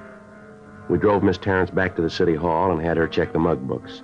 She was unable to give us an identification, however. Another month passed. During that time, we received 14 more complaints. In all instances, the description of the suspect matched that of Jonathan Benton. All available sources of information were checked. Bulletins had been gotten out carrying his description and the name he used. No results. On Wednesday, March 25th, we got a call that a man answering Benton's description had placed an ad in the personal columns of one of the daily papers. He'd used the name of Thomas Conant. The clerk at the ad counter gave us his address, and at 5:32 p.m., Frank and I went out to talk to him. Yeah? You Thomas Conant? Yeah, that's right. What can I do for you? Police officers would like to talk to you. Sure, come on in. Always glad to talk to the law. This is my partner, Frank Smith. How do you do, Mr. Smith? How do you do, sir? If you boys will come on in, I'll shut the door. Thank you. Now, what's this all about? Well, sir, did you put this ad in the paper? Well, let me see. Texas cowman desires to meet petite young lady, object companionship. Spelled everything right to dead. Yes, sir, that's mine. I wrote it all myself. How long you been in Los Angeles? Well, now, let's see. Got in on the bus last Tuesday. That'd make a week and a day. Uh-huh. What brings you out here? Well, I guess you could say it's kind of a business trip. Got a little tired of the same faces back home, so I thought I'd just see what the rest of the country looked like. What little there is of it. I'm from Texas, you know. Amarillo. What's all this about, anyway? Some law I broke? No, it's about that ad. Oh, you found out, huh? Beg pardon? Oh, you found out about me saying I was a cattleman. That's it, ain't it? What do you mean? Well, now, I didn't mean no harm. I do have a couple milk cows on the place, a Holstein and a Guernsey. They're real nice, too. It's just that I was so darn lonesome, I kind of thought this might be a way to meet some nice gal. I didn't mean no harm. You can see that, can't you? Yes, sir, I guess so. Wonder if you'd mind taking a ride with us, sir? Well, I should say not. Always happy to go along with the law. Where you figure to go to? We'd like you to meet somebody.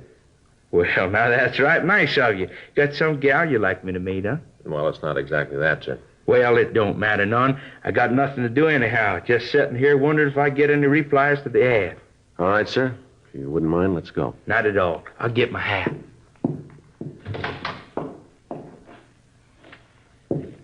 Don't hardly feel conspicuous in this hat at all.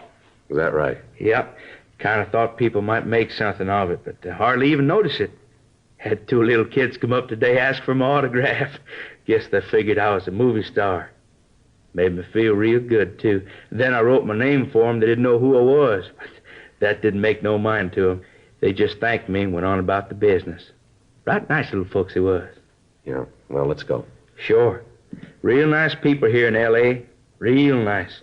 Haven't met a bad one yet. Well, you haven't been here long. We got 'em.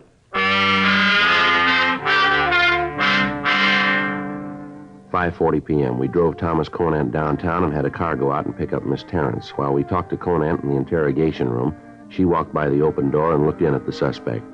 She told us that he was not the man who'd victimized her. She was returned to her home, and after Conant had been checked through R&I, he was released. The next morning, Frank and I ran down a tip from an informant, but it led us nowhere. 10:18 a.m., we checked back into the office. You get the latest bulletin from San Francisco, Joe? Yeah, I looked it over this morning. They checked out the hotel Benton was staying at. He checked out of there. They haven't seen him since. Well, that means he's probably back here in town, huh? Well, if he is, we should start hearing about him again pretty soon. I'll get it. Bunko, Friday. Who? Oh, yes, ma'am. Yes, Miss Terrence, I remember. Yes, ma'am. Where was that? Would you give me that again? Yes, ma'am. 48 Vine. Uh-huh. Yes, that's right, ma'am. We'll get in touch with you. Right. Thank you very much. Bye. Grace Terrence? Yeah, she just saw Benton. Where? Went into an apartment out on Vine Street.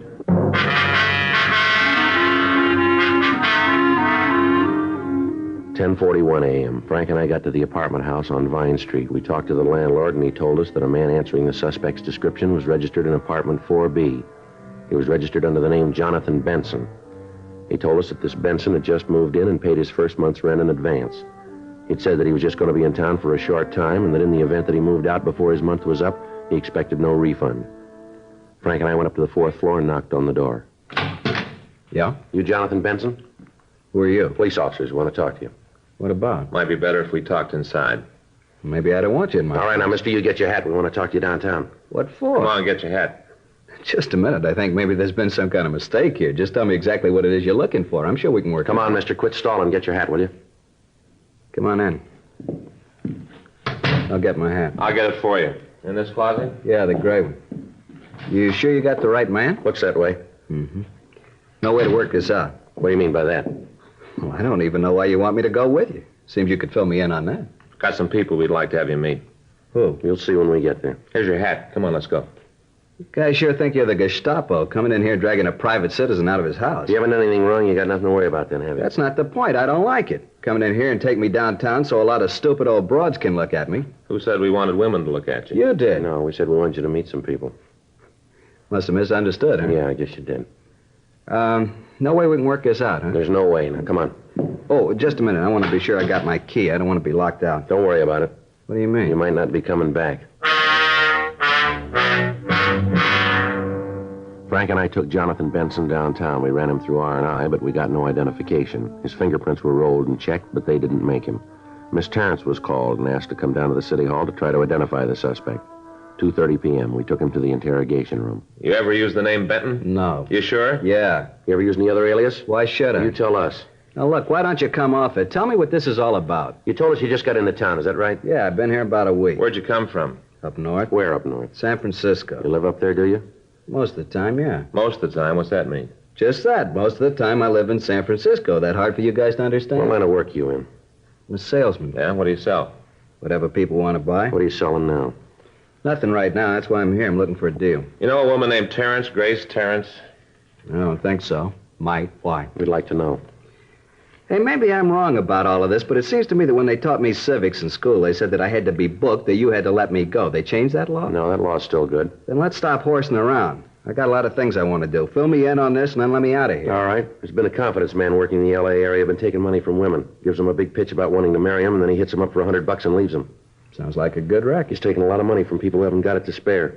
Offhand, I'd say a tough luck. Offhand, we'd say you're wrong. Way you look at it.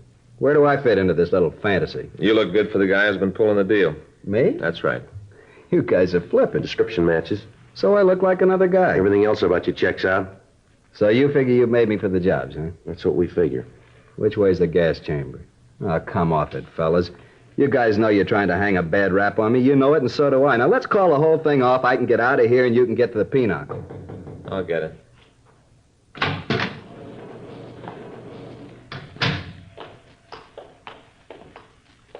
Hello, Jonathan. What? Why'd you do it, Jonathan? Why? If you wanted the money, you could have asked for it. I'd have given it to you. You didn't have to lie about what you thought. Place is full of them loonies. Is this the man, Miss Terrence? Yes, Sergeant, that's him. All right, how about it, Benson? I don't know what she's talking about. What's this bit with that's him? Loonies jumping with All right, now, Benson, I've had enough of that. Now, come off it. You've just been identified. We got a lot more of them that we can have here. I think they'll identify you, too. Why, John? Why? Oh, get her out of here. One thing I can't stand is a woman bawling. Something comes along, they can't figure out right away they got to bawl. Anything comes along, they got to cry. I'm sick of it. All right, ma'am, maybe it'd be better if you waited in our office. Yes, Sergeant. Still don't know why he did it. Why he took this way to get the money. I took this way because it was the easy way. You broads are all alike, every last one of you. Let me get a few things straight first. You say I took $100 from you, is that right? Yeah. All right. Now, I want you to think about this and think real careful. Didn't I say that I wanted to borrow the money? Isn't that what I said, borrow? Yes, that's what you said. Did I say that I'd pay the money back in any certain time? I don't know. Well, you think real good. You'll remember that I didn't. I just said that I'd pay you back. That's all. I didn't say when. I guess I don't care. There you are. Is it any crime to borrow money from a friend? I borrowed the money from her. I'll pay it back. You said you wanted to marry me. You said you loved me. Oh, come off it, Sarah. You got no beef. You got the soft light and the romantic music. You got it all. Look at you. Take a good look. Who'd want to marry you? Here, just a minute. Here. Here's $100 I borrowed. I want to pay you back. I got $100 worth of laughs from you. That much easy. Here's your dough. Now go home and have a good cry. I wouldn't marry you if you were the last woman on All right, earth. that's enough of that, Benson. You're not just kidding. This old harpy with romantic ideas. What a laugh.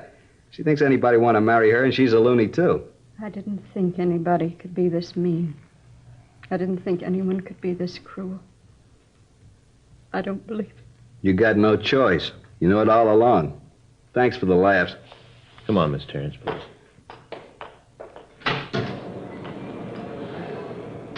Imagine that old bag really thinking I'd marry her? Yeah.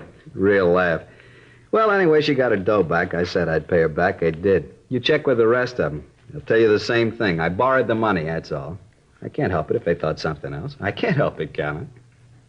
Come on, let's get this over with. I want to get out of here. Yeah. You look upset, Cobb. Don't be. It won't prove anything. That's the way I it got is. something for you, Benson. Is that right? Yeah. Someplace, sometime, you're going to make a mistake. That right? Yeah, and when you do, we're going to lean on you, and we're going to lean hard.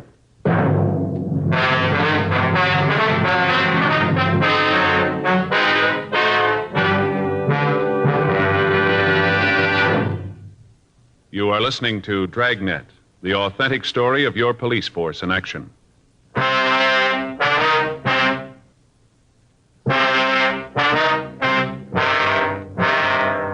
We had 12 of the victims of the confidence man look at Benson. All of them gave a positive identification, but verified his story that he'd borrowed the money from them. 4:25 p.m., Frank and I got in touch with the district attorney's office and talked with them. What Benson had said was true. In borrowing the money, or in saying he was borrowing it, he'd committed no violation of the law. We had to release him from custody. A month passed. During that time, we'd heard nothing more from the suspect. He'd stopped working the Dodge in the Los Angeles area. We contacted the San Francisco authorities and informed them of what had happened. They said that they'd be on the lookout for Benson. During the next 2 weeks, Frank and I worked on a ring of bunco artists that were working the obituary columns. On June 16th, we got a call from Burglary Division that they'd gotten a report of a theft, and talking to the victim, they'd gotten the name Jack Bentley. They checked the files on him and found that it could be Jonathan Benson. The victim, a Miss Betty Lindsay, came to our office to talk to us. I don't know why they thought that I should see you. It's just a plain theft. The officers in burglary said that they thought we might be interested in the thief, Miss Lindsay. I wonder if you'd tell us about him. Lousy crumb. This guy's a real schnook. Schnook of the first water. Yes, ma'am. What's his name, please? Called himself Bentley, Jack Bentley. What a bum. What do you look like, Miss Lindsay? Tall and blonde. Kind of nice-looking guy if you went for the type. I did. Now I got troubles. Oh, what a no-good bum. Wonder if you'd take a look at some of the pictures we've got here and see if he's in these. Sure. I'd like to see you get him. Where are the pictures? Frank, would you get him, please? Yeah. Where'd you meet this Bentley? Do you remember? Well, I'm sort of the hostess at a place downtown over on 5th. Anyway, about 2 or 3 weeks ago, this schnook comes in, orders a couple of drinks, and he leaves. Next night, he's back again. Ooh, he was a cagey one. Didn't work too fast. Took about a week to make the pitch, then he asked me out to dinner. Well, he always seemed kind of nice, so I told him I'd go. Mm-hmm. Here are the pictures, ma'am. If you just take a look through them and see if there's one of Bentley in there. Sure. Let me see. No. It's not. Hey, this one's kind of cute. What's he wanted for? Oh, he works the casualty racket. What's that? Gets the names of people that have died, tells their families that they ordered some stuff. What kind of stuff? Oh, pen and pencil sets, watches, cheap things. Charges a lot of money for them. Most of the people figure that it's one of the last things their loved ones wanted, so they pay the prices. The stuff's worthless. Lousy racket. Such a nice-looking guy, too. So honest. Well, that's why it works. Yeah, I suppose so. Well, let me see. No, this one's not him. Hey, wait a minute. Yeah. That's him. Ooh, what a nudnik. Ma'am? A nudnik, a real bum. But that's him, I'm sure of it. Benson. Yeah. You mean you know this guy? Yes, ma'am. What if you tell us exactly what happened? Sure, like I was telling you. This guy, Benson? Yes, ma'am, that's right. Jonathan Benson. Yeah, well, anyway, he asked me out to dinner. I told him I'd go. It looked like he was pretty well fixed. I figured it wouldn't do no harm. Well, see, I don't get off till 12:30, and there ain't many places, nice places, open after that. But I said yeah, so he told me he'd pick me up. He got to the club about 10 o'clock. Said that he'd gotten through with whatever it was he was doing, that he came by to see if he could use my apartment to freshen up a bit. Freshen up a bit. Boy, what a way to heist the place. Oh, what a bum. Go ahead, ma'am. Well, I gave him the key to the place. He said that he'd stop at a drugstore and pick up a razor and shave and wash his face, and then he'd be back to pick me up. It's the last I ever saw of him. Walked off with a fur coat I had. Saved for 3 years for that coat. Cost me $900. And he took a ring worth about 150. Diamonds. Belonged to my mother. Sure hope you get him. Nail him good. Yes, ma'am. Ooh, what a nutnik.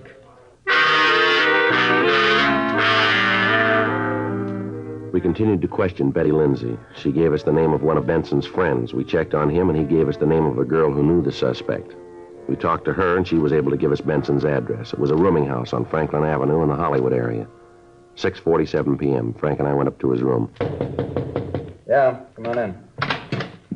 Should have kept my mouth shut. What do you guys want? We want to talk to you downtown, Benson. We aren't going to get on that merry-go-round again, are we? I'm getting tired of this whole deal. What are you guys trying to tell me this time? We didn't have to do it, Benson. You took care of that yourself. Is that right? Yep, you made a mistake. What is it this time? You figure I took some candy away from a blind All right, newsboy? come on, Benson. Let's go. You going to arrest me this time, or am I going as a favor? This time it's on us. You mean we're playing for keeps now? Yeah. What's the charge? Grand theft. You're kidding. Nope. I really believe you're serious. That's right. You called it. Well, this is going to be interesting. If you can't prove this, I'm going to own City Hall, and the first thing I'm going to do is fire you two. You know that, don't you? Well, we'll take that chance. All right, but don't say I didn't warn you. You know, someday I'm going to write a book. Call it Some of My Best Friends Are Cops. Yeah, you do that. I will. You'll have the time.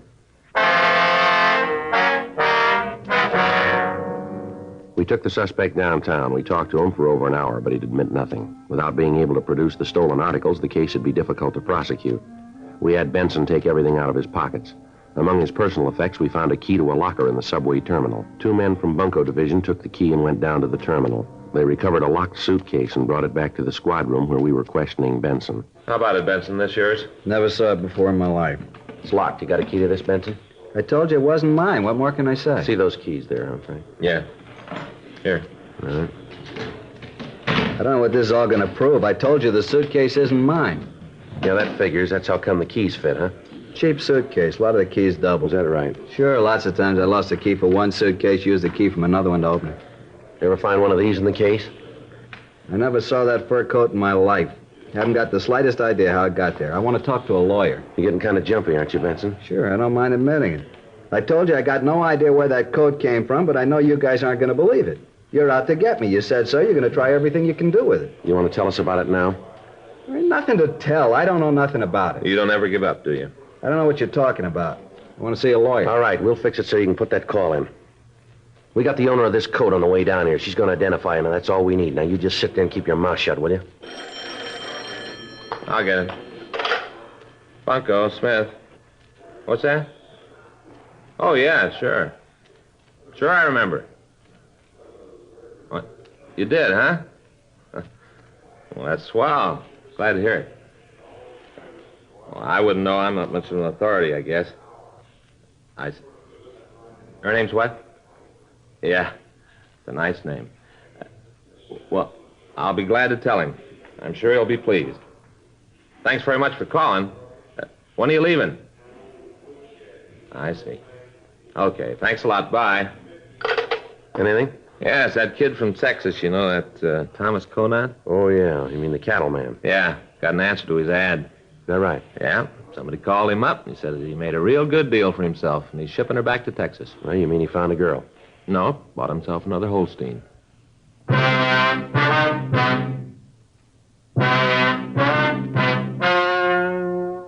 The story you've just heard was true.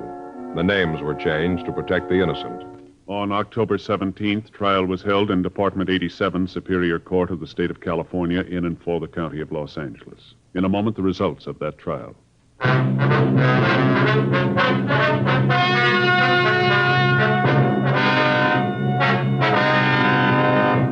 Jonathan Arthur Benson, alias Jack Bentley, was tried and convicted of grand theft. He received sentence as prescribed by law. Grand theft is punishable by imprisonment in the state penitentiary for not less than 1, nor more than 10 years. You have just heard Dragnet, a series of authentic cases from official files. Technical advice comes from the Office of Chief of Police W.H. Parker, Los Angeles Police Department. Technical advisors Captain Jack Donahoe, Sergeant Marty Wynn, Sergeant Vance Brasher. Heard tonight were Ben Alexander, Peggy Weber, Harry Bartell. Script by John Robinson. Music by Walter Schumann. Hal Gibney speaking. For a million laughs, tune in Chesterfield's Martin and Lewis Show, Tuesday on this same NBC station. And sound off for Chesterfield. Either regular or king size, you'll find premium quality Chesterfield much milder. Chesterfield is best for you. Chesterfield has brought you Dragnet, transcribed from Los Angeles. Ladies and gentlemen, make tomorrow your D-Day. Get an extra bond for defense. Step into any bank or post office and buy yourself a profitable share in America's future. As an investment, bonds are better than ever. They can help you save safely, conveniently, and profitably. So whether you already buy on the payroll savings plan where you work or the bond-a-month plan where you bank, get an extra bond for defense tomorrow.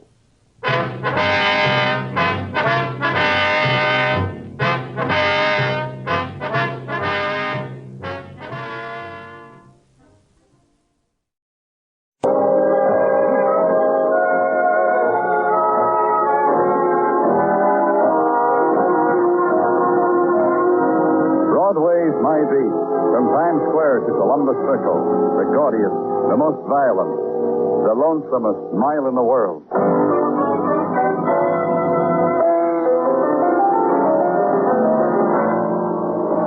Broadway's My Beat, with Larry Thor as Detective Danny Clover.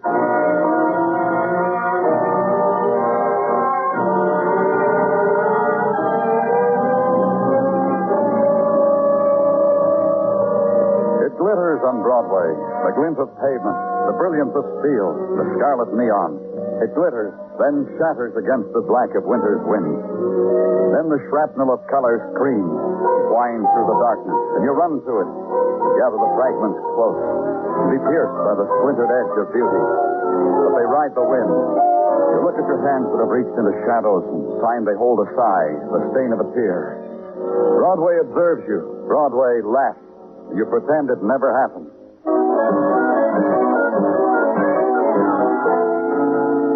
But then, warmed by the touch of the afternoon sun, Broadway relents, offers you its token of regret. The man lying with a knife in his back in an apartment on West 56th, lately furnished with death. And another man touching things, lifting things, replacing them quietly. Even when he talks, he is quiet, so that the dead may hear. The call came while you were out to lunch, Danny. I couldn't find you. They told me to take it. And... Who is he, Muggerman? Kenneth Mitchell. Rented this place about 3 days ago. Super told me he was a very quiet man, model tenant. Wished he had more like it. And find anything? The appointments of a quiet man. Some books, a few magazines. 2 suits of clothes, the one he's wearing, another in the closet. 3 shirts.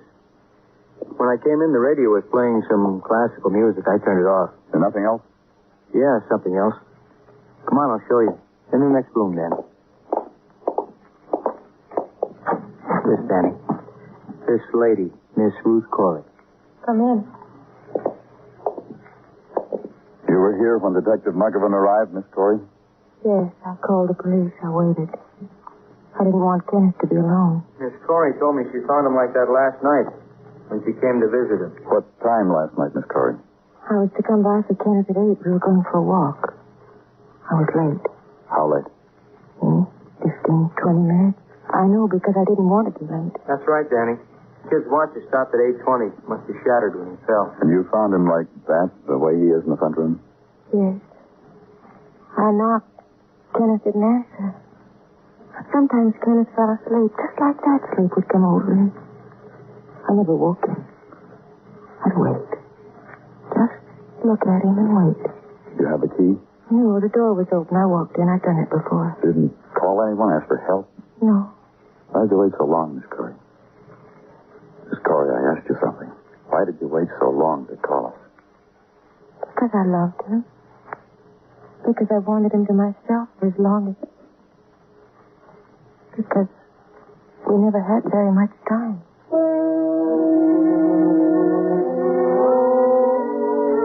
For an instant after that, we stared at each other. It was a moment touched with faraway sounds and a sudden recognition. The girl, her eyes feverish, her cheeks too red, the languid movement of her hand, the quality of sickness that was forever part of Ruth Corey. Then the news sounds, the men from headquarters who were the statisticians of violent death. I walked into the next room and nodded to them, told Muggavan to get a doctor for Miss Corey. Then I left. Inquire into the manner and cause of dying of a man named Kenneth Mitchell. Consult this record and that. Come up with facts. Kenneth Mitchell lived on West 86th Street. Kenneth Mitchell had a wife. Go there. Just tell me one thing, Mr. Clover. I want you to tell me the truth. I don't want you to spare me. I have to know. We had a life together, Kenneth and I. Mrs. Mitchell. Not much of one. I made myself suffer with Kenneth. I thought that way we could be closer. Now that he's dead, you got to tell me. Was there pain? No, I don't think so. No pain? I said there would be. I've read about it, you see. In most cases, they say... I understand what you're talking about. Death of my husband. That's right. He was stabbed to death. You said... I said I was from the police. You told me Kenneth was dead. I didn't hear what else. Stabbed to death? In an apartment on West 56th. Dead. Kenneth. No more. Done. The end of it, finally. You expected Kenneth to die? I wanted to be there. I made him a promise that I would be near him. And the doctors told me he didn't have a chance. I told Kenneth when the time came I'd be with him. Your husband was that sick? Dying. And the doctor called me and told me he'd left the sanitarium. What sanitarium? The lungs, the sanitarium on the river. Kenneth used to watch the river. When I'd go to visit him, we'd sit on the porch. I knew he used to love watching the river because he'd never talked to me. Tried saying things. After a while, I just sat there until the nurse came, told me to go. You said your husband left the sanitarium. Walked out. Can you imagine him doing a thing like that to me? Oh, but he was sick. He didn't know what he was doing. Yes, he did know. Your husband was murdered. I should have been there. He cheated me of that. You know a girl named Ruth Corey? No, I don't think so. Was she there? Yes. Kenneth needed me there. I would have helped. Told him it was all right. Not to be frightened. He cheated me. I couldn't get through to her anymore. When I asked where she was at 8:20 last night, she said she didn't know. She really didn't know. Walking around the neighborhood, she supposed. She always did that at night. I thanked her, but she didn't hear me. So I left her to her own particular brand of grief.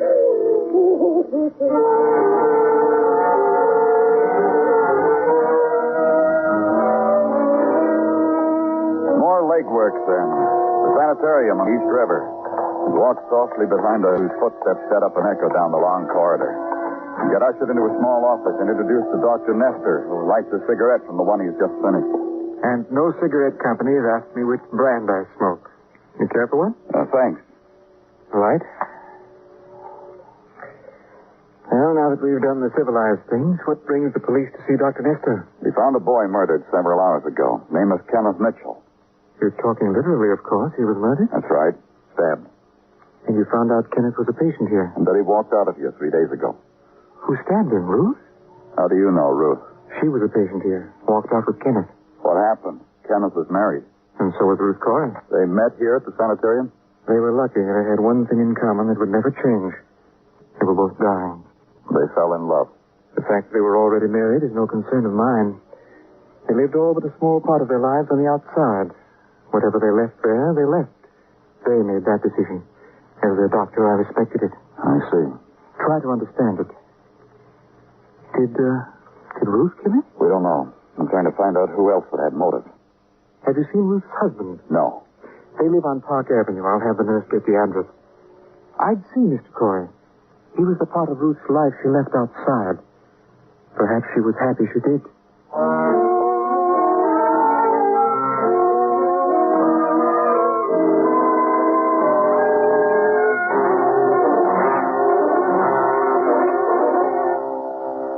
Clover. Danny Clover. You guys have names? It's a revelation to me. loud mouths, loud feet, that I know about. I told you, I want to talk to Mrs. Corey. You, too. Sure you do. Come on, I'll take you to Ruth so you can talk to her.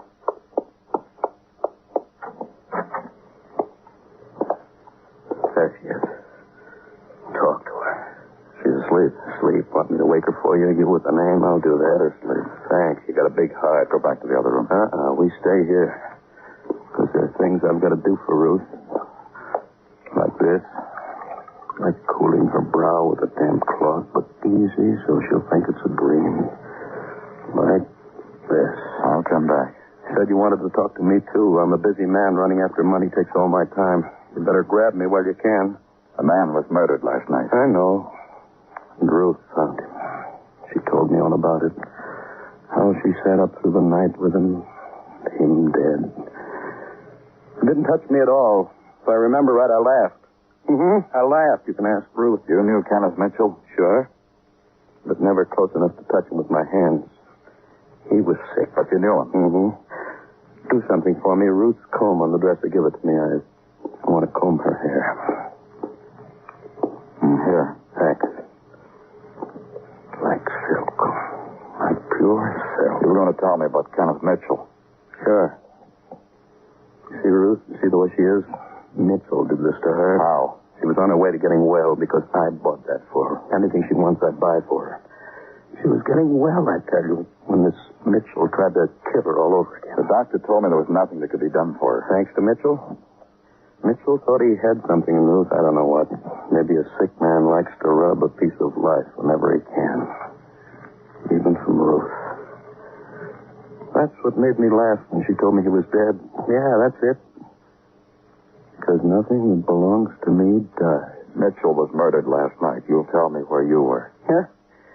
Took you a long time, didn't it? I was with my lawyer. Go ask him. I pay him fat to handle things like this. What lawyer? Where? Gordon Horner, 1219 East 60th. He handles my money. He handles my alibis. Oh, shut the door soft when you go out, huh?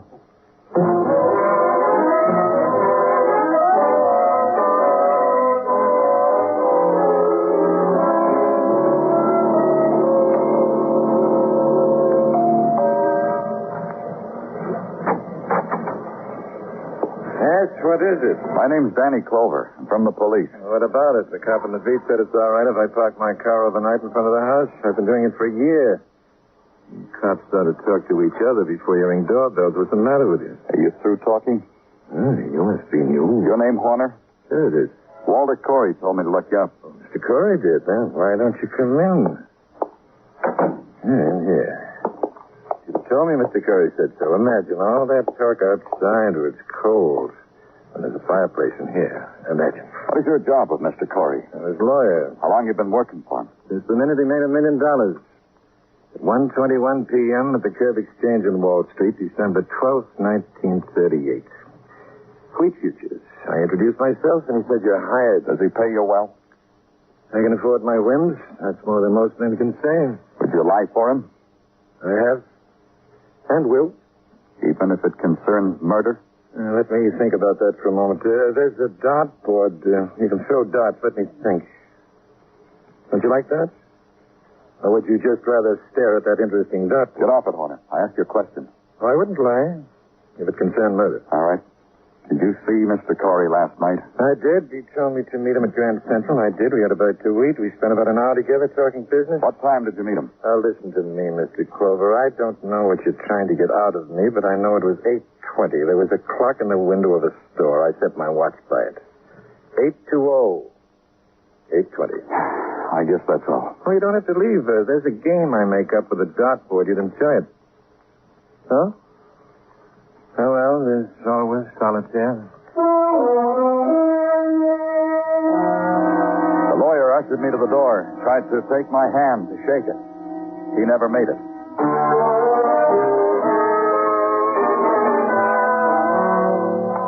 Then the walk in the quiet streets across 60th to Park, the dark wind sweeping the autumn leaves, gathering them in the gutters at night. Walk down Park and past doormen putting lights on potted trees, and consider motive and alibi. Consider why someone needed a dying man dead. His wife, the girl Ruth, her husband, who was going to buy life back for her. Toward Grand Central now. the intrusion of the sounds of night, the metallic creeping of the leaves, the deep cry of steel hurtling under the earth. Then another sound. A sound that tears through flesh, rips, and then explodes. A woman's scream.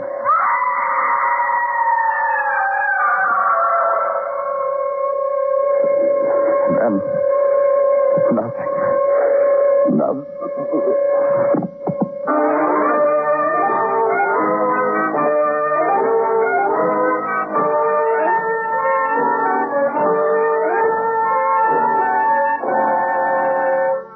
You are listening to Broadway's My Beat, written by Morton Fine and David Friedkin, and starring Larry Thor as Detective Danny Clover.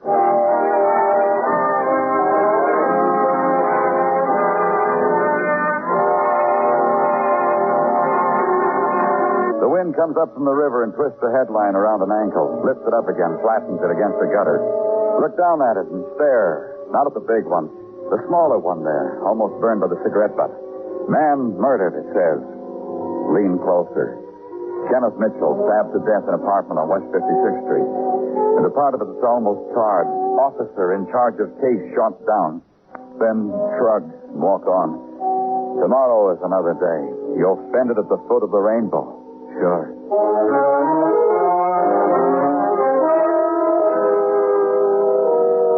As far as I was concerned, I had to consider the officer in charge of the case. The man who was shot down, me, and the two men near me trying to help. Hand me that bottle, Detective. Bottle? No, not that one. The other one, the brown one. Brown bottle. Yeah, thank you. Hold on to the edge of the table, Danny. Go ahead, hold on. Just take it easy, Dr. Zinsky. Look, Danny, a bullet grazed your skull. Be thankful that you can still feel pain. Well, just don't hurt him, Doctor. Just hold on, Danny. Okay. Now we'll bandage you up. Hand me the bandage, Dino. Bandage. You hurt much, Danny? A headache. Don't worry about it. The scalp wound isn't very deep. You know, Danny, this is the self-same thing that made Mike Schreck, the miracle detective from Philadelphia, bald-headed. Time after time, he got his scalp blasted. Please, you know my headache. I told you that. What happened, Danny? I don't know. Someone shot at me. A half-inch lower and you would have been... Leave him alone, his headache. Scissors.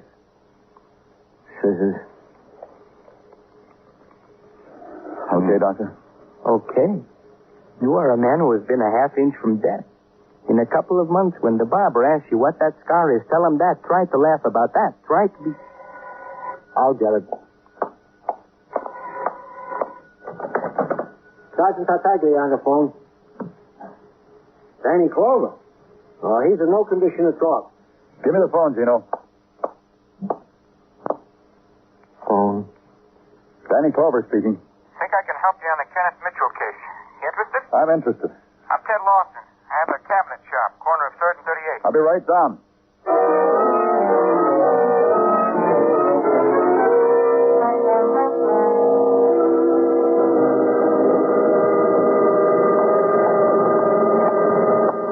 Will you in a minute, mister? I want to give this cabinet leg another try. I'll wait.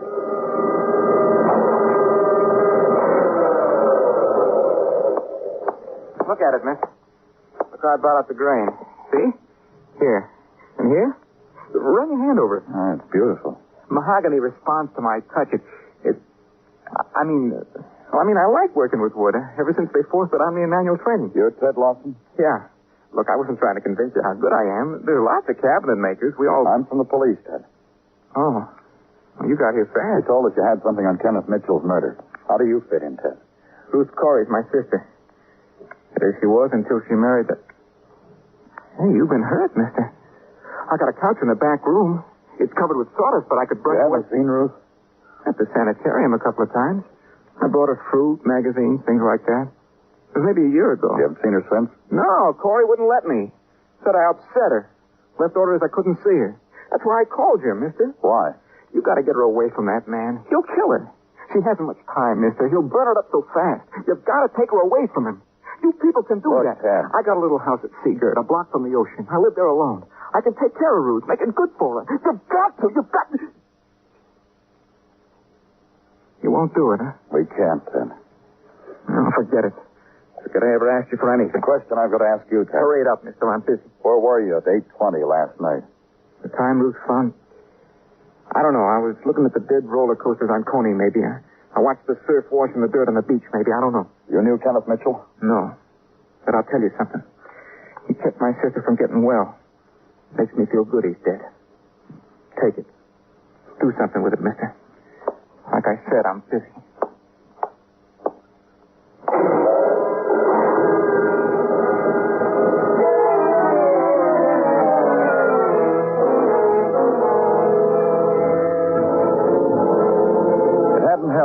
Merely added another suspect. Ted Lawson, brother of Ruth Corey. A man who hated anyone who could hurt his sister. Murder has an affinity for love and hate. Back at headquarters, I checked reports. Items, nothing on the whereabouts of Florence Mitchell at 8:20 last night. And sundry other items, negative, still in process of being checked. Then a phone call to the home of Ruth Corey. She wanted to see me. She wanted to talk to me. She wanted to explain things to me. Go there. Meet Miss Fabry, a nurse assigned to Ruth. Nod when she says it's a good time to talk because Mr. Corey just stepped out. Miss Fabry takes it to her patient, rearranges the pillows, and smiles. There, now, don't be look rested and refreshed. Thank you. You look a lot better, Miss Corey. You don't have to do that, Mr. Clover. I know how I look. If we don't feel like talking, Ruth, we don't have to. I told Mr. Clover. I can see you later. No, please, Dave. Do you think I killed Kenneth? You could have. There were no prints on the knife blade, but... I could have wiped them off. I was with him for a long time after he was dead. We know. There are questions you want to ask me. I know that. Please, ask me. I want to tell you this. Kenneth died at 8:20. The only one who has an alibi for that time is your husband. Your brother... You talked to my brother? Yes. He can't tell me where he was when Kenneth died. Ted? Ted killed Kenneth? Do you think he could? Everyone can kill.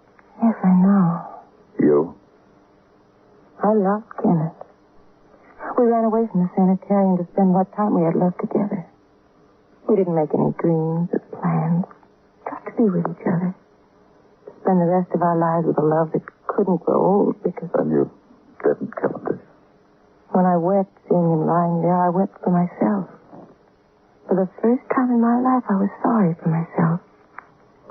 Because now I'd be without Kenneth. Sorry, Miss Corey, you didn't answer. What? Oh.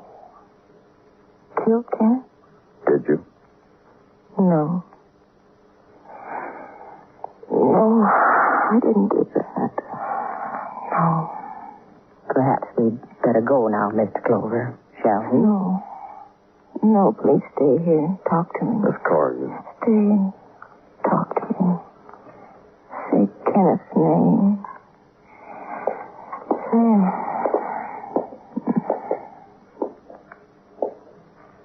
She dozed off. I'm sorry if I tired her. Yes. Yes, we get tired so easily. We get worried about it.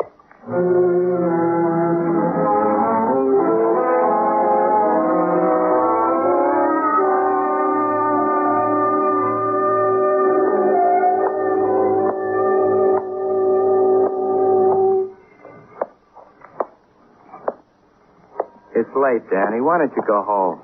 Give in to that head wound of yours. I won't tell anybody. You checked on the girl's brother? Ted? Yeah. He was seen walking the beach at Coney Island. Several people saw him. You're good, Muggavan. Ted couldn't give me an alibi, but you come up with one for him. From several people. Where do you find people like that? On Coney, you can find anything you look for, Danny. The philosophy comes with it, huh? The bullet must have touched your angry nerve, Danny. There's several people with characters who won't give in to winter. They run hot dog stands, knish stands. They put out eagle eyes for customers. From 8 until 9, they threw out bait for Lawson. He looked so hungry. Lawson didn't indulge in one knish, one hot dog. But he was walking the beach at Coney from 8 until maybe 9:30. The witnesses will be glad to testify. When he left, they gave up. That's how they remarked the time. It's still late. You still should go home. Huh? You through? Yeah. In a way, I'm sorry I opened my mouth. Ted Lawson has an alibi. Corey has one. Mitchell's wife, what about her? I got one for her, too, Danny. At 8:20, she was buying cigarettes at the candy store. Yeah. That leaves Ruth Corey. You got a mental block, Danny. Give in to it. It was Ruth Corey. Not that girl. All she ever had was Mitchell. You You saw her, Muggavan. You know what... Sure, I know. I know a lot of things I don't care to know. Want me to go place her under arrest? Danny, I said, do you want me to... Danny, I brought you some hot bouillon. I cooked it myself on the bouillon burner in Technical. Here, Danny. Oh, thanks, Detective. Sip it slowly, Danny. It shouldn't make a ringing in the noggin. And while you are so sipping, I will go over to the window and give you a play-by-play description of New York at nighttime. Yeah. Gripped in the icy fingers of Jack Frost, New York... What time is it, Muggavan? It's 8:20, Danny. What? It's 8:20. Says so. Right there on the clock. You're crazy. It's later than that. What clock? It's the one hanging over there across the street. Over at jewelry store. Oh, what about it? Jewelers always set their display clocks to 8:20. Tell them the rest, Muggavan.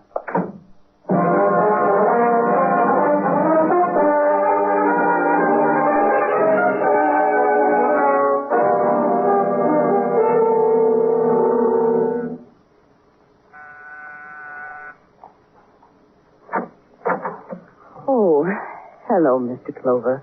We came back, didn't we? May I come in? Please do. I want to see Mr. Corey. I see. This way, Mr. Corey is with I want to see him alone. I don't think you'll... Mr. Clover... Wait there. I'll be right out. In other times, when painters tried to paint a scene of awful desolation, they chose the desert or a heap of barren rock, and there would try to picture a man in his great loneliness. Mr. Corey. Shut up, Hank. I'm reading for I you. want to talk to you. But for a modern painter, the most desolate scene would be a street in almost any of our great cities on a Sunday afternoon. All right, Clover, keep your voice down. She's sleeping. I'll cover her so she'll be warm. You murdered Kenneth Mitchell, Mr. Corey. Hand me that brush. Huh? The hairbrush. Hand it to me. Oh, here. Ruth likes me to brush her hair. It's restful. Sleep, Ruth. Sleep. That alibi your lawyer gave you. It's pretty fortunate, wasn't it? Ruth. Mitchell was killed at 8:20. You met your lawyer sometime after that to arrange an alibi because you thought we couldn't set the exact time of Kenneth's death. Sleep. But we did. His watch broke when he fell. It's going to get better, Ruth. When your lawyer met you, saw a jeweler's clock set at 8:20. You thought it was the right time. Your alibi was great. Ruth, we'll go all the places you wanted to go. You're under arrest, Mr. Corey. For murder. For attempting to murder me. Do the things you wanted to do, Ruth. Thought I would see that clock in the window near Grand Central. But I was only walking. I'll wait outside for you. You won't have to go back to that hospital, Ruth. I'll take care of you. I've been waiting here, Mr. Clover. I thought you'd call me. When did it happen? I was with her. She died a half hour ago.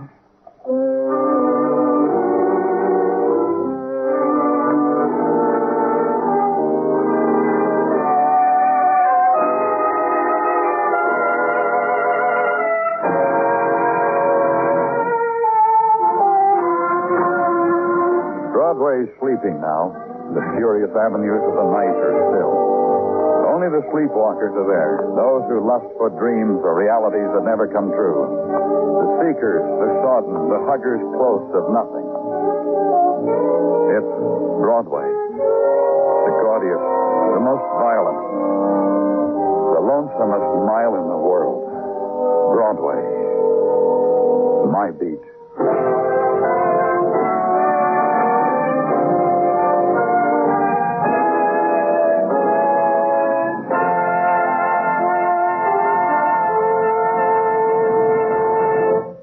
Broadway's My Beat stars Larry Thor as Detective Danny Clover with Charles Calvert as Tartaglia. The program was produced and directed by Elliott Lewis with musical score composed and conducted by Alexander Courage.